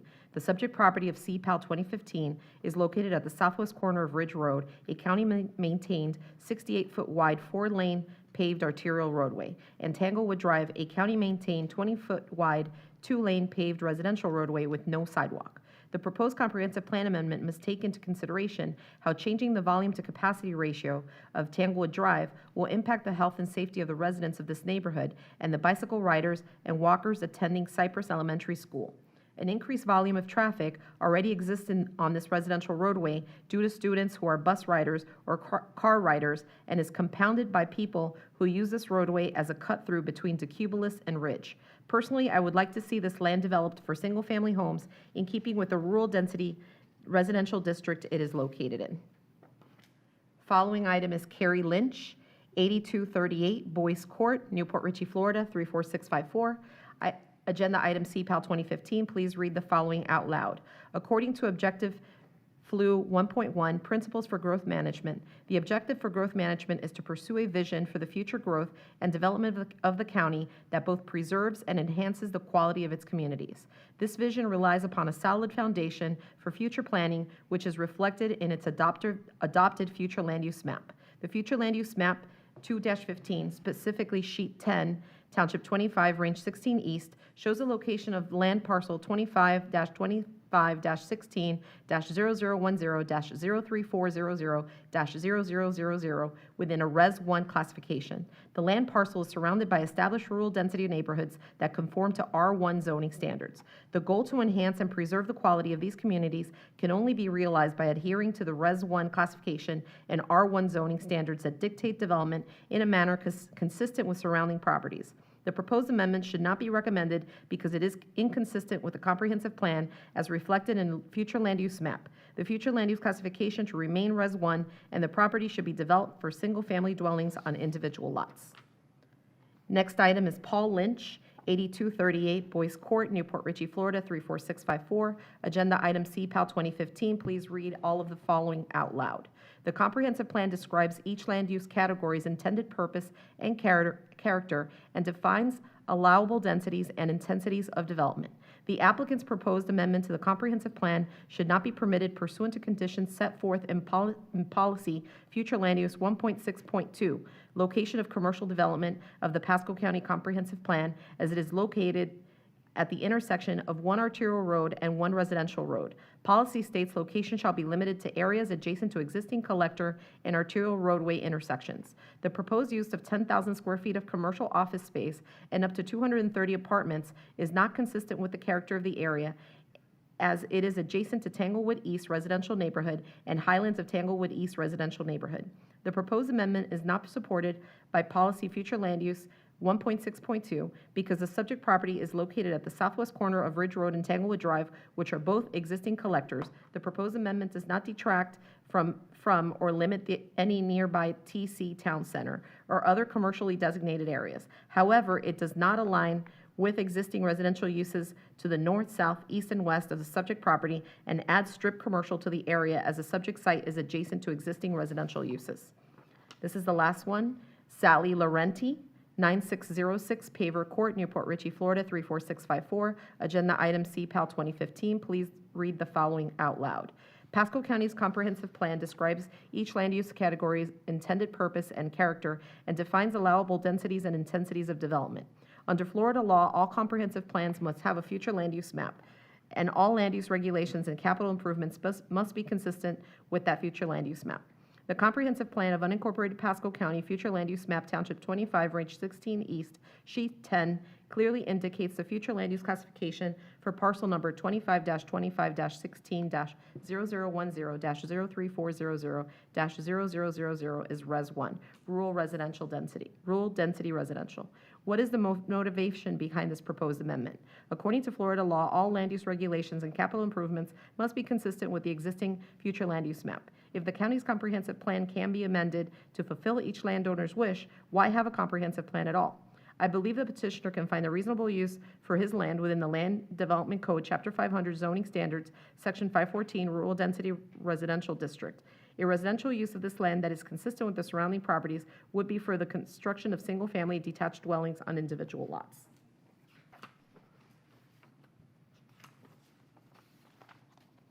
Thank you, Denise.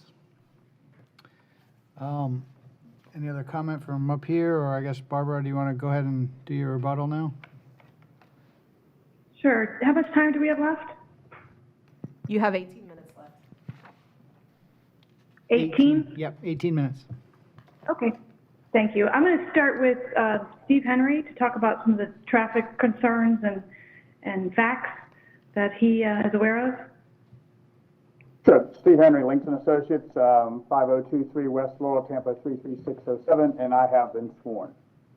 First, the site plan that was shown, we are not proposing access to Tanglewood Drive. So I want to make that clear, which affects the traffic. The access that we're proposing for this project is a directional median opening to Ridge Road, which will have left in, right out. We propose to have only emergency access to Tanglewood Drive. So from a traffic standpoint, the impact to Tanglewood would be insignificant given the fact that we do not have direct access to Tanglewood. In addition, as indicated, Ridge Road is currently under construction to be extended from Moon Lake Road to Suncoast Parkway with an interchange with Suncoast Parkway, which will be open this year. So from that standpoint, you've got alternative ways to go south as opposed to going through a residential neighborhood. You've got Moon Lake, you now have Ridge Road to the Suncoast Parkway, and then you've also got Little Road. We also, in conjunction with this plan amendment, we did a needs assessment to look at Ridge Road and look at the level of service of Ridge Road.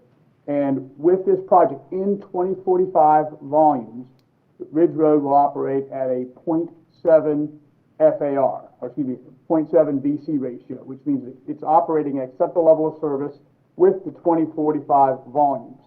So from that standpoint, we don't believe that the impact to Tanglewood Drive, as many of the residents have said, is going to be significant from this project, given that we won't have access, that we will have the directional median opening to Ridge Road.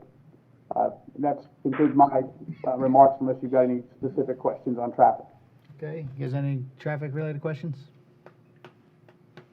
Okay, thank you, Steve. Thank you. I think Jeremy Couch wants to talk about some of the comments about utilities, drainage, and the approvals that we received from the FAA. Good evening, Planning Commission. Sorry this is run so late tonight. I need to be brief though.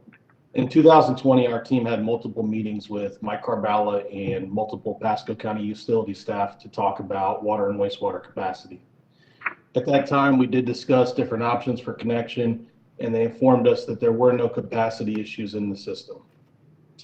Also, contrary to what you heard from two of the citizens, the county is concerned about how they can provide wastewater options for these big lots as their septic start to fail. So I want to say that contrary to what you heard from some of the citizens. Also, our investigations tell us there are no issues with power supply to the property.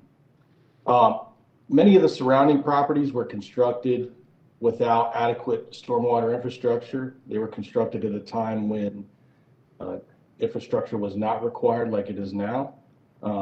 We want to tell you and the neighbors that when approved, our project will comply with county and SWIFMUD requirements for stormwater treatment and attenuation. We did reach out to the FAA through whatever process they had. There's a notice process that you can go through. Mr. LaPointe, I believe his name was, is correct. They do not recognize this airport. However, we did ask them to analyze our request and adjacent to it. So our report from the FAA says no direct contact. It does not mention their airport, but we did spend considerable time researching this issue and feel there's no impacts. Thank you. All right. Thank you, Jeremy. Thank you, Jeremy. So I just want to kind of focus here. So you're sitting as the LPA. And your decision is whether this comp plan amendment is consistent with the comprehensive plan, which I have a lot of experience on. And I'm not a mouthpiece for a developer. I actually take comp planning very seriously. Been doing it for a very long time, since I was at the county. And what occurred in 2006 comp plan rewrite and the 2008 ULI and the 2010 comprehensive plan amendments that created these market areas in the urban service area was significant. The county made some significant decisions. They set 4 areas of the county aside for rural areas and designated them and protected them, and found in the rural character area in Hudson that that would be the final form of development. They made a conscious decision. This was not done with no planning, and it wasn't done without community outreach either. They made a conscious decision that this property would be in the urban service area in the West Market area. And so when you look at those, and I went over those with you before, West Market areas, they want infill and redevelopment that is an urban, coastal, and inland area. Those are the county's policies that they adopted. So we're following those policies. And I was remarking at Steve's presentation to you when he said that in 2045 with this project, the VC ratio will be 0.7. I've never heard a VC ratio so low. We usually dealing with 1.0s, 1.2, 1.6s. So what that tells me is that you've got an underutilization of an infrastructure. And that's why the county puts in place the policies, the Board of County Commissioners puts in place the policies of where they want to see urban infill and redevelopment. And this is where they said they wanted it. This property is not within a neighborhood, it's not in the middle of a neighborhood. Mrs. Sell's property is not in the subdivision. Her property on Ridge Road is not part of the subdivision, it's not in the subdivision. With regard to the policy flu 1.4.3 and 1.6.3, transitional land uses, we have complied with that in the comprehensive plan, which is what you're looking at. In the sub-area policies, we have provided additional buffers, we've limited building height, we've limited adjacent uses to passive uses, strictly complied with everything in that table. There's no transition lot sizes because we don't have any lots on the adjacencies. We actually followed the guideline that says limit adjacent uses to passive uses. So we don't need to transition lots because we don't have any lots. So we've followed the comp plan to the T. And this is the infrastructure is there. This is where your comp plan says density. We have an MPD that's going to come back before you, and that's really the opportunity to talk about drainage and utilities and those types of things. We limited our access to Tanglewood, as you heard, to emergency access only. So we've done all the things for this comp plan amendment. Staff has found it consistent with the comprehensive plan. I know they're available if you have any questions. But with that, I'd ask that you make a recommendation that, as the LPA, that's consistent with the comp plan and recommend approval to the board. All right, thank you, Barbara. Any other questions from up here? I guess, Barbara, just 2 questions, and honestly, these might be for Jeremy, but just for clarification, the utilities to serve this property, are the extensions being constructed by the developer or by the county for water and sewer? Sure, Chairman. There's a 12-inch water main directly in front of the property that does have capacity for the project. The force main is at Moon Lake and DeCublis, or at Ridge. So we have multiple options for connection. Both options have capacity, and the developer has committed to make those extensions. Okay, and then my other question, I heard a couple people mention something about Bass Lake and flooding that's been caused in Tanglewood East by Bass Lake. I guess, do you have a quick summary of what's going on there? Does this project affect that or not affect that? We actually believe this project will help that. Currently, there's no treatment or attenuation in higher storm events from runoff leaving this site. The property drains in 2 directions. It drains north into the Ridge Road system, which does account for some of this runoff. And we're also going to have large retention ponds on site. We believe that we're going to have a net improvement and a net benefit to the area with our retention. Okay, thank you. Nothing else from up here? Anyone? Okay, yeah, obviously this is a, I mean, I can understand, and we sat here for quite a long time listening to residents and complaints, and I mean, this is one of those classic cases in areas where we have growth. I mean, it's a difficult situation. I mean, you have a major road out front with Ridge Road. Yes, it's not 54, it's not 56, but it's not a rural road either. You have a major intersection here. You have the need for some type of transitional use in this area. I don't know, it's a difficult one. I understand their concerns and the fact that everything in this area is, 1 unit per acre.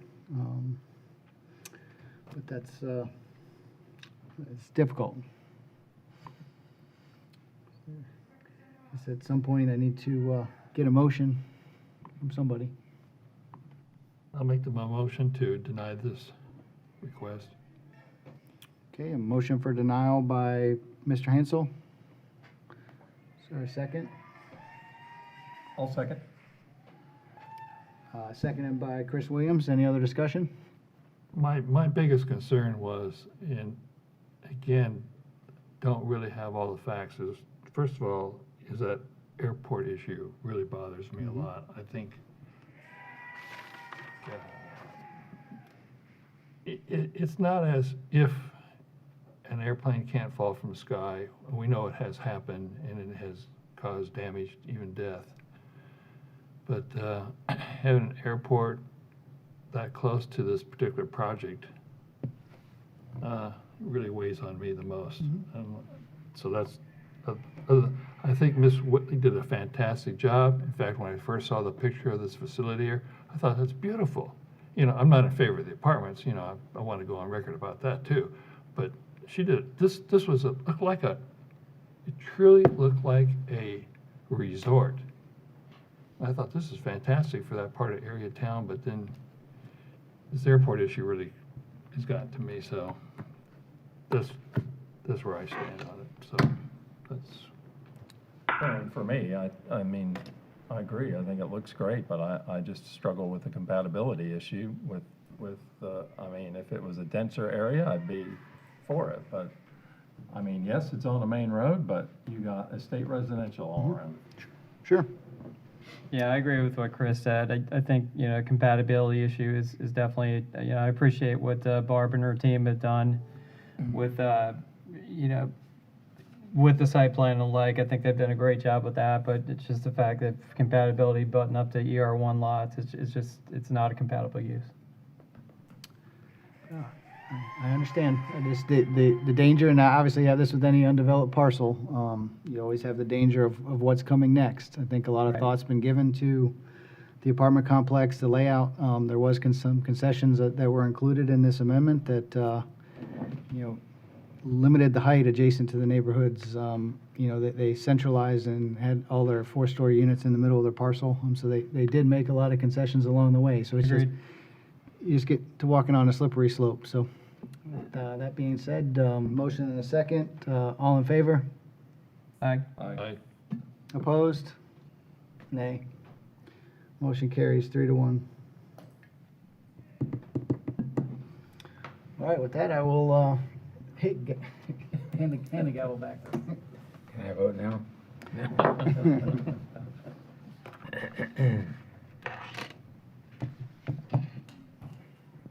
Okay, now this is item P8. So on this item, we have some things to be read into record, and Mr. Tu and his team have been granted 20 minutes time on this item.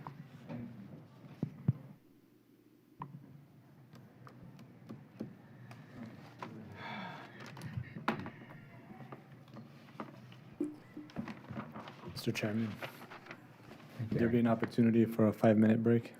Sure, absolutely. Thank you. Sorry about that. Yeah, I should have thought about that. Thank you. Sure. Thank you, Terry.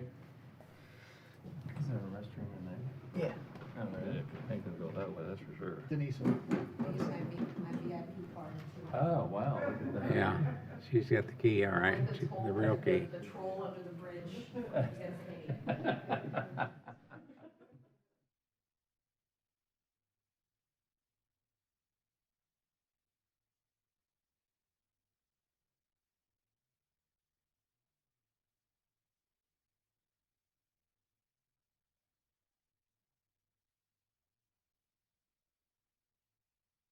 Yeah, you're allowed to have your opinion.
I'm just glad those 35 people out there didn't want to talk.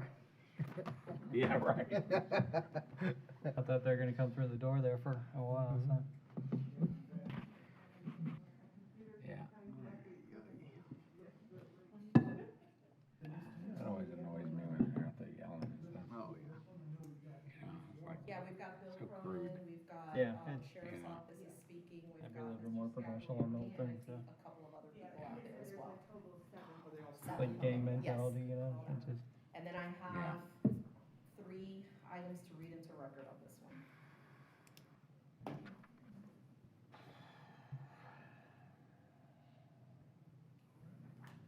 No.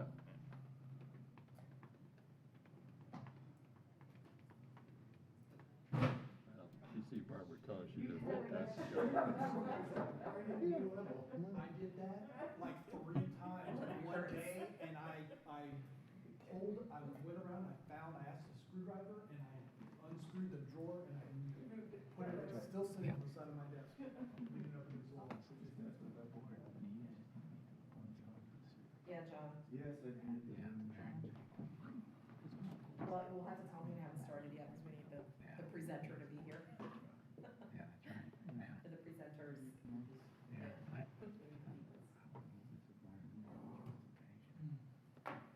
didn't think she was right. Yeah, was it? Anyway. Yeah. I'd say they need to make an accommodation. Boy, Terry, you took forever. Good. I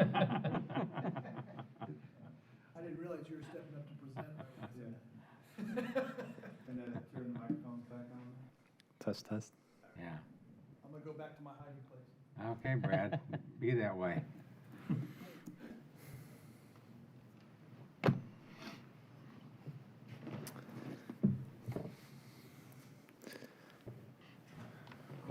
Ready? Terry, yes. Okay, Yes. thank you, Mr. Chairman. Item P8 is CPAL 2014 Central Pasco Employment Village. This item was continued at the March 25 LPA hearing to the April 22nd LPA hearing, which is today. I would like to note that the materials which were submitted for this meeting were the same materials that were provided at the March 25 meeting. And as was indicated at the March 25 meeting, this project has been fairly fluid with negotiations and presentations, and so some of the initial details from the original submittal of the project, since the time of submittal, from the very beginning of the project, not since March 25, until today, has been, we've been working on them. So the memo that was given to you today was not updated in the spirit of continuing the discussion following the presentation that was made at the March 25 meeting. So I'm not going to go through and walk straight through the sub-area policy like I did at the last meeting. Instead, I'll just focus on 4 areas that I will briefly discuss in summary, because I've already given the full presentation at the March 25 meeting. So there are 4 basic updates, 4 main updates that are happening to the sub-area policy. The first one is to establish the Service-Ready Sites Initiative within the Central Pasco Employment Village to control for residential development and ensure horizontal infrastructure is implemented per the proposed phased build-out table. And again, I'm not going to go through all that today. I presented all that at the past meeting. The second main update is to authorize the increase in the number of single-family detached homes at the cost of multifamily units. So in short, we're going from a 20-80 mix, 20% single-family, 80% multifamily, to a 33-66 mix, 33% single-family, 66% multifamily. The overall entitlements for residential stay the same, however, at 4,500. The third main update that's happening is to remove the Department of Community Affairs mandate to impose an affordable housing provision on the sub area. The provision only called for a strategy and did not actually prescribe any particular type or number of affordable housing units. So we want to make that clear. And then the fourth main update is to establish a case-by-case MPUD level review to determine the appropriate timing and location of schools. So as noted, I won't go through the whole presentation. But there, as I mentioned, there were some updates that have occurred. There were 3 particular updates that occurred to the sub-area policy since the March 25. So the version of the sub-area policy that was handed out to you today is a copy that includes the 3 provisions I'll quickly walk through right now. These were late updates to the sub-area policy that occurred through stakeholder discussions. So in the slideshow, if you'll just advance to the last 3 slides, or last 2 slides. We have all of this here in case you have questions and want to reference it. Back one, sorry. Oh, Patty, did you add the, did we add, is it the right,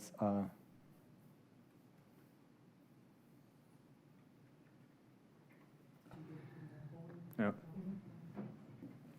Well, what I'll do is I'll walk you through it anyway if I can't show it on the screen. The three updates happened at the very end of the sub-area policy. You got it? Okay. So it's in section F1 and section F4. So we'll show them up in a second here.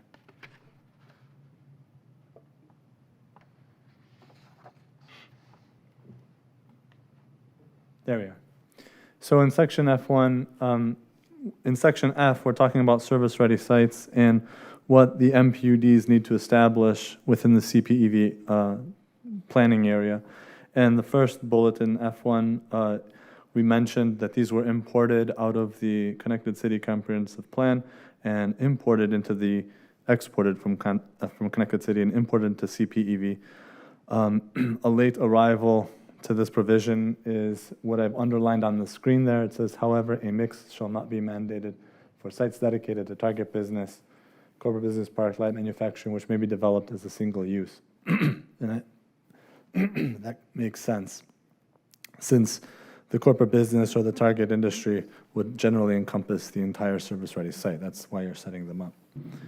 And in F4, the added language is underlined again. It says require and encourage construction of adjacent infrastructure for roadways and utilities to serve SRS parcels.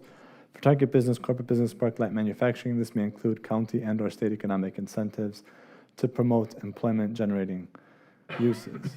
The only thing I'll mention is that while this language appears in the sub-area policy text before you and on the screen, we would probably ask that the words and encourage be stricken, be pulled back out of the sub-area policy in order so that we can remain consistent with the Connected City Comprehensive Plan, the fact that we imported it from that.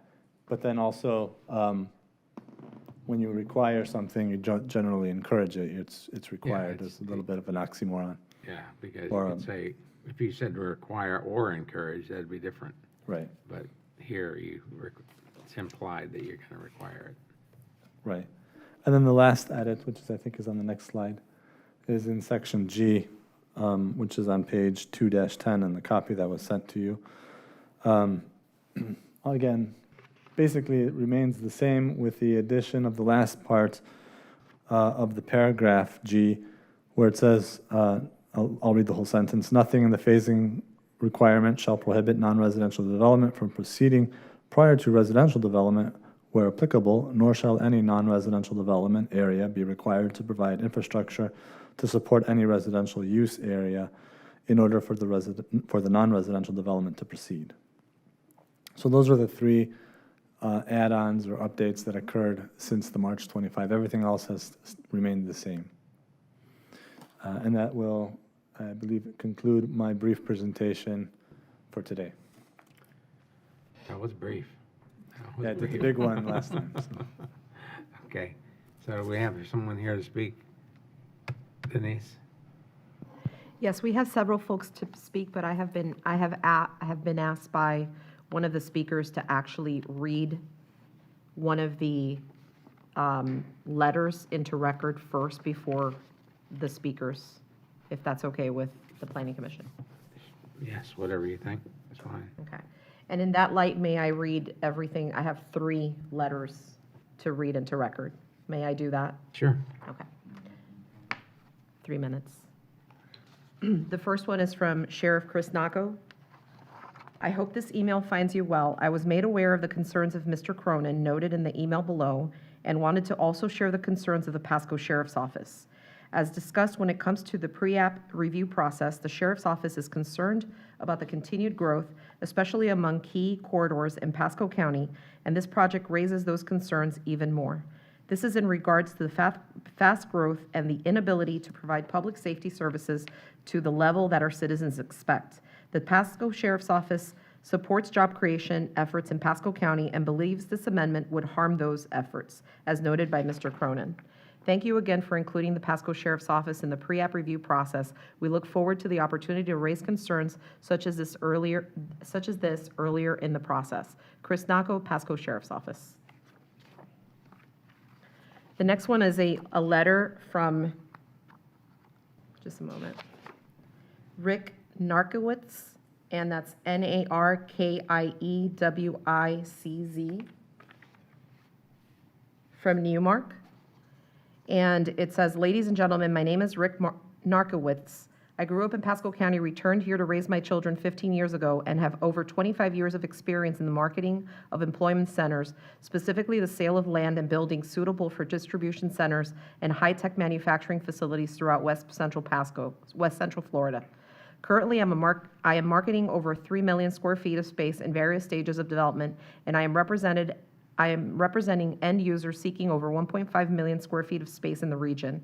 Although I do not represent the property owner, I have presented Mr. Swope's development on State Road 52 to several of my clients who maintain interest in this property and are monitoring the development's progress. While I am a strong advocate for job growth in Pasco County, this site is hindered by its access to Interstate 75 and the lack of infrastructure to the portion that would support the employment center portion of the project. The widening of State Road 52 will reduce potential employers' concerns regarding its access to Interstate 75 and greatly increase the odds that a developer would construct buildings on a speculative basis.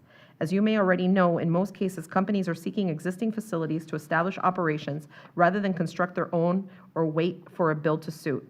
Most developers of employment center space throughout the county are seeking sites that are as close to going to vertical as possible. Therefore, sites that do not have utilities, roads leading to it, and entitlements in place are ruled out by the majority of parties that would otherwise be interested in constructing speculative buildings, which directly leads to job creation. It is extremely important that a plan is derived in advance to bring infrastructure to the land supporting the employment center of the project, and that those costs are not the responsibility of potential buyers. Arranging for this portion of Mr. Swope's project to be developed as easily and as quickly as possible is critical to creating jobs. Thank you for everything that you do for Pasco County, especially as it relates to forming a live, work, play environment. I have served on a large public board for 10 years and understand it can be a thankless position at times. Please do not hesitate to contact me at 813-453-0797 or rnarkiewicz@ngkf.com if you feel I can be of help in the future. Sincerely, Rick Narkowitz.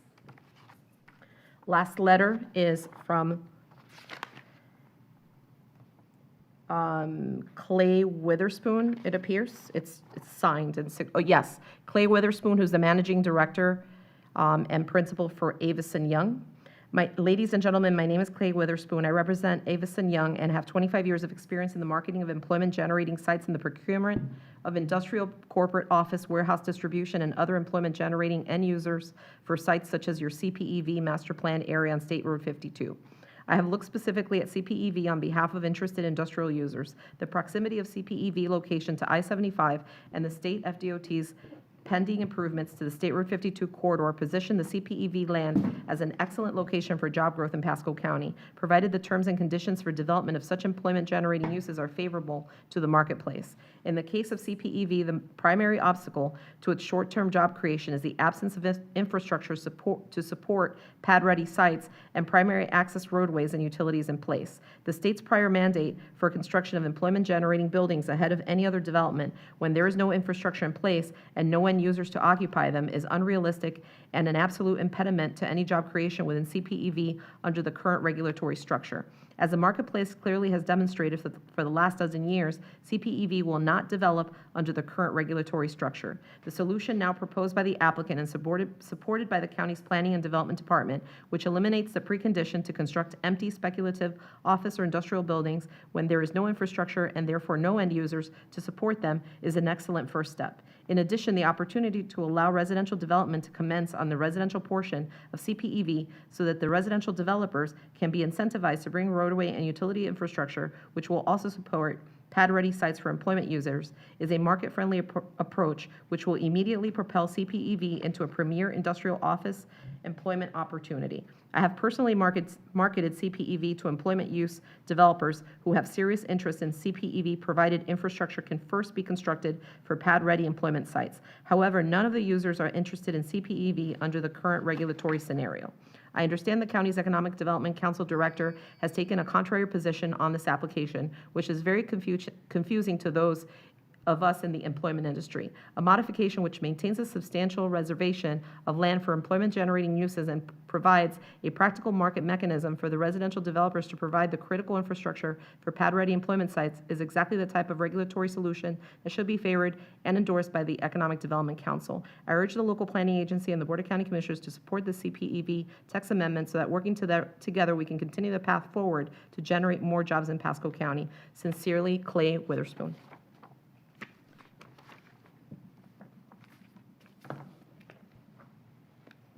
That's it? Yes. Okay. All right. So who do we have to speak? Applicant. Mr. Chair, can you hear me, Joel, too, for the applicant? I do. Good afternoon, ladies and gentlemen. I'm going to try to be as brief as Terry was, because obviously we're very, very late. But since this is the third time we've been continued, we appreciate your time. I would like to try to help clear up what I think was some confusion from the last Planning Commission hearing when unfortunately we kind of dumped this on you without an opportunity for you to study it. I know you've had an opportunity now since that hearing. But I think the confusion, frankly, was over exactly what are we asking to do here. I think it is assumed that we're asking for a lot more than we are. I think Terry has helped clear that up today. As the important thing is we're not here on an MPUD review. This is an overall CPA text amendment for the overall CPEV area. And just by way of background, please remember that CPEV was created over a dozen years ago by the county. This was a county-initiated area plan. So contrary to the sheriff's letter, this has been on the books and planned for 12 years. The county approved this development. It approved this employment center. It approved this supporting residential. It is actually an adopted part of the comprehensive plan. So it's very late in the process to say, wait a minute, we don't want this area developed. We're way past that point. There was one prior amendment to the CPEV that also was county initiated, and that was to remove the requirement for a single overall MPUD for these 20 plus separate properties. That was, everyone thought that was a good idea at the outset. It proved to be completely impractical because we could not get 20 plus owners to do a consolidated MPUD. So those have been the only two amendments. This third amendment is to clean up, as Terry said, really only 4 substantive modifications. And I'm going to expound on those a little bit. 2 of the 4, which Terry mentioned, 2 of the 4 were the original result of the then State Department Community of Affairs, which of course that agency has long since been abolished, but at the time, DCA mandated 2 requirements in this plan. One was, as he mentioned, the affordable housing requirement. The problem with that is there was never any implementing ordinance. Pasco County never adopted an implementing ordinance to tell anyone what that meant or how you would mitigate that or apply it. The other problem is that that requirement has since been deleted in every major DRI and every major MPUD in Pasco County, which has requested its deletion. To my knowledge, the county has never failed or declined to remove that requirement. So what is being supported by the staff here and what we're asking is simply to comply with what the county has done with every other project. We're not asking for anything new. Now, if and when the county adopts an affordable housing ordinance that's applied countywide, of course, this project will be subject to it, just like anyone else. So no one is saying there won't ever be any affordable housing program. We're simply saying that until one is adopted, this restriction makes no sense because it's not even defined. So that's point number one. That was a DCA mandate. The other DCA mandate, as Terry pointed out, and again, this was at the time of the original county adoption. When the county adopted CPEV, DCA objected to the plan amendment, objected to the county's plan amendment. The county, together with the property owners, litigated and opposed DCA. So the county at the time did not think that this mandate to require speculative commercial or industrial or office buildings to be built as the first step. The county never thought that was a good idea, litigated it and opposed it. So all we're asking at this time is to say, since DCA has been abolished and this is no longer a state issue, we're simply saying, let's remove that spec building requirement, which has never, I repeat, never been applied or required in any other project in the history of Pasco County. Now, the county has taken a very different approach as a matter of county policy, which is what we're trying to apply here. When we did the Connected City, which Mr. Gasaway and I, of course, worked on that with the county, when we did the Connected City, we came up with the service-ready site requirement. And we're proposing exactly the same concept, that what is practical, and this was just alluded to in the Avison Young letter, what is practical is to provide the roadway, utility, and other infrastructure to get those employment sites pad ready. And the beauty of CPEV is it has virtually all of the residential land lying on the south side of the employment center land. The employment center land is between State Road 52 and those residential areas. So any residential developer who comes in will have to build roadways and sewer to get to themselves. They'll have to extend that down 52 and into the project. And fortunately, they have to bring it directly past those employment center sites.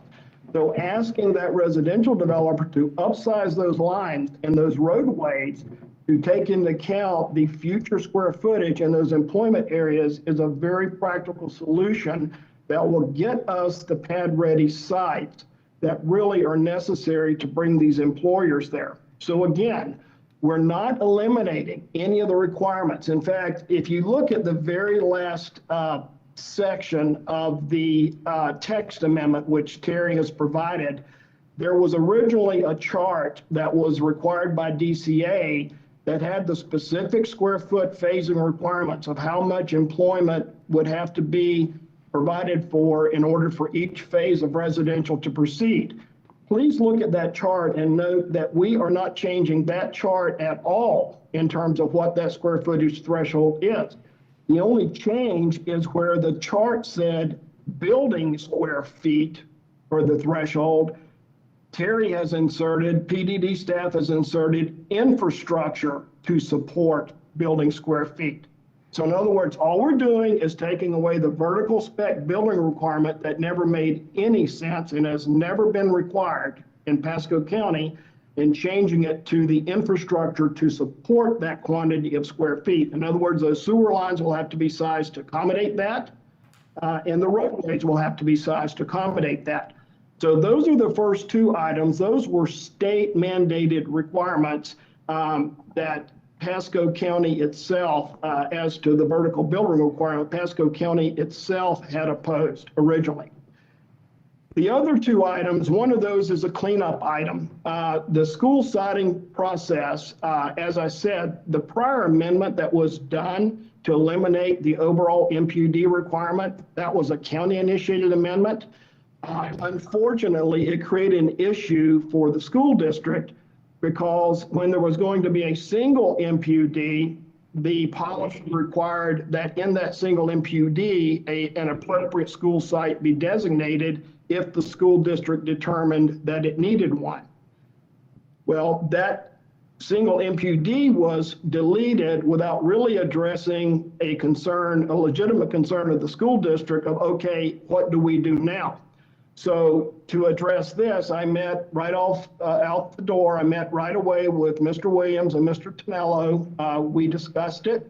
And we said that, it would have to be handled on an individual MPUD review basis.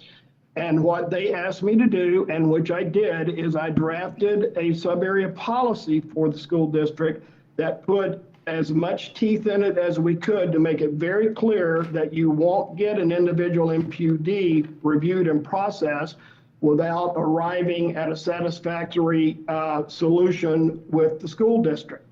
And so that change is simply to help out the school district on what was an unintended consequence from the county's last amendment. So that we're just trying to clean up so that there is a control process for the school district as it reviews these individual MPUDs. And finally, the fourth item is simply an item that we think makes sense. As Terry pointed out, in the original approval, the split between single family and multifamily was 20-80. And again, was only 20% single family, 80% multifamily. So we are proposing to convert 600, when you do the math, when you go from 20% single family to 33% single family, what that effectively means is you are converting 600 multifamily units to single family units. Well, it's no secret with the Planning Commission that certainly the commissioners, given their more recent policy directives, are going to look favorably upon fewer multifamily units and more single-family units. So there's nothing about this proposal that runs afoul of any current county trend or policy. So with that said, and I'm sorry, the three new points that Terry just brought up, just for clarification, those were requests made by one of the other property owners, not the Swope family. They were made by Mr. Southworth, who has the eastern parcel, and his planner. And we agreed with Terry. We have absolutely no issue with those. We also think they're good ideas. And in terms of that one deletion, to delete the words "and encourage," we do understand and agree with that. And obviously that's a good idea. So we're okay with those most recent tweaks to accommodate another stakeholder. And with that said, that's really the essence of our request. I'm going to let Pat Gasaway handle any details, also handle any questions and any follow-up for us, since he's our planner and has been from the original design and organization of CPEV. All right, Pat. Thanks, Joel. I appreciate it. Well, I think Terry's done a great job of being able to describe what is before the Planning Commission today. Pat, I will add one thing. Pat, can you hear me? Pat, can you hear me? Yes. Okay, I'm sorry, Yes. and I don't know if we did this with Joel, but I know we need to always get your name and address and have you been sworn. Sorry about that. It's been a long day. I know. I apologize. Even I'm tired. Pat Gasaway with Height Design, representing the applicant, 5904 Hampton Oaks Parkway, Tampa, 33610. And you've been sworn? I think the by Terry is. Pat, have you been sworn? Oh, yes, I have been sworn. Okay. Although it seems like days ago. I know. That was Tuesday. Yeah. All right, go ahead. The thing that I did want to point out that may not be completely clear is something that I think probably would benefit being seen on the screen. Would it be possible for me to share my screen with you? I believe so. Hold on a second. Okay, great. Let's see.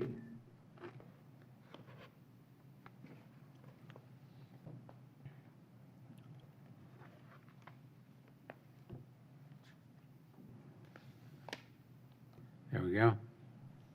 Okay, great.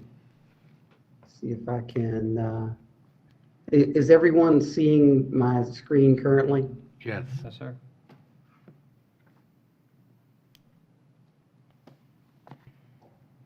I can see it on WebEx. I don't know if the commissioners can see it. Yeah, we can see Okay. it. Okay, great. I'm going to, just for orientation purposes, this is the Swope property. The northern half of the job is the target industry business park and some support retail here on the corner.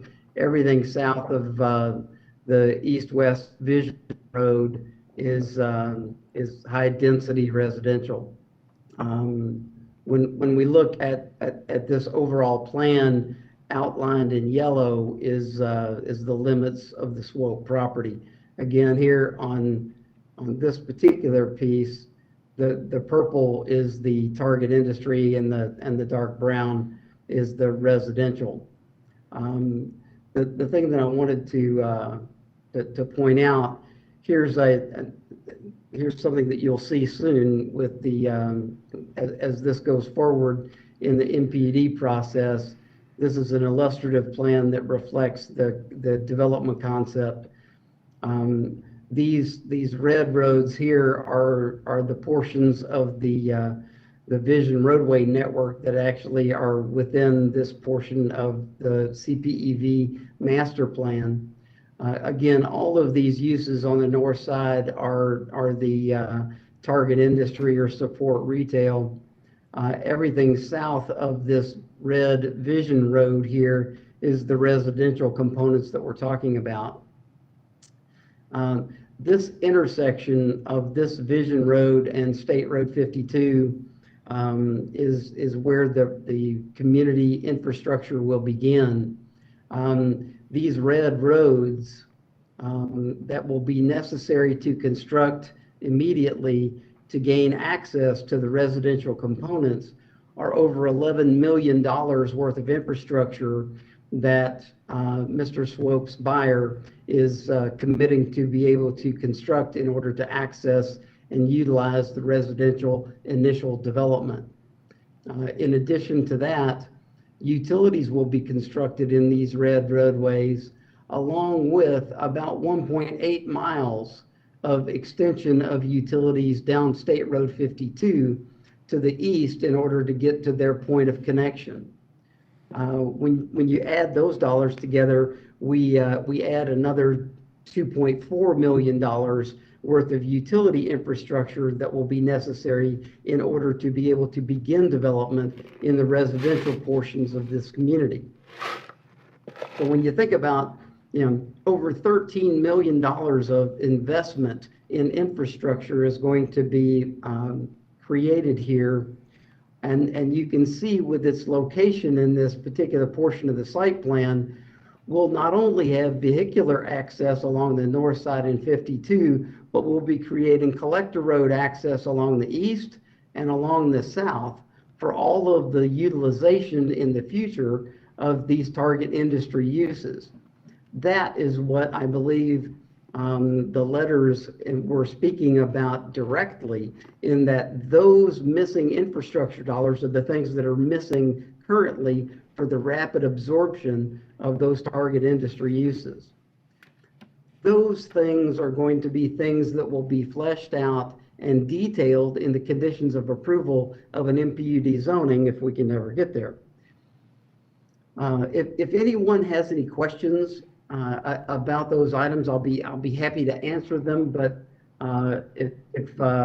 in being sensitive to time, I'd like to say if there's additional info, I'll be happy to bring it forward to address a specific question. Do we have any questions so far? Nothing yet. All right, go ahead and continue. Okay, great. At this point, I'm guessing I can stop sharing my screen. And Terry can take it back perhaps to proceed forward with public comment. Mr. Chair, we do have several speakers at the kiosk. Okay. Nobody on the presentation side? Do people that want to speak to in the opposition? We don't have anyone on WebEx other than Mr. Tu's team on there. Okay. All right, then we'll go to the kiosk. And Mr. Tu can have time for rebuttal.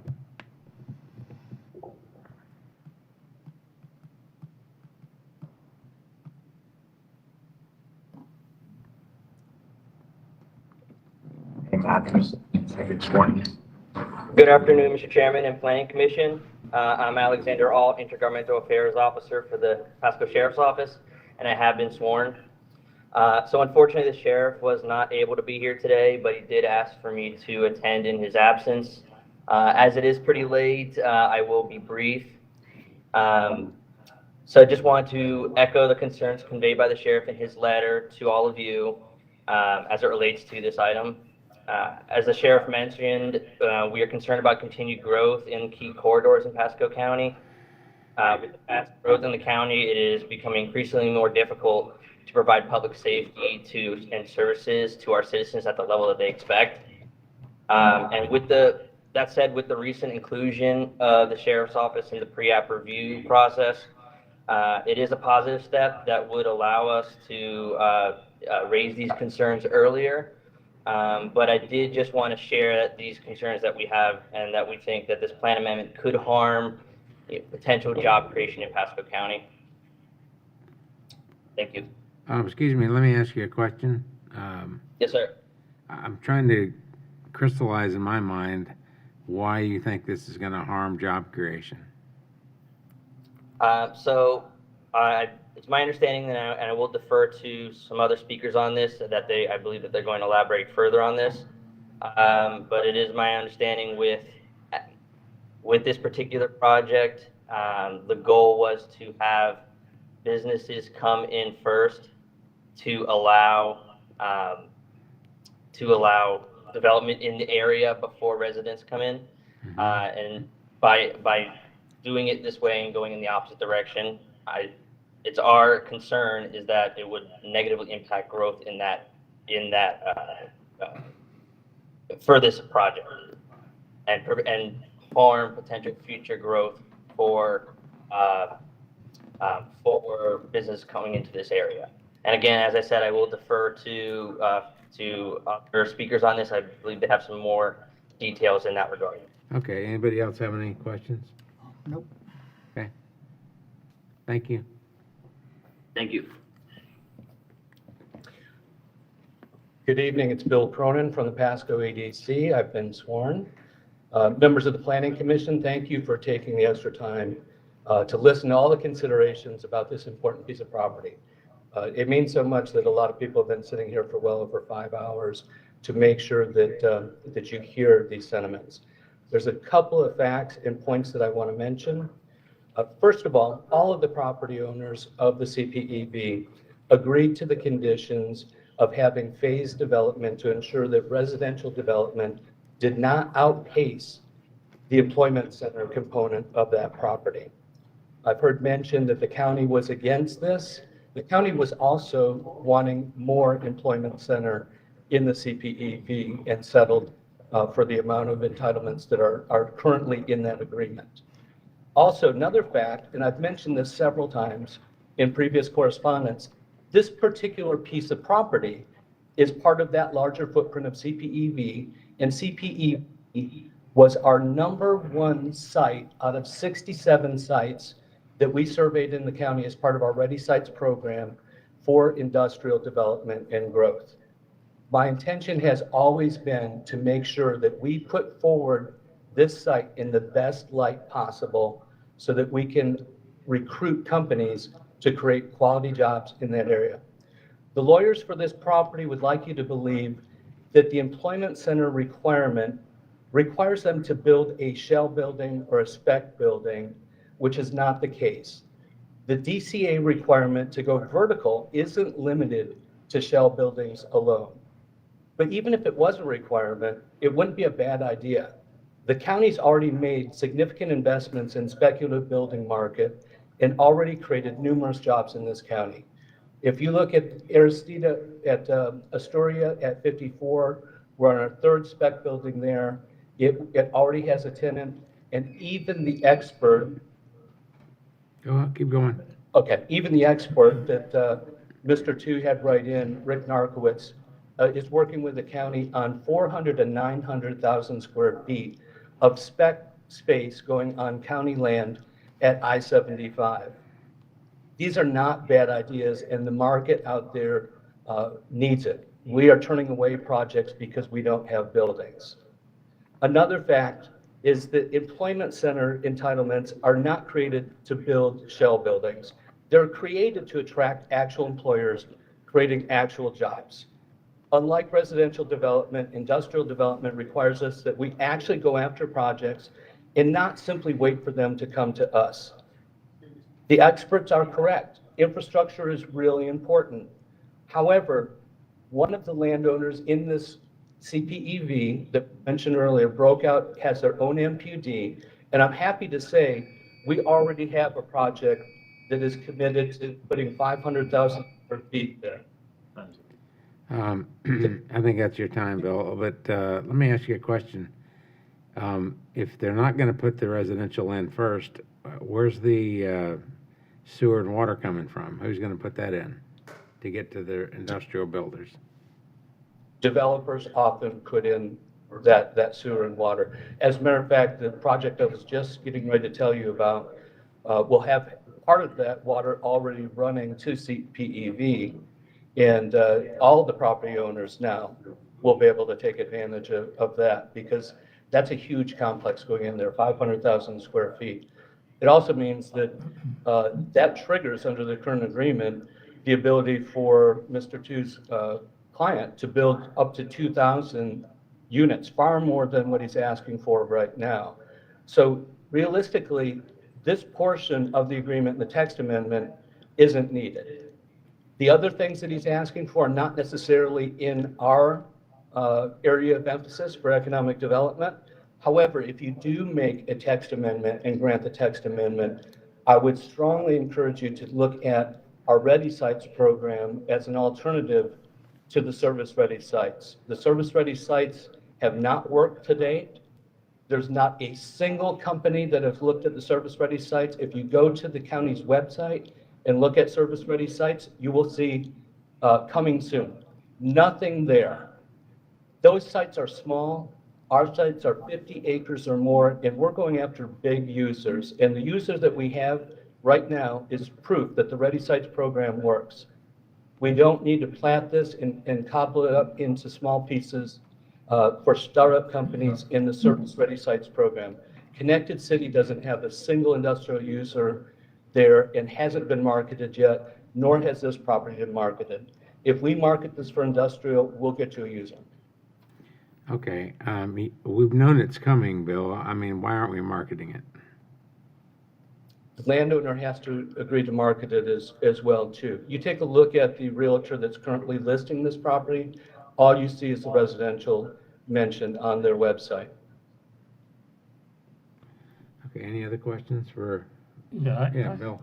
I'd like to ask one question. I read your letter that you presented to us the last time we brought this up. Maybe you can't answer it, but are we close to getting an organization or a company that will come in and give jobs away? I concur with the philosophy that let's bring a workforce or a company in before we start building these homes. I'd rather see the jobs there first. Are you close?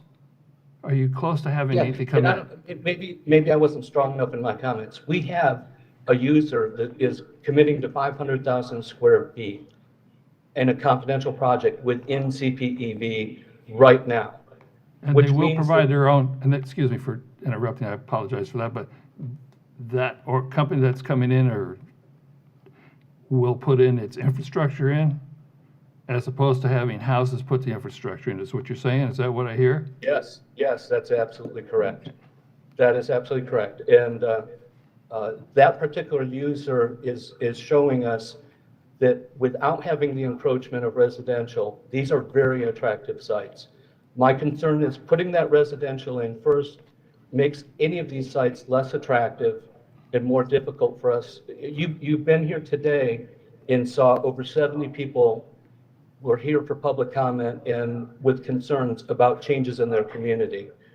Once those residents go to these sites, we'll have a hard time bringing in another company. However, this company, because there's already an MPUD in place, they're probably going to be up and running before we even get through the MPUD process on Mr. Swope's land. Chris, did you have a question? Mine was similar to Mr. Hansel's, and basically what I'm hearing is you have a user potentially committed without houses being there and without infrastructure being there. That's correct, right? That is correct. Okay. Anybody else have any questions? Yeah, I guess my only comment on this, and I know that there's some language added to the policies here, but I mean, I guess what I'm struggling the most with is that the statement's made that there will be problems getting industrial users and these job creators to come in. I mean, it's clear by the conditions that are written in section F of the sub-area policies that they're going to put deed restrictions on it. There's going to be signage up there. The difference here is between this and what we spent several hours on earlier today is nobody knew what was coming when they moved there. I mean, these people are all going to know when they buy a house, that's what's coming there. Yeah, that's not necessarily the question. So there's 16,000 agencies in the United States that do what we do. We're all competing for these projects. So when an industrial user is looking for a site, and if they're looking in the Tampa Bay region, there's probably 200 different locations they can look at. Their goal is not to add us. Their goal is to cut us and get us down to 2 finalists and let us duke it out using incentives. Any type of impediments that are there, infrastructure, the lack of infrastructure is clearly one. Residential growth that may be encroaching on them is another. So the Ready Sites program that we have actually is to put ourselves in a position that we are quote unquote pad ready. We know when the utilities will be there. We know how much it's going to cost, how long it's going to take. And those questions are answered and there's less uncertainty and less risk. So the site that I mentioned in CPEV where we've got the user, that particular owner entered the Ready Sites program and in 6 months now has the land under contract and doing due diligence. So these are, you know what we're doing here.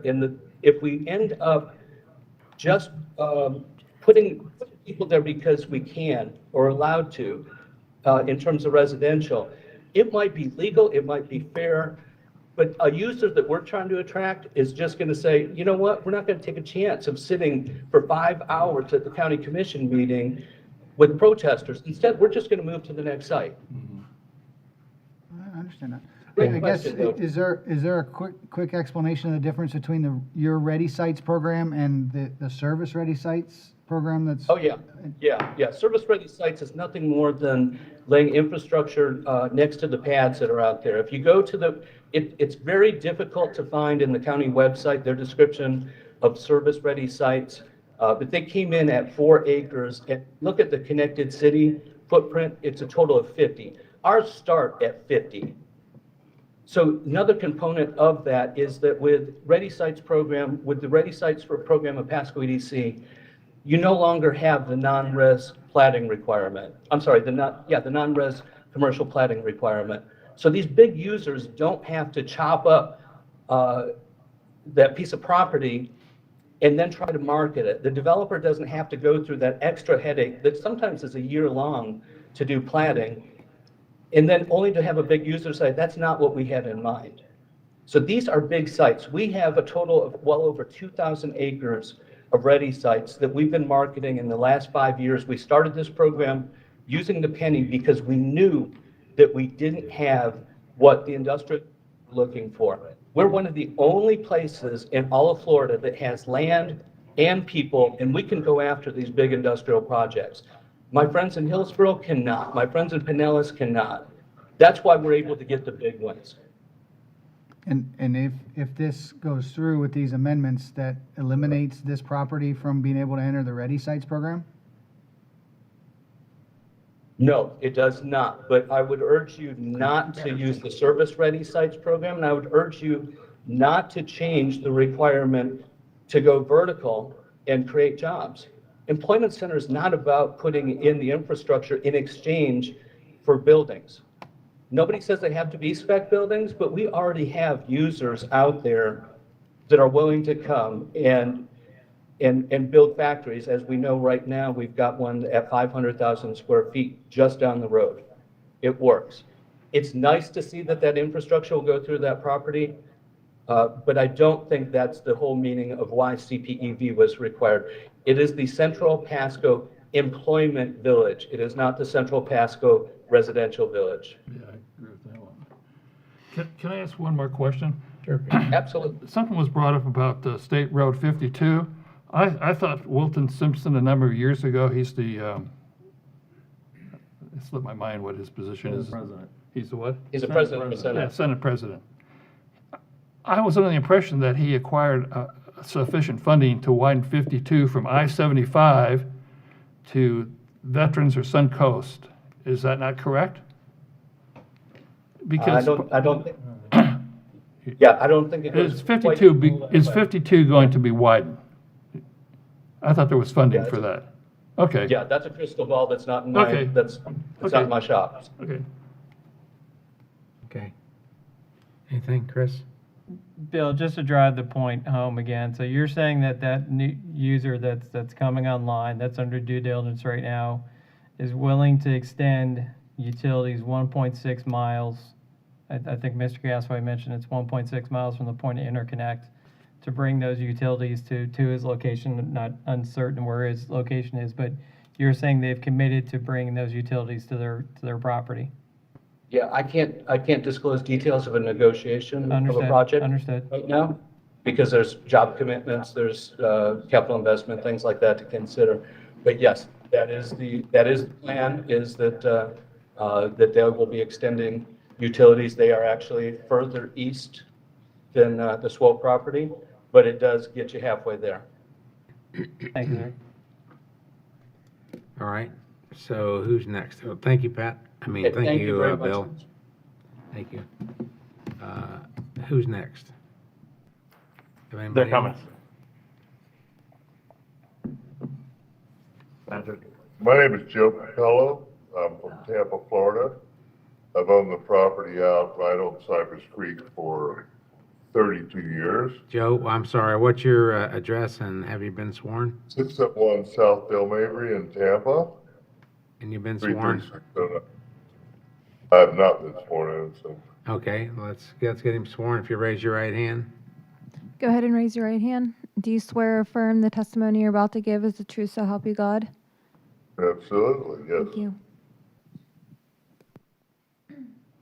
And in listening, much respect to Mr. Tu, I was part of the original group that did the land use change. And this is exactly the opposite of what we proposed, to do several years ago. And what we've done is now we're going to jump into residential on Cypress Creek, which is a very watershed, from Green Swamp through Pasco to Pinellas County Waterfields and then into Tampa. And you put as many homes as they're talking about, disturb the traffic on 52, and we're going to say that the unity that Mr. Tu is talking about, we need industrial, and actually right there is perfect. There is a 500,000 square foot proposal, but we're going to get ahead of ourselves. And I think you guys are looking at a problem on the highway. I think we're looking at a problem with runoff to the creek. I think we're just looking at, things we won't know about till later. All right, and I've been there 30 years. I've raised my family out there. It's a beautiful place, and we're about to mess it up. So, Mr. Two, with all respect, Swope family, all respect, I actually went to kindergarten with the Swopes. It's a problem with what they're proposing and getting the cart before the horse. So, if y'all have any questions for me, I'd be glad to talk about it, but MPDs, all this stuff, I don't understand everything. But I will tell you that we have a pristine property that we're about to mess up. All the runoff and the water table is as close to the Florida aquifer there as anywhere in Florida. And we're gonna have some runoff. We have some bloom in the creek. It's gonna cause a problem for 2 counties. But, and we have some opposition, and we are a property that has been there for a long time. Swope's been great neighbors, knew his daddy, but I think we're getting, excuse me, we're getting the houses prior to the infrastructure. I don't see it. Thank you very much. Your time has expired, but do we have any questions from the dais? No, we're good. Thank you very much for coming and speaking. I appreciate it. Pleasure, thank you. And my name is Joe Capello. I'm at the Eastern Inn in Tampa. And we've been there 70 years, so we know about long-term business. Okay, Joe. Thank you so much. How's it going, County Commissioners? My name is Nathan Gennaro, 26433 State Road 52, Pasco County. I have been sworn in. I am opposed to the land use change. The possibility of what this property could be reminds me a lot of what Sable Park is in Tampa, which is industrial job creating businesses surrounded by residential. As a speaker has previously stated, this site is currently ranked #1 in Pasco County. That opportunity is lost by letting residential come in first. We are especially missing an opportunity if we have businesses willing to bring in infrastructure like he stated. Make no mistake that residents will resist a large-scale industrial development after the houses have been built. Thank you. Thank you very much. Any Anyone questions? No, we're good. Thank you very much. Thank you.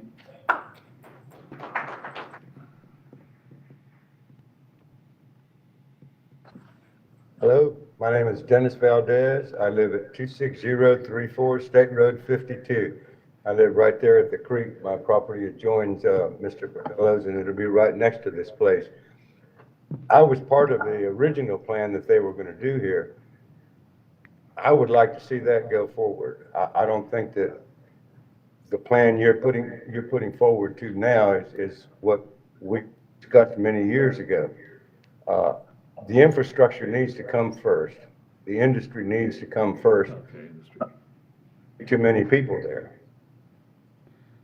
It's just the traffic is terrible now. I don't know how you're going to do it without the infrastructure. Thank you Okay. very much. Yes, sir. Any questions? I have one question. When you talk about industry, you're talking about jobs, correct? Correct. Thank you. We have many people already in Pasco County looking for a job, so bring in a bunch of more people, that's just gonna make it even harder to find a job for the people that are looking for one now. Thank you. Thank you. Thank you.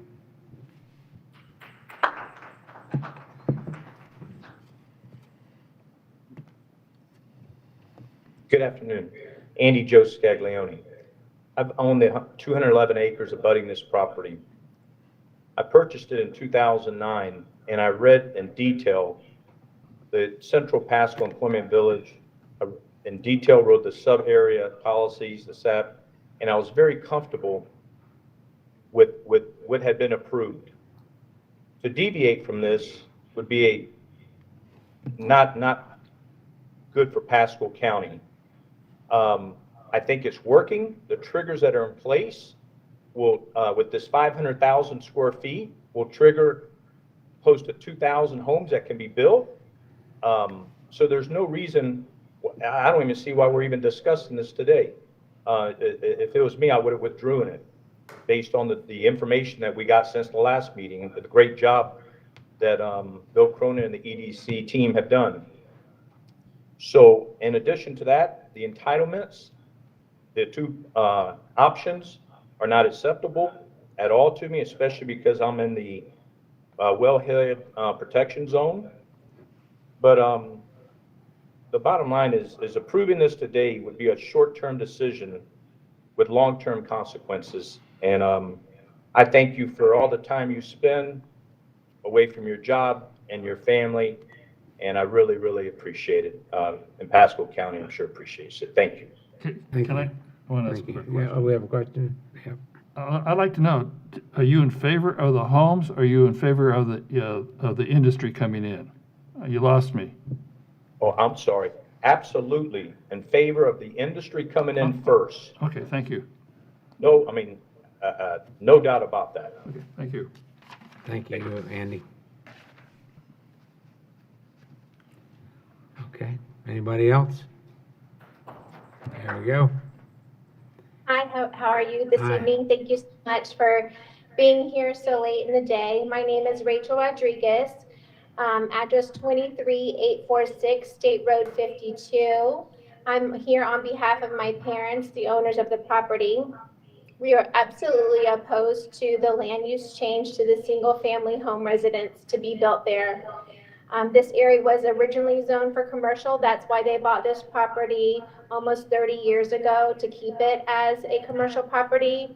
Right now, we have a dirt go-kart track on that facility, which runs at 95 decibels or less. With residential being there, we could have pushback from the families there to make us pull our go-kart track from there, and that is a major concern of ours.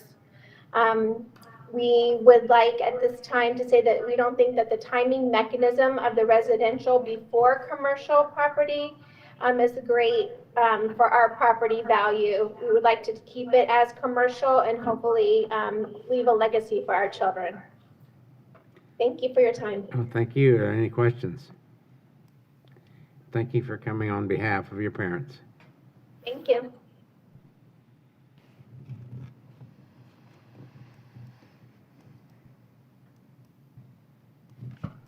No one else is here for public comments on this That's item. it?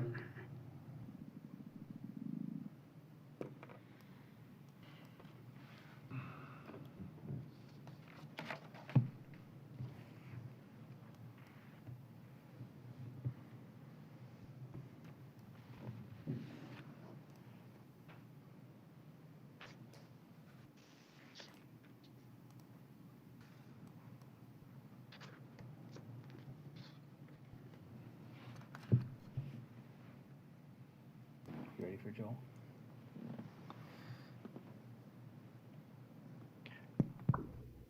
Mr. Chairman, you ready for applicant's rebuttal? Yes, I am. I'm gonna let Pat Gasaway start out on the issue about the utilities and roads so he can clear up the misstatement of facts. Okay. Great, thank you, Joel. Again, Pat Gasaway with Height Design for the applicant. If you would allow me to share my screen again, I think a graphic would be helpful at this point.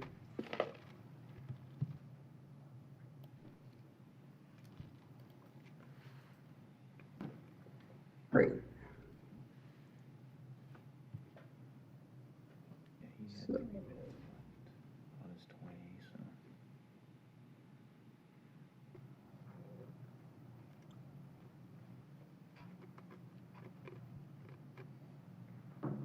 Okay, is everyone able to see my screen at this point? Yes. Okay, great. This is the master plan for the Central Pasco Employment Village. And previously, Mr. Cronin indicated that the applicant on the corner with the significant upcoming success was providing utilities that would be of benefit. The current point of connection for utilities is located at the northeast corner of that applicant's property. So the extension of utilities would be associated simply with the development of the site. Is that able to be seen here? This purple here on the corner at Bellamy Brothers and State Road 52 is the current terminus of the utilities that are near the site. The 1.7 miles of extension goes from Bellamy Brothers all the way over to the Swope property northeast corner. Gotcha. The other thing that I want to make sure that we understand is the significant difference between service-ready site acres and everything that's going to be located in the central Pasco employment village. No matter what we do going forward, the sub-area policies require conformance to the master plan that you're looking at. So the yellow and the pink and the support retail that supports it are all target business, corporate business park, and light manufacturing. And those acreages, those hundreds of acres, not 4 acres, are mandatory to be maintained within the development pattern as this master plan proceeds forward. So the notion that there is a dramatic inferior circumstance with service-ready sites, I think it is inappropriate to even discuss in this particular regard, in that this has more acreage set aside for target industry and light manufacturing than every other application that I'm aware of along the State Road 52 corridor. I'll be happy to share the time with Mr. Tu. Okay, are you finished, Pat? Yeah, that's good. I'll stop sharing now so that you can, unless Joel, you need a graphic. No, I'm just going to conclude. I know our time is up and it's late, but Mr. Chairman and Commissioners, the bottom line here is there's no issue with 3 of these 4 items. So whatever you do, we need the 3 substantive changes recommended if you see fit, regardless of what you do about this 4th item, which are the vertical building requirement versus having infrastructure to support those uses. So at a minimum, we need the other 3 recommended. I think it will be a grave mistake for the reason Pat just demonstrated. It's easy for Mr. Cronin to say that after 12 years, he finally has a user for a site that sat there for 12 years. He failed to produce anyone for 12 years. And the only reason he has one at that corner is because the roadway and the utilities are already sitting there at that corner. That actually makes our point. If you have the roadway and utilities at your corner, you can probably get a deal if somebody gets out there and markets it in this environment. The problem is, even if he gets that deal on that corner where he has utilities, that does 0 for every other owner in CPEV who has industrial target business designated land. The Swope family is going to sit there for another 12 years until somebody comes up with $13 billion to run the infrastructure down there. He has a residential developer who's willing to front that cost, and I think it would be insanity not to take up that deal. I mean, this will be the worst business deal that Pasco County ever made if it runs off the residential builder who's willing to bring this infrastructure down there. Finally, we're not changing anything. As adopted, the plan allows the residential to start first. Please ask David Goldstein, your attorney, if that's correct. Under the current approval, you can start and build those 700 units before you have to have any building or any infrastructure. Now, I hope Mr. Cronin gets that deal, and I hope Mr. Southworth gets that deal, but there are no guarantees in life. What do we do if you don't pass this amendment? That deal falls through, and we're sitting here right where we started. There is no good reason not to make this change. So we urge you to approve all of it and recommend it up. Thank you. Any questions from the dais? The three changes you're suggesting are not the service-ready sites. You're not talking about that. Are you talking Right, about the three. You're talking about the mix?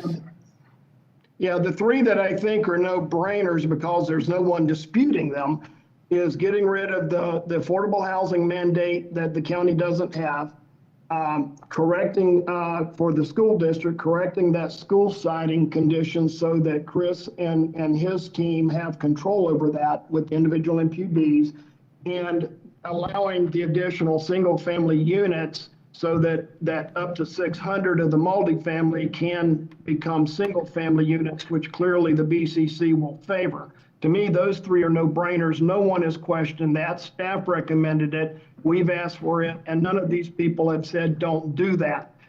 The only issue that is being debated is this economic issue about how do you best get this employment sites going. So that's the one that they're debating. I just wanted to clarify that. We still believe they're very wrong about that as a business matter and as an economic policy matter. But the others are not even being disputed.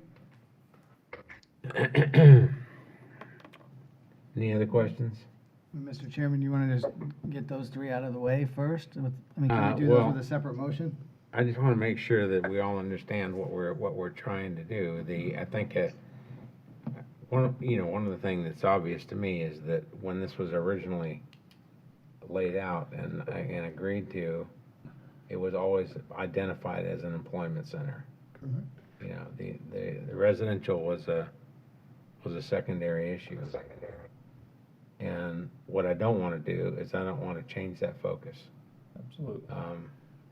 And it's not up to me, it's up to all of us. But, some of the other modifications, potentially we can make those modifications, but I'd like to have Terry's input on, or David's input on, how it affects the overall plan as we originally saw it.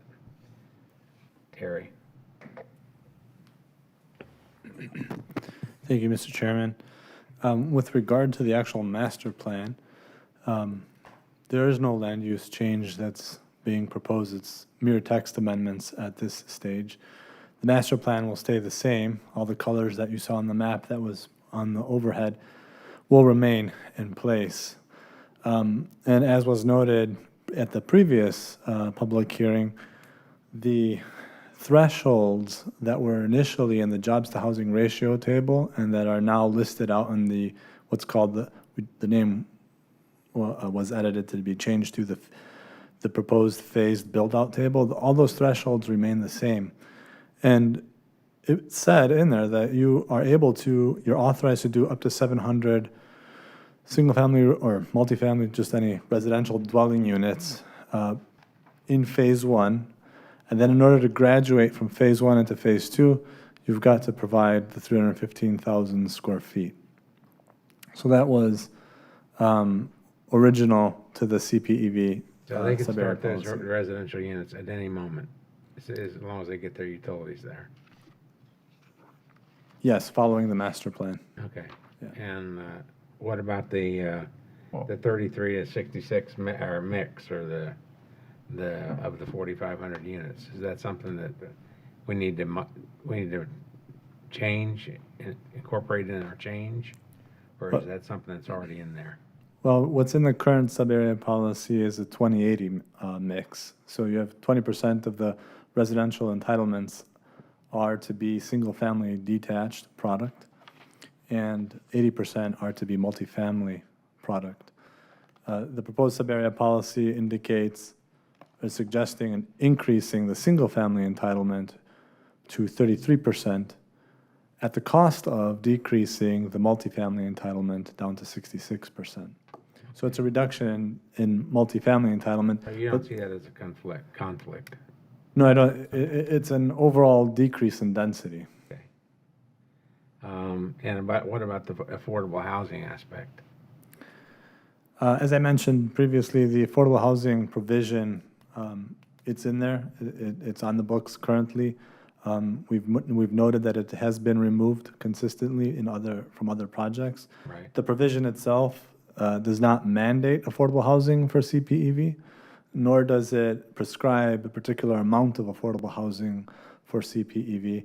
It says that you have to include a strategy for affordable housing. That strategy, I mean, not to show cards, but to be transparent in a sense, but that strategy may very well be that we're offering market rate, but naturally occurring affordable housing within our products, right? But not mandated or? Yeah. So the strategy might be that a developer comes forward and says, well, we're not going to make any extra effort to do affordable housing because the housing product that we're building here today at market rate is naturally occurring affordable housing. It meets all the median income requirements and whatnot for affordable housing. So that's what a strategy could say. And it doesn't necessarily mean that in the strategy that a developer would commit to a particular number of affordable housing units. They could. It's possible that can happen as well. But it's a strategy. And that would occur at the MPUD level anyway. It would not occur because of or at the comprehensive plan level. And in terms of the school site selection process, Chris, what do you have to say about that? We're fine with that, but I still have issue with this building houses first. I understand that, and I do too. But according to what I'm understanding is they can build houses first now under the current plan. I don't Is that think so. right or is that wrong? Because So let me, do you want me to clarify that? It's pending on that last text amendment, which is infrastructure to support.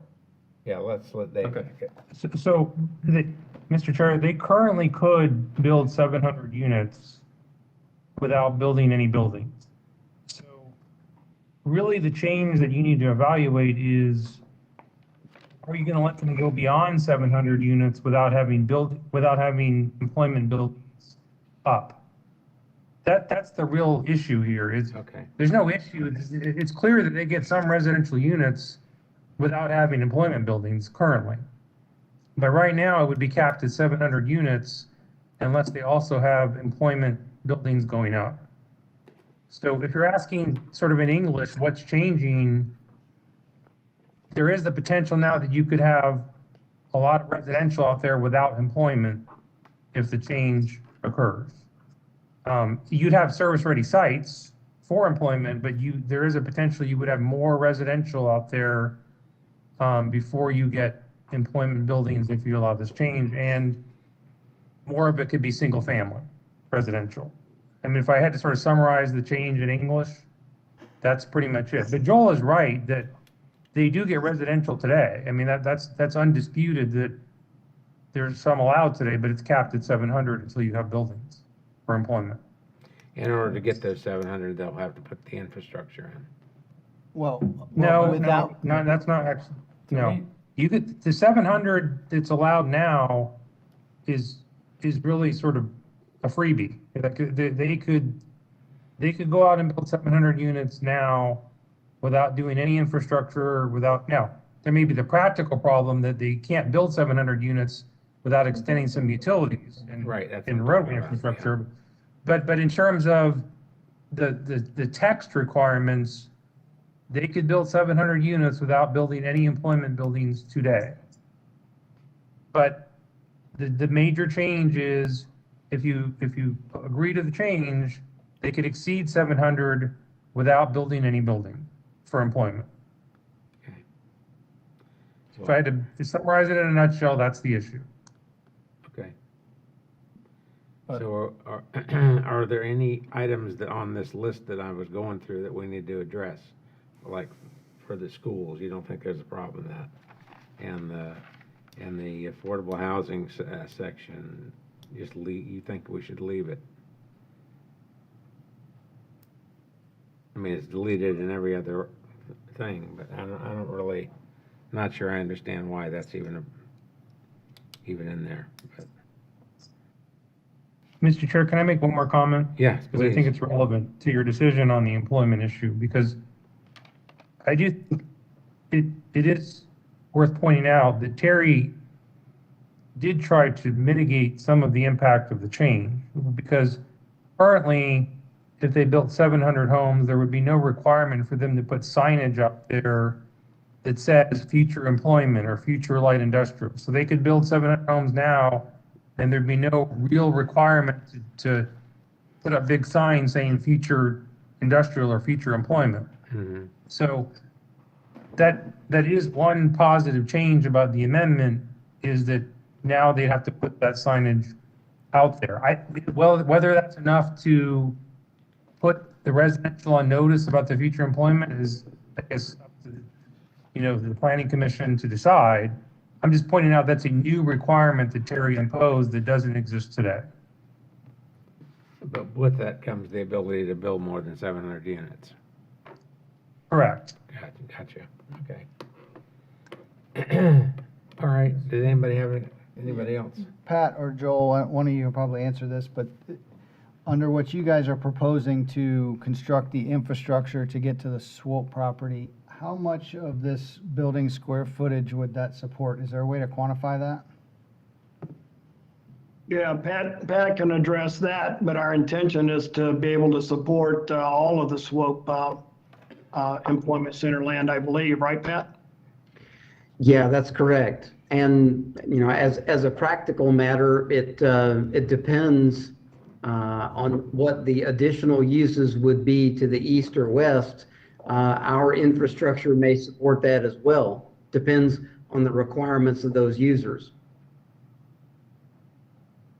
Okay, but I guess from a square footage standpoint, would you guys be able to come in and say, we've put in infrastructure to support 1.3 million square feet, therefore we should be able to build 3,000 units if this goes through?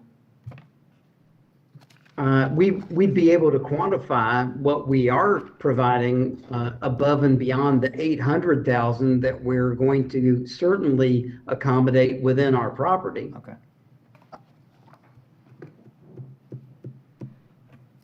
Chris, do you have anything? Just trying to keep it all clear in my head. That's it.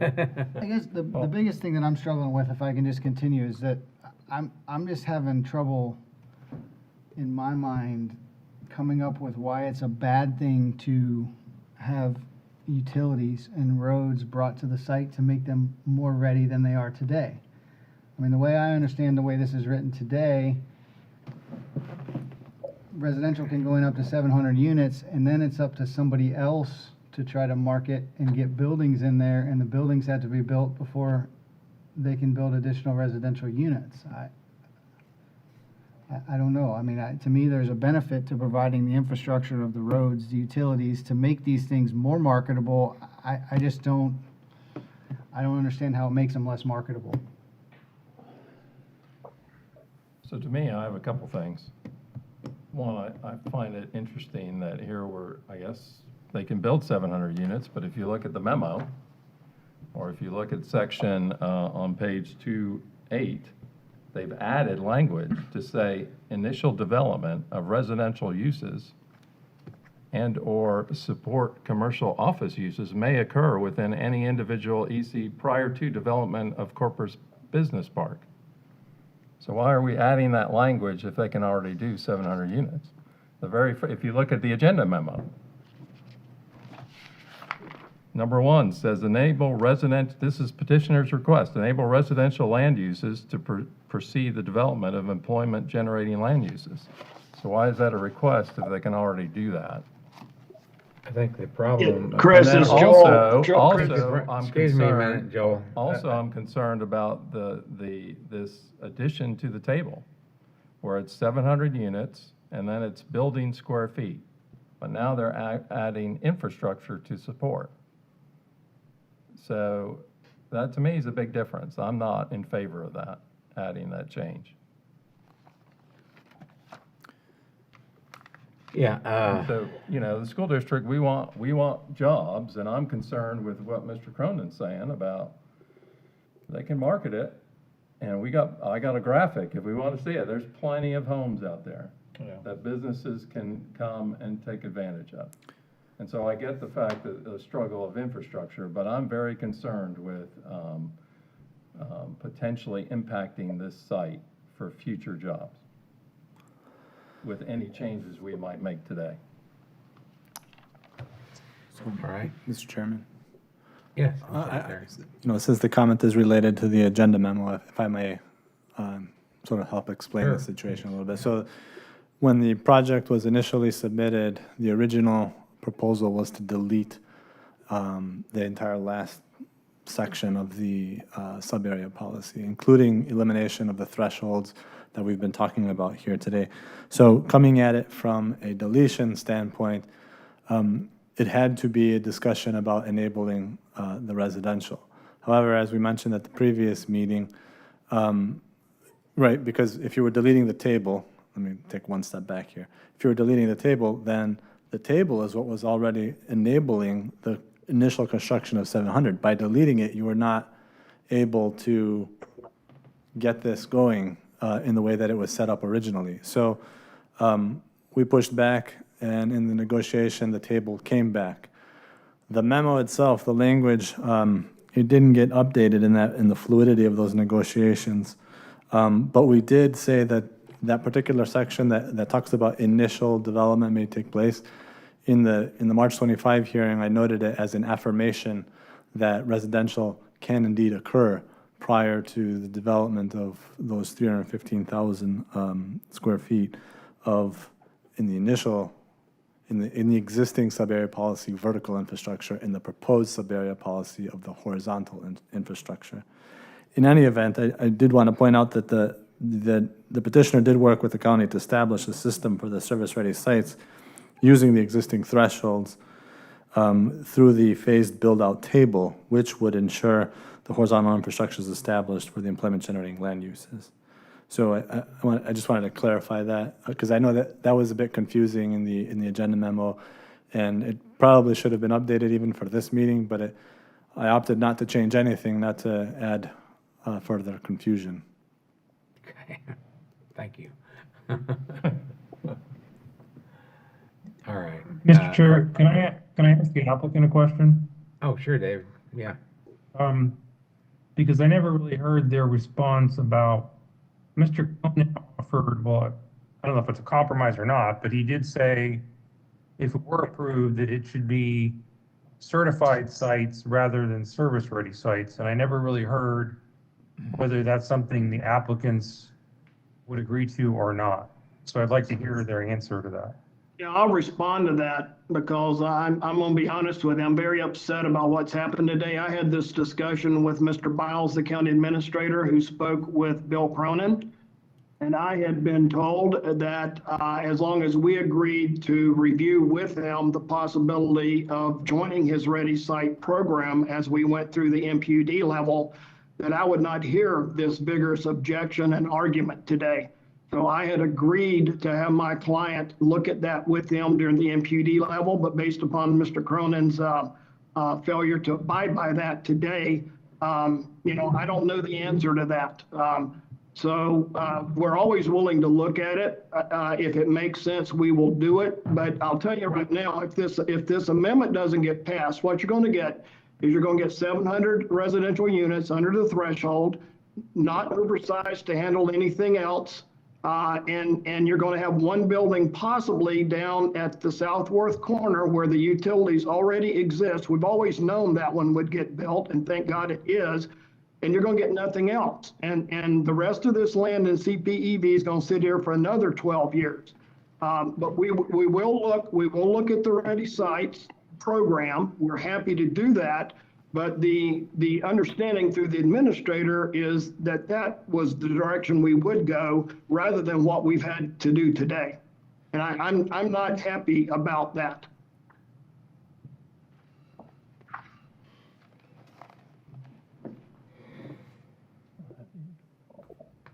Okay, well, I guess that kind of answers my question. It was, you did have that deal until somebody reneged and backtracked and ambushed us. So I've got to get over the smarting of that, and then if it makes sense, we'll do it. But we offered that, we agreed, and he welched on that. That's all I got to say. Wow.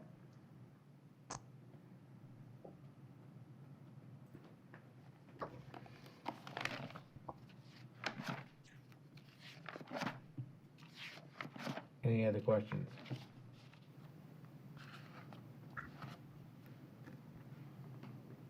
Chris, you want to make a motion? Do I want to make a motion? Yeah. Sure. I'm going to recommend, I move we recommend denial. I'll second that. All right, we have a motion and a second. Any further discussion? Just for clarity, is that denial of everything? I mean, even the other 3 items that were no-brainers? Or that weren't even up really for? Well, there's a lot of stuff in there. I'm worried about jeopardizing and making more opportunity for our houses. Well, I mean, I understand, but there was the cleanup for the school siting process that needs to be done. There's the allocation of the single family versus the multifamily that I'm sure the board would be all for. And there's also the affordable housing condition. That kind of goes back to why I asked a while ago if we could knock those 3 out before we went into the other thing, but that was why I was asking for the clarification. Yeah, and so would you be willing to include those items in your motion? Well, I guess we'd have to look at what exactly is getting changed, I guess. Or we could vote on this motion, and if it passes, okay. If it Yeah, doesn't, then we can do Jamie that. can make a motion. I mean, because, yeah, I just want to be really careful about what exactly we change. Right, understand. So just with clarity, this is denial of everything that's being asked for? No, I think that's what you said. That's what I say. Okay, Yes. very good. Okay, we have a motion, we have a second. Is there any further discussion on that motion? Mr. Chair, can I make one comment? I'm sorry. Yes. So I got to know that Mr. Cronin wanted to respond on the ready sites issue. I think it would be helpful to hear from him because I would like to understand what was negotiated or not negotiated as it relates to ready sites. Can we let him just respond to that one issue? If you think it's important, yes. Okay. Sworn in still. So I did not make an agreement with Mr. Tu in my conversations with the administrator. But we're basically in theory, because anything that you do with regards to ready sites or any changes to that, you can't roll that out to the whole site. That has to happen during the MPUD. And the issue that we have at hand here is a trust issue. And I've already seen Mr. Tu's behavior towards me, both this meeting and the last meeting. I'm here to create jobs.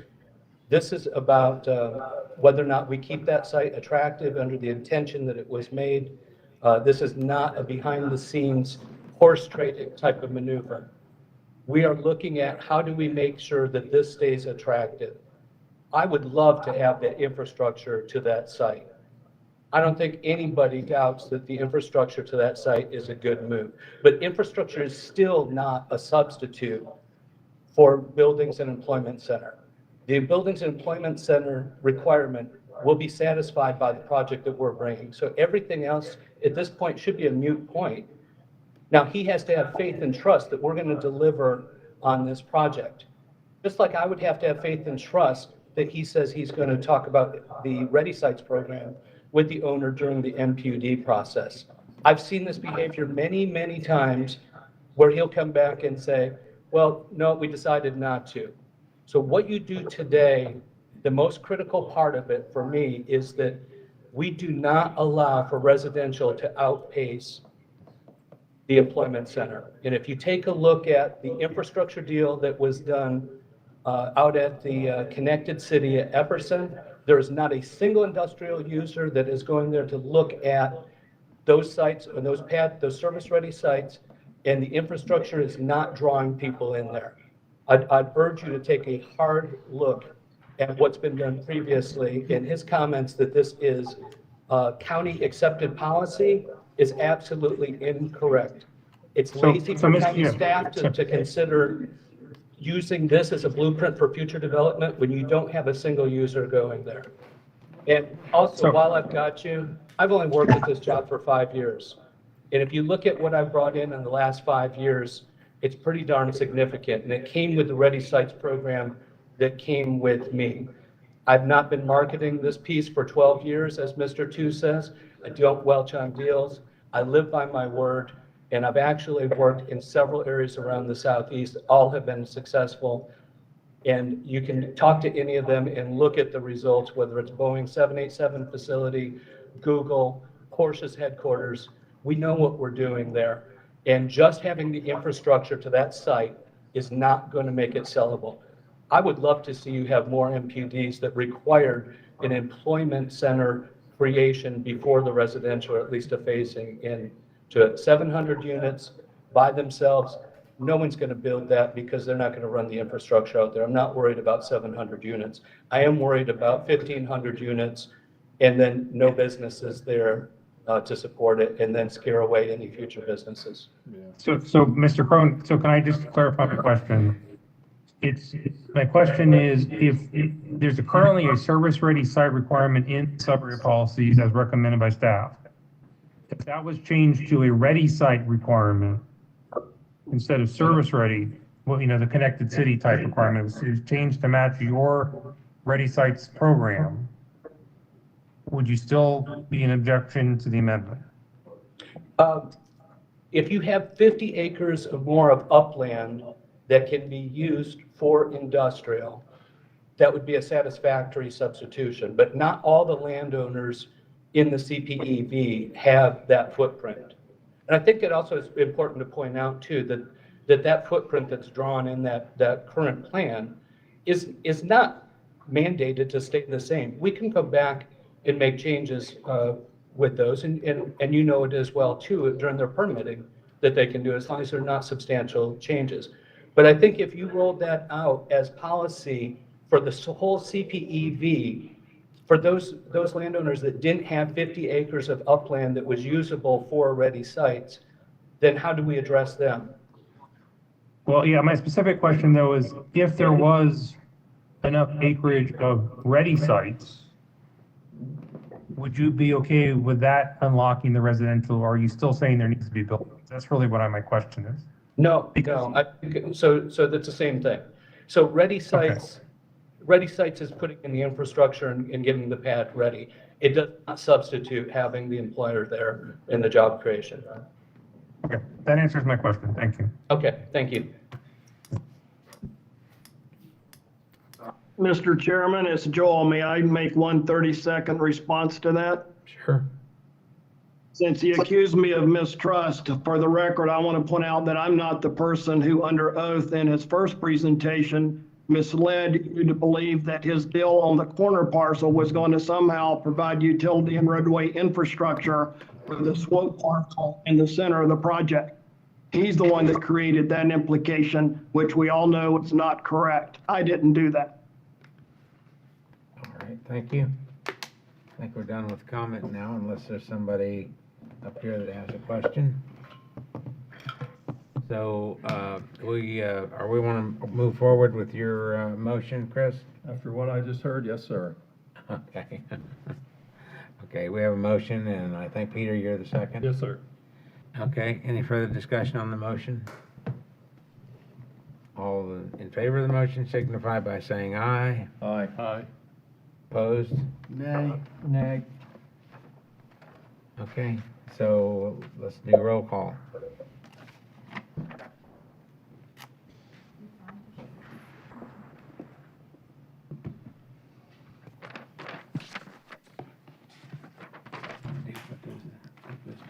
Jamie Girardi, Nay. Peter Hansel, Yay. Christopher Poole, Nay. Chris Williams, Aye. and Chairman Charles Gray. Aye.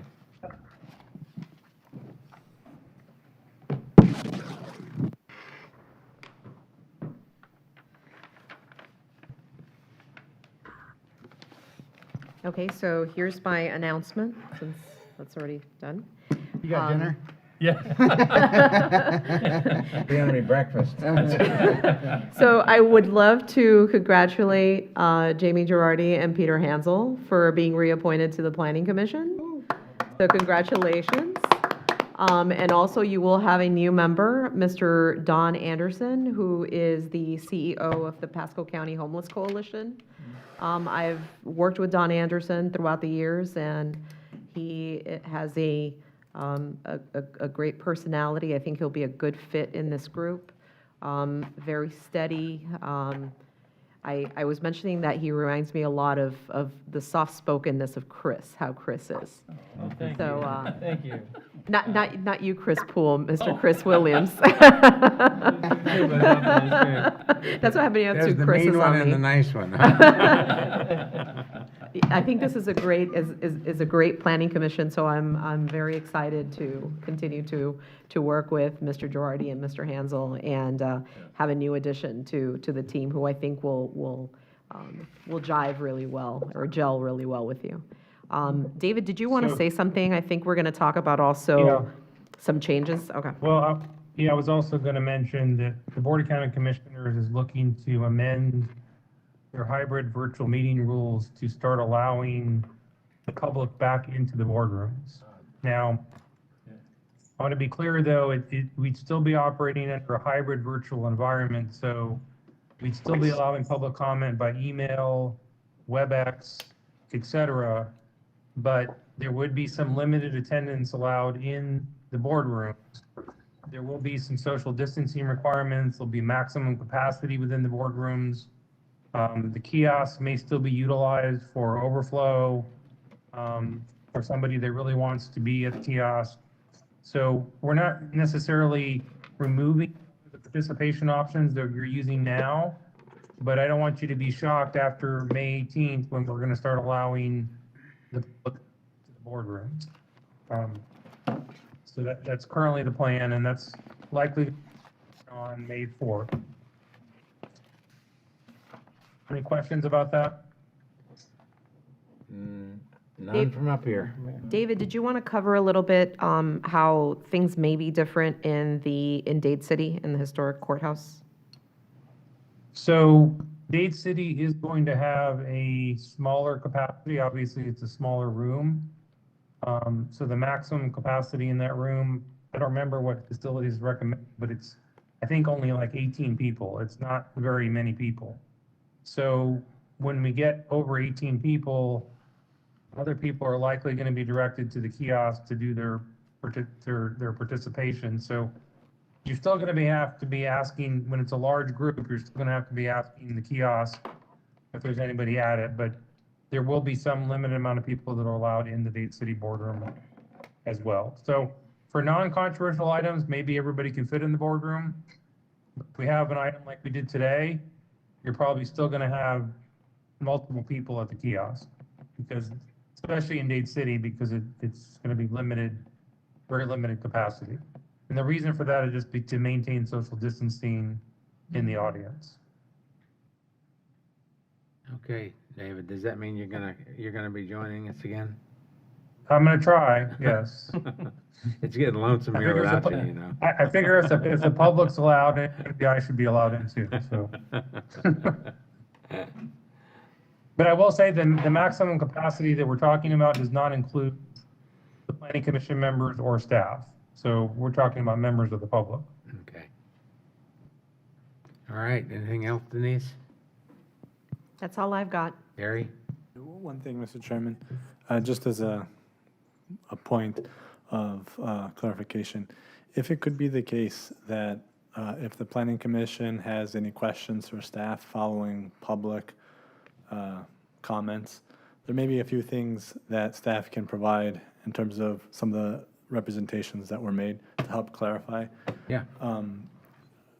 There will be times, I think, where staff probably doesn't have anything to add, but there are sometimes times where we can probably add and help add to the information for you all during the discussion. So if you just check with us, yeah, if it's okay. Absolutely. Thank you. Don't be afraid to raise your hand and say, hey, I want to talk. I'll raise my hand from now on and make sure. Hey, can I say something? Okay. Okay.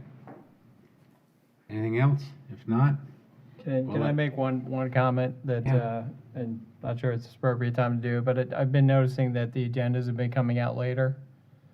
It makes it very difficult for us to prepare appropriately for these, particularly those of us that run companies. Yep.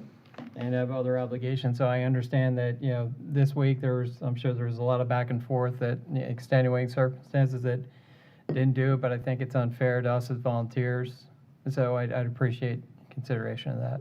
Thank you. Absolutely, and I greatly apologize for that. I think we need to fix some internal controls that we've got going on, and we'll certainly make sure that we get you the agendas sooner. Thank you. Thank Appreciate you. that. all right. Motion to adjourn? Any other complaints? Not at all. I should caveat that by saying I greatly appreciate what you do. You Yeah. guys do great work, so. Yeah. Absolutely. Yeah, I'm glad you guys are back on. You Yes. too. Although after tonight, you might have regret it. Okay.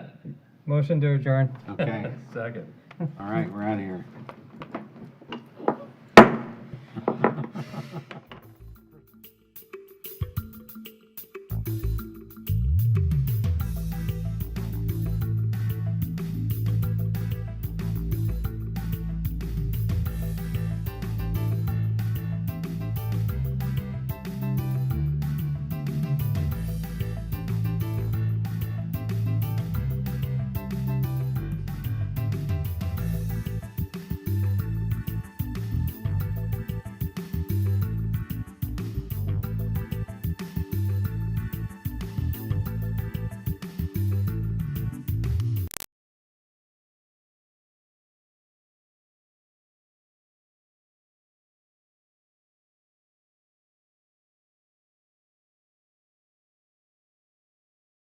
Carries these pollutants directly into our lakes and rivers, creating an unhealthy environment for fish, waterfowl, and other aquatic animals. Storm drains are meant for clean rainwater. Most other discharges are illegal. If you suspect an illicit discharge, please contact Pasco County Department of Public Works at 727-834-3611.